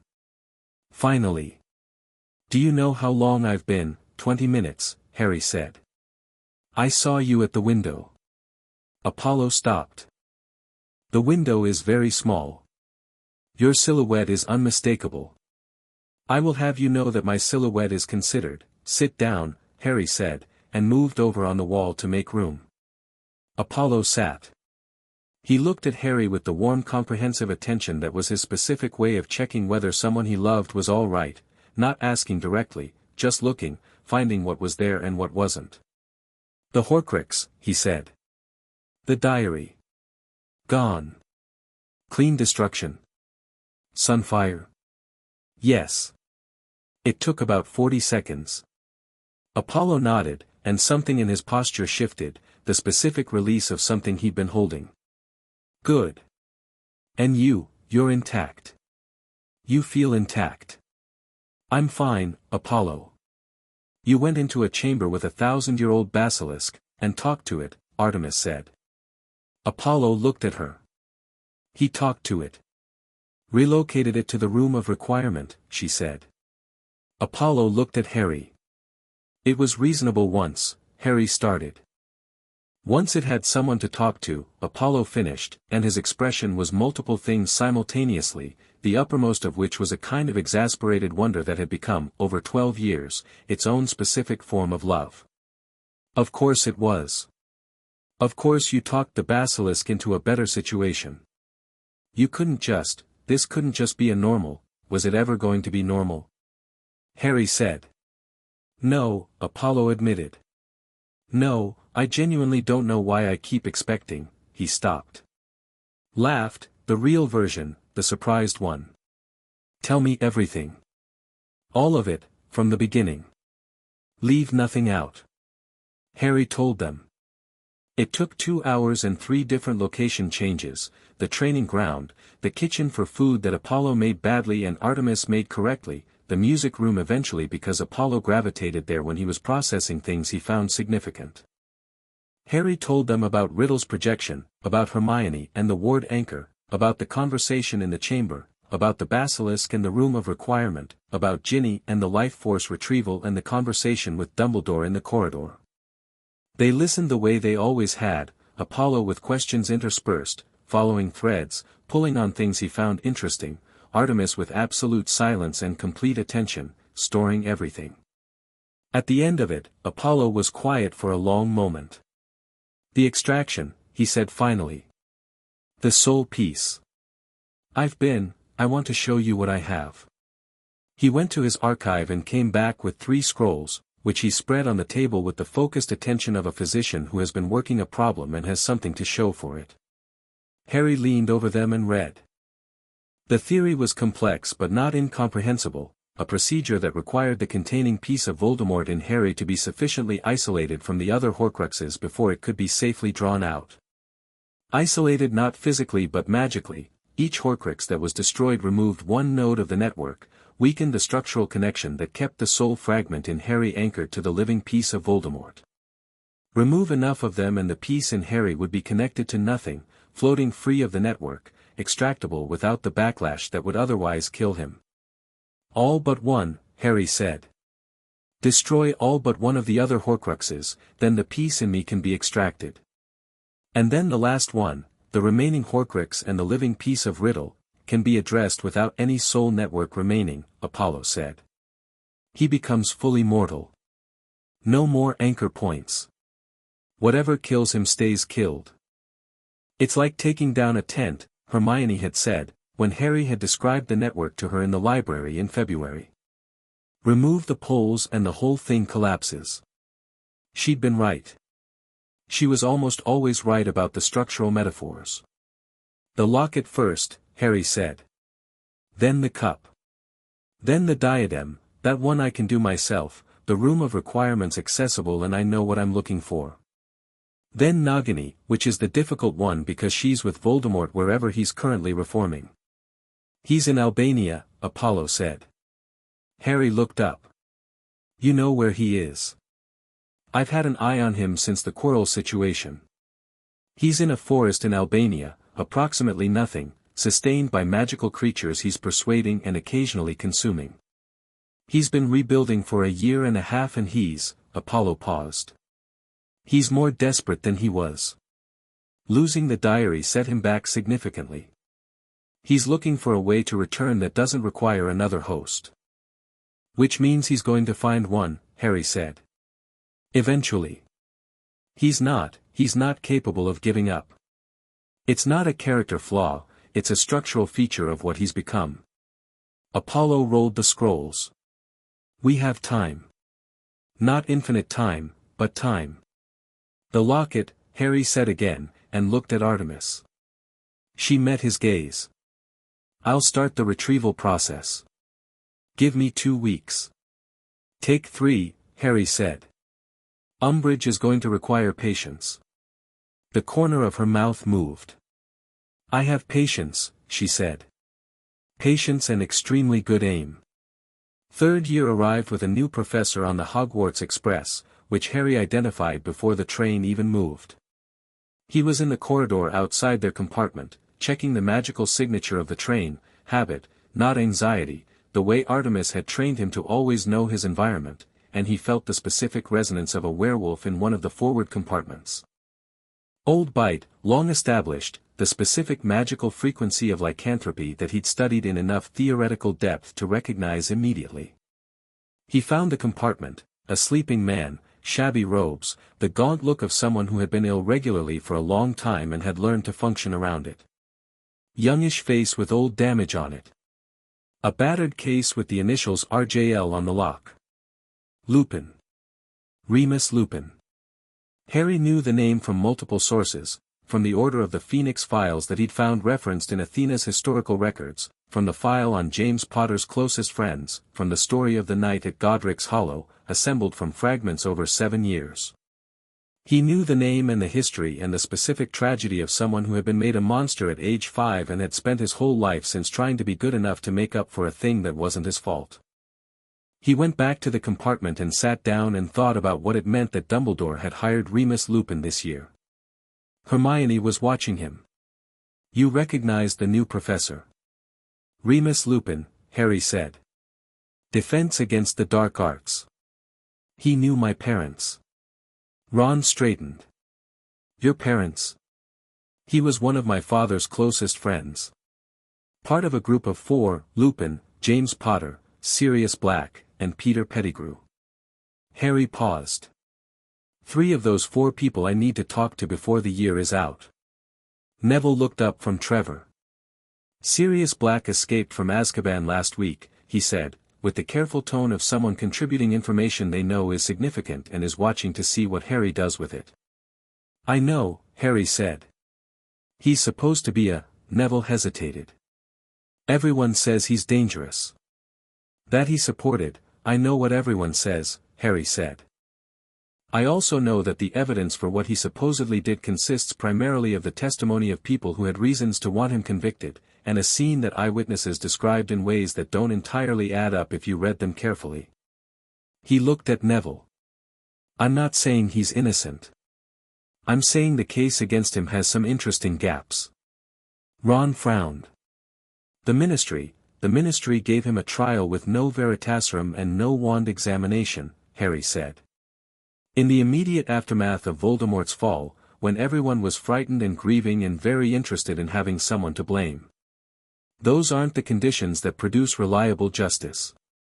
The compartment was quiet. You've been thinking about this for a while, Hermione said. Since 4th year became 3rd year and I started working out who was going to be near me that had information about my parents, Harry said. Lupin is one source. Sirius Black, if he's reachable and not actually a violent dangerous man, is another. And Peter Pettigrew, is dead, Ron said. Black killed him. 12 muggles and all that was left was a finger. Fingers are small, Harry said.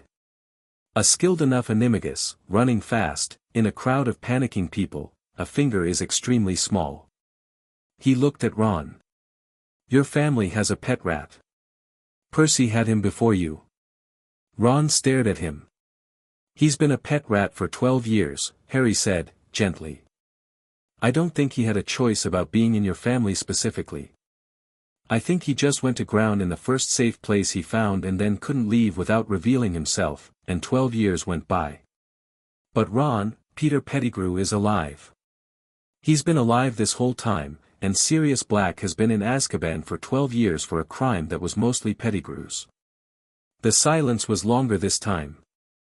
Ron's face went through several things, the confusion, the beginning of anger, the specific awful look of someone processing a thing that has been in their life for years without them knowing it. Scabbers, he said. Yes. Scabbers has been, since before you were born, yes.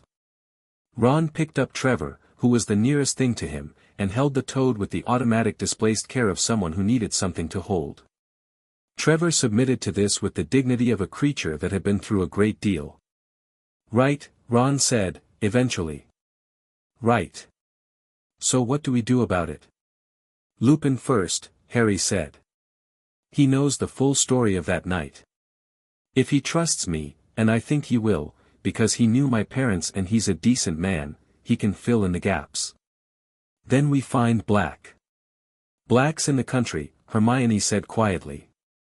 "If he escaped Azkaban to come here, he came for a reason," Harry said. "And I think the reason is Pettigrew. He's the only one who knows the truth." He looked at his friends. "Azkaban doesn't break everyone. It breaks most people, but Lupin told me once," he stopped. "He'll tell me, when I ask him." What kept Black sane? Luna, who had been quiet for the journey, looked at Harry with her sideways quality of attention.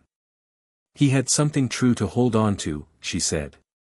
"In Azkaban. Even Dementors can't take something that's completely true." "Yes," Harry said. "I think that's right." The train ran on. Lupin's first class was Boggart's, which was excellent defense pedagogy, practical, diagnostic, immediately relevant, and Harry appreciated the lesson structure while spending it primarily observing Lupin observe his students. The man was a skilled teacher.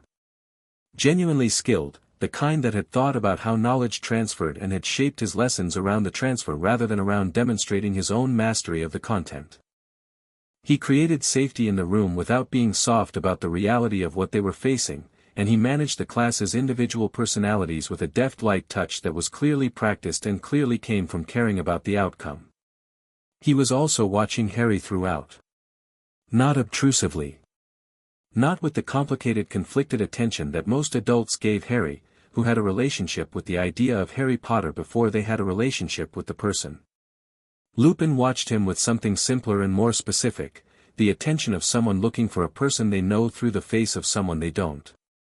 Harry let him look. After class, when the room had emptied, Harry stayed. He sat on the edge of a desk, which was a deliberate choice, not the student position of a chair, not standing, something that implied he intended a conversation of equals. Lupin raised an eyebrow. "The Boggart didn't come to you," he said. "No," Harry agreed. It had moved around him, he'd felt it assess him and decline, which had interested him philosophically. A creature that fed on fear, faced with someone who genuinely had none. "I think it wasn't sure what to do with me." Lupin's expression was careful in a way that was trying not to be careful. "Most students your age have several things to be afraid of," Harry said. "I understand why. I'm also genuinely not afraid of most things. It's not bravado. It's just what I am." A pause. "What are you, Harry?" Lupin said, and his voice was the quiet genuine version, the question of a man who had been wondering it since the train. "I knew my father," Harry said. "James Potter. I didn't know him personally, I was a year old, but I've spent 12 years learning about him and the people who loved him." "Which includes you." Lupin was very still. "I know who you are," Harry said. "Remus Lupin. Mooney, in the old shorthand. You were in a group of 4 people who were so close that 3 of them became illegal animagi to keep you company on full moons." He held Lupin's gaze. "I've also read the trial transcripts from 1981. The gaps in them are significant." "Harry, Sirius Black didn't betray my parents," Harry said. "Did he?" The silence that followed was the specific kind that answers the question. Lupin sat down. He moved carefully, the way people move when they're very tired, not physically but in a deeper way, the tiredness of someone who has been carrying something for a very long time. "No," he said. "He didn't. Peter Pettigrew was the secret keeper." "Yes. And Peter Pettigrew is alive." Lupin's head came up. His eyes, amber and careful, fixed on Harry with sudden sharpness. "How do you know that?" "Because I've looked at the evidence," Harry said. And because a rat who has been in a family for 12 years without aging is not a natural rat. He's been hiding. He paused. Professor. I need you to tell me the full story. Not because I'm going to run with it and do something impulsive, I'm not. But because I need to understand the full board before I can work out the right sequence of moves. Lupin looked at him for a long time with the expression of someone encountering something they'd been told to expect in theory and are now experiencing in fact. James used to say things like that, Lupin said. The full board. He was a terrible chess player, but he thought about strategy constantly. My mother was the one who thought about strategy, Harry said. My father was the one who made it seem effortless. Something in Lupin's face moved, old grief, genuine and deep. Yes. That's, yes. How do you know that? I've asked a lot of people, Harry said. Anyone who knew them. Over the years. I've been building a picture. He looked at Lupin. I'd like yours. If you're willing. Lupin was quiet for a moment. Then he said, your father once transfigured Snape's robes into a tutu during a defense final in our 6th year. The entire class saw. McGonagall deducted 100 points. Your father considered it completely worth it. Harry blinked. What had Snape done? Hexed me from behind during a practical exam, because I'd accidentally knocked his bag over in the corridor and he'd decided it was deliberate. Lupin's expression had the complicated layering of someone describing something that was both funny and painful and deeply old. Your father he didn't calculate, Harry. He saw something wrong happening to someone he cared about and he acted immediately. The calibration wasn't always right. But the impulse was always genuine. He sounds like Ron, Harry said. Lupin blinked. Yes. Actually. In some ways.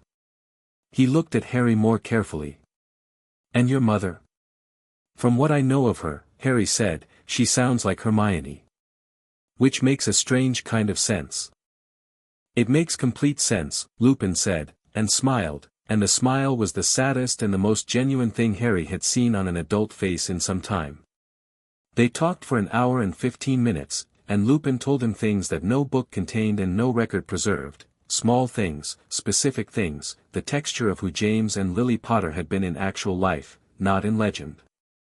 Harry listened with the full attention he brought to important things, and what he felt was not grief exactly, because he'd made his peace with the absence long ago, but something close to completion, the sense of a picture filling in. At the end of it, Harry said, Sirius is in the country. He came back for a reason and I think the reason is Pettigrew. When the moment comes, and it will come, this year, I think the timing is right, I'm going to need you to trust me enough to let me handle it my way. Lupin looked at him. What is your way? Getting everyone in the same room with the truth, Harry said simply. No violence. No dementors. Just the truth, in full, in front of people who have the authority to act on it. That sounds, Lupin paused. Simple. The best approaches usually are. And if Sirius is not what he seems, Harry said. Then I'll deal with that too. But I don't think he is. Lupin was quiet for a long moment. Your father would have, he stopped. Gone in wand blazing, Harry said. Yes, Lupin said. What would my mother have done? Lupin thought about it. Really thought, not reaching for the comfortable answer. Made sure she had the full picture first, he said. Then acted decisively with the full picture. Good, Harry said. Then I'm both of them, a bit. He left Lupin in the classroom with the expression of a man who had come to Hogwarts carrying 12 years of guilt for not having fought harder, for not having investigated, for having believed the surface story, and had just been handed something he didn't know how to categorize yet, which was the possibility that the 12 years could still mean something. Sirius Black was in the school by October, which Harry had suspected but confirmed on the 17th when he tracked an Animagus signature in the castle, the specific magical tell of a person who is also an animal, a doubled resonance that announced itself clearly to sufficiently sensitive perception. Large dog. Moving through the castle at night via the passages that the marauders had mapped themselves, which made a horrible elegant sense. In a place he'd helped to map, 30 years ago, in a better time. Harry found him in a disused classroom on the 4th floor at 2 in the morning in the first week of November. The dog was enormous, a great shaggy black thing that had the specific quality of something that had been reduced significantly from what it was supposed to be, thinned by years and Azkaban and grief into something still impressive but carrying the ghost of its original dimensions. It stood in the corner of the room and watched Harry come through the door with yellow eyes that were completely alert and completely tired at once. "I know it's you," Harry said. "You can stop if you want." A pause. Then the form shifted, not the quick elegant shift of a practiced animagus but something slower, the Azkaban and the 12 years in it making the magic sticky and labored. Sirius Black resolved into a gaunt man in his 30s who looked 15 years older, grey threading his dark hair, the face carrying the marks of everything that had happened to it. He looked at Harry. Harry looked back. The resemblance to his father was something he'd been told about and had tried to picture and had not, he found, fully imagined correctly. It wasn't just the features, it was something in the quality of expression, the specific way Sirius looked at him with the combination of recognition and grief that was its own kind of impact. "You look like James," Sirius said. His voice was rough from disuse and from whatever Azkaban had done to a person's ability to make sound with any warmth in it. "But your eyes are my mother's," Harry said. "Yes." He sat on one of the desks, the same deliberate choice as with Lupin, not student, not supplicant. "Sit down. You look like you've been standing too long." Sirius stared at him. Then, with the slightly dazed quality of someone who has been operating on survival instinct for 12 years and is encountering a situation his survival instinct has no protocol for, he sat on the floor with his back against the wall. "I'm not going to call anyone," Harry said. "Lupin knows I'm here. No one else does." "Remus," Sirius said, and even the single word had the weight of 12 years in it. "He's told me about you," Harry said. "About all of you. Peter too." Sirius's face did something swift and dangerous. "Peter, is Scabbers the rat," Harry said. "He's been with the Weasley family for 12 years. "I know." He held Sirius's gaze. "I know you didn't betray my parents. I know Peter was the secret keeper. I know he faked his death and framed you for it." He paused. "I've known since last spring, which is why I've spent the summer working out the right way to handle it." Sirius looked at him with the expression of a person who has been certain of something for 12 years and has just heard it confirmed by someone who had every reason to believe the opposite. "You know," he said. "Yes." "How?" "I read things carefully," Harry said. "And I had access to people who were willing to tell me the truth about what happened." He looked at Sirius. "I also need you to understand something. The plan for clearing your name, it requires the actual evidence. Which means Pettigrew. He's in the school," Sirius said. "With the Weasley boy, he's not going anywhere," Harry said. "I've been watching him for 3 months. He knows you're in the castle and he's been progressively more frightened, which means he's going to do something desperate soon." He looked at Sirius steadily. "I need you to trust me to manage the timing." "You're 13, Sirius said. "Yes," Harry agreed. "And you've been in Azkaban for 12 years. Between the two of us, I'm probably in better shape to manage this." Sirius stared at him. Then something cracked in his expression, not broke, cracked, the specific fracture of someone who has held something rigid for a very long time and is encountering something that makes rigidity unnecessary. "James always said Lily was the sensible one," Sirius said. "I've heard that," Harry said. "He was right." Sirius leaned his head back against the wall and looked at the ceiling. "What's the plan?" "Lupin, you, Pettigrew, and witnesses in the same place," Harry said. "Pettigrew exposed. Testimony given. Ministry notified with evidence already established so there's no opportunity to bury it." He paused. I have contacts in the ministry who are, not friends exactly, but invested in the truth on this one. And I have other means of ensuring that what happens in that room gets documented in a way that can't be dismissed. What other means? I'm going to make sure that the full account, Pettigrew's confession, your statement, Lupin's testimony, the evidence of the animagus transformation, is simultaneously recorded and sent to 5 different sources, Harry said. The Prophet, 2 international magical papers, the Wisingamott's independent record keeper, and 1 additional party who has the resources to ensure it's acted on. Sirius processed this. Who's the additional party? My family, Harry said. Sirius looked at him with the specific question he wasn't asking. What family? Your parents are dead, the Dursleys. My family, Harry said again, with the particular tone he used for that word, the one that Hermione had learned to hear and Neville had begun to understand, and that meant something specific and complete and not up for further discussion. Trust me on this one. Sirius was quiet. He looked at Harry with the amber-lit, exhausted eyes of someone who has spent 12 years certain that no one was coming and is now sitting in a disused classroom at 2 in the morning with his best friend's son, who is 13 years old and appears to have already organized everything. Okay, Sirius said. Okay. Harry said. Yeah. Sirius rubbed his face with both hands. Yeah. I trust you. He looked up. Your father would have been, he'd have found this, absurd and delightful. Harry offered. Sirius made a sound that was, improbably, a laugh. Rough and unpracticed and slightly broken in the way of things that have been out of use for too long, but genuine. Yes. Exactly that. Good, Harry said. Get some sleep. I'll send Lupin to you in the morning. He stood, and Sirius looked up at him with an expression that had grief in it and something else, something newer, the beginning of something that needed more time than a single room at 2 in the morning, but that had unmistakably started. Harry, he said. Harry paused. Thank you, Sirius said. Not performed. Not managed. Just direct and true, and 2 words carrying 12 years of weight. Your family, Harry said. You were my father's brother in the ways that mattered. That makes you mine. He looked at Sirius steadily. We're going to fix this.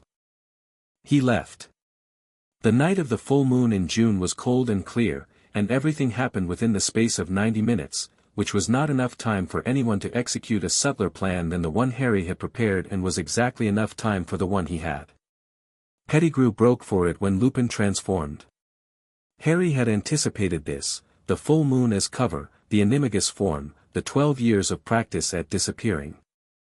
He'd positioned himself accordingly, and when Scabbers went for the tunnel under the Whomping Willow, Harry was already there. The moonfire stopped him at the entrance. A ring of silver light, low and precise, surrounding the tunnel mouth, the same working he'd used to stop Neville's fall in first year, applied here as a perimeter. Pettigrew scrambled against it and found it unyielding, and then he found Harry standing above the tunnel entrance looking down at him. Pettigrew was small. In human form, finally, forced out of the animagus shape by the moonfire's disruption of the transformation, he was a small pale man with watery eyes and the specific quality of someone who had made cowardice into an art form over decades of careful practice.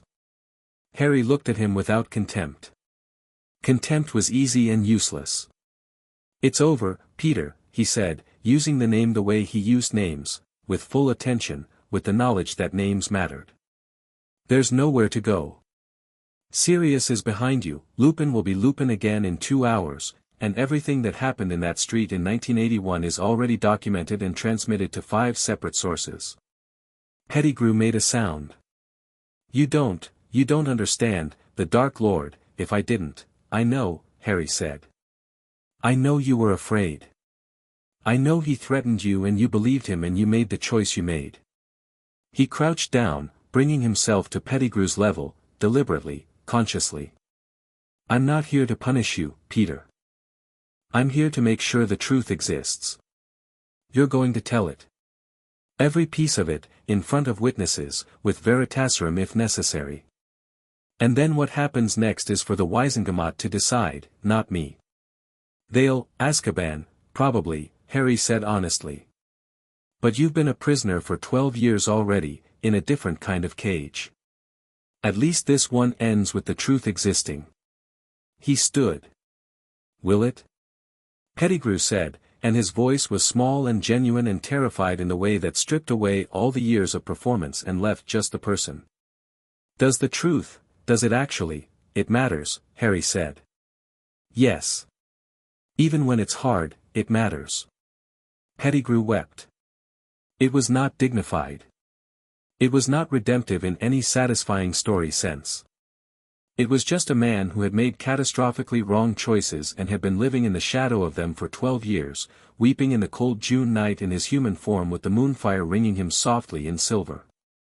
Harry waited it out. Then he walked Pettigrew back to the shrieking shack, where Sirius was waiting with the specific tightly controlled energy of someone who had been asked to trust and was trusting and was finding it the hardest thing he'd done since Azkaban, and the three of them waited for Lupin to change back.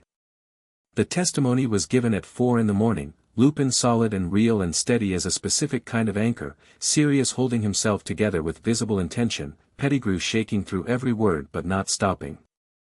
Harry sat in the corner and let it happen, and the moonfire recorded everything, and the recording was already transmitting via the divine channel he'd established last autumn, a thread of light running from Hogwarts to Olympus, where Apollo had been watching the night carefully and was ready.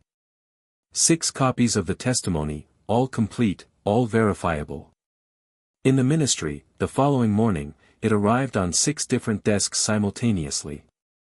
By nightfall, Sirius Black's name was clean.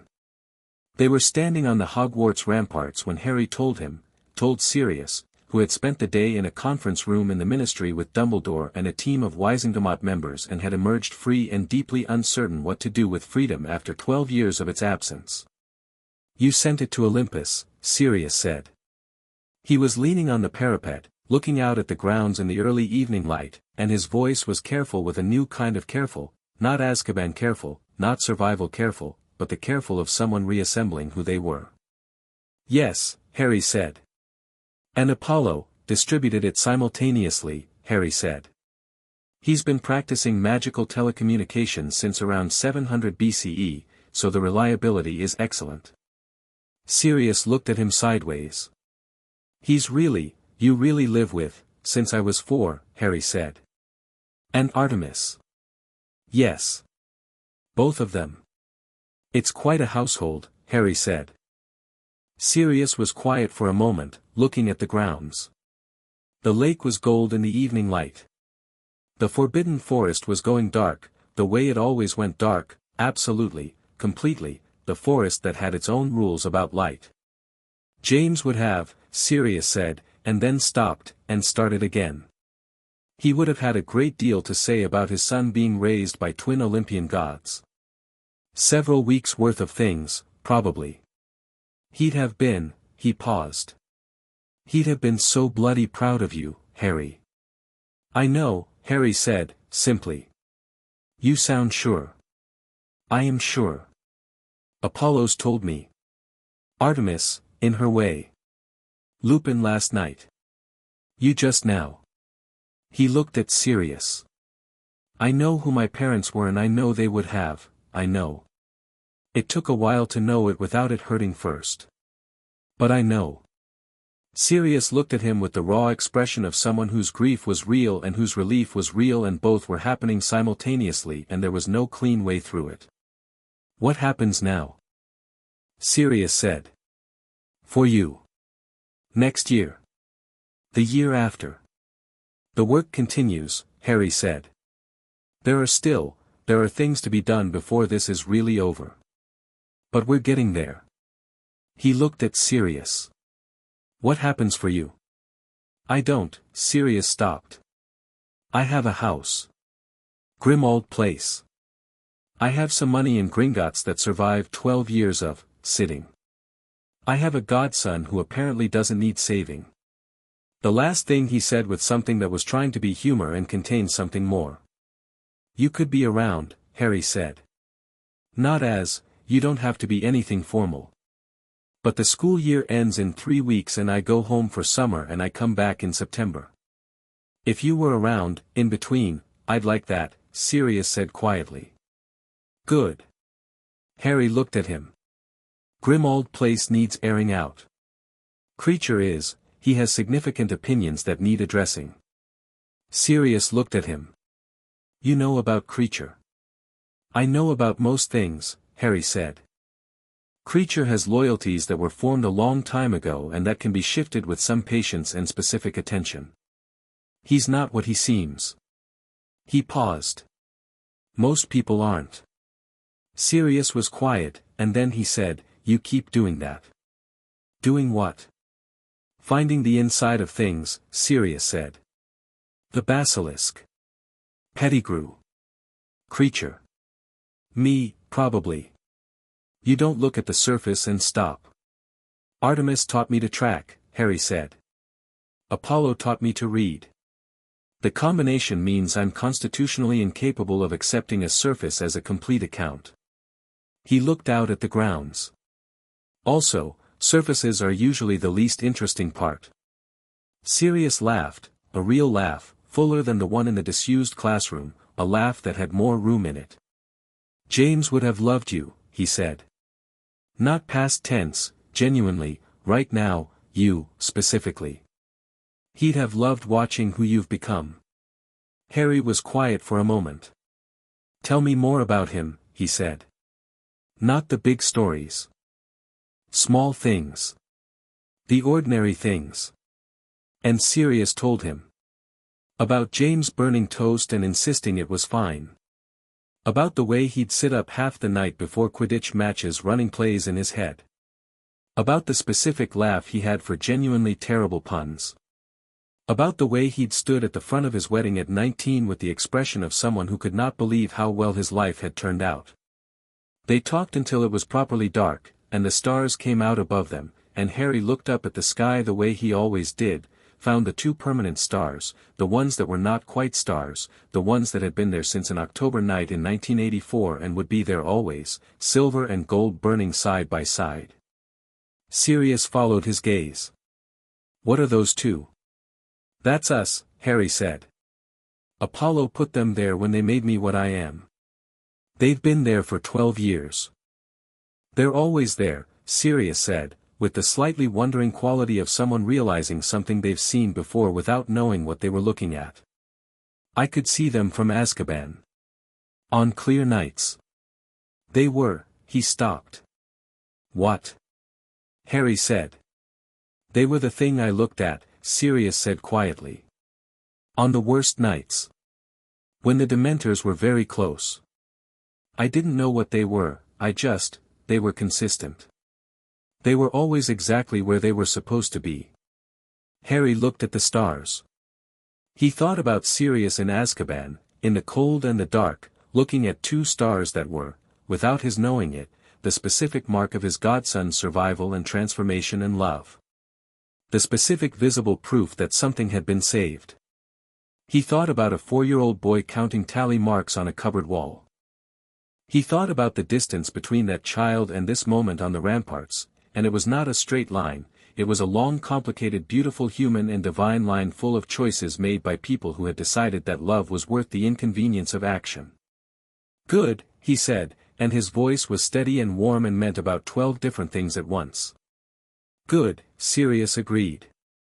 They looked at the stars together, and the castle was quiet behind them, and somewhere far above the atmosphere, exactly where they were supposed to be, two lights burned on, unchanging and certain, because some things, once placed, held. Harry came home to Olympus at the end of June and sat in the kitchen at the table where everything important had ever been discussed and told Artemis and Apollo the whole of the year. All of it. Lupin and Sirius and Pettigrew. The testimony and the ministry and the simultaneous distribution. Sirius free and Pettigrew in custody and the specific look on Dumbledore's face when he realized the mechanism by which it had all been arranged and could not identify where the thread had originated. Apollo listened with his hands around a cup of tea and his expression going from interested to delighted to something quieter and more genuine. Artemis listened with no expression at all, which was how she listened to things that mattered. When Harry finished, the kitchen was quiet. The locket, Artemis said. Did you get it? Harry said. On my desk, she said. Umbridge was, she required some persuasion. I'll bet, Harry said. Is she, intact, Artemis said. I'm precise. A pause. She's also considerably less confident than she was, which seems appropriate. The locket is Horcrux number 3, Apollo said. Diary gone, ring, he looked at Harry. The ring. The ring is in a house in Little Hangleton, Harry said. We need to be careful, it has a curse on it as well as the soul piece. The curse is the resurrection stone. Both gods were quiet. The Deathly Hallows are real, Apollo said, slowly. The ring has the stone in it, yes, Harry said. My mother's sacrifice created something, it's connected to the Hallows, I think, in a way I don't fully understand yet.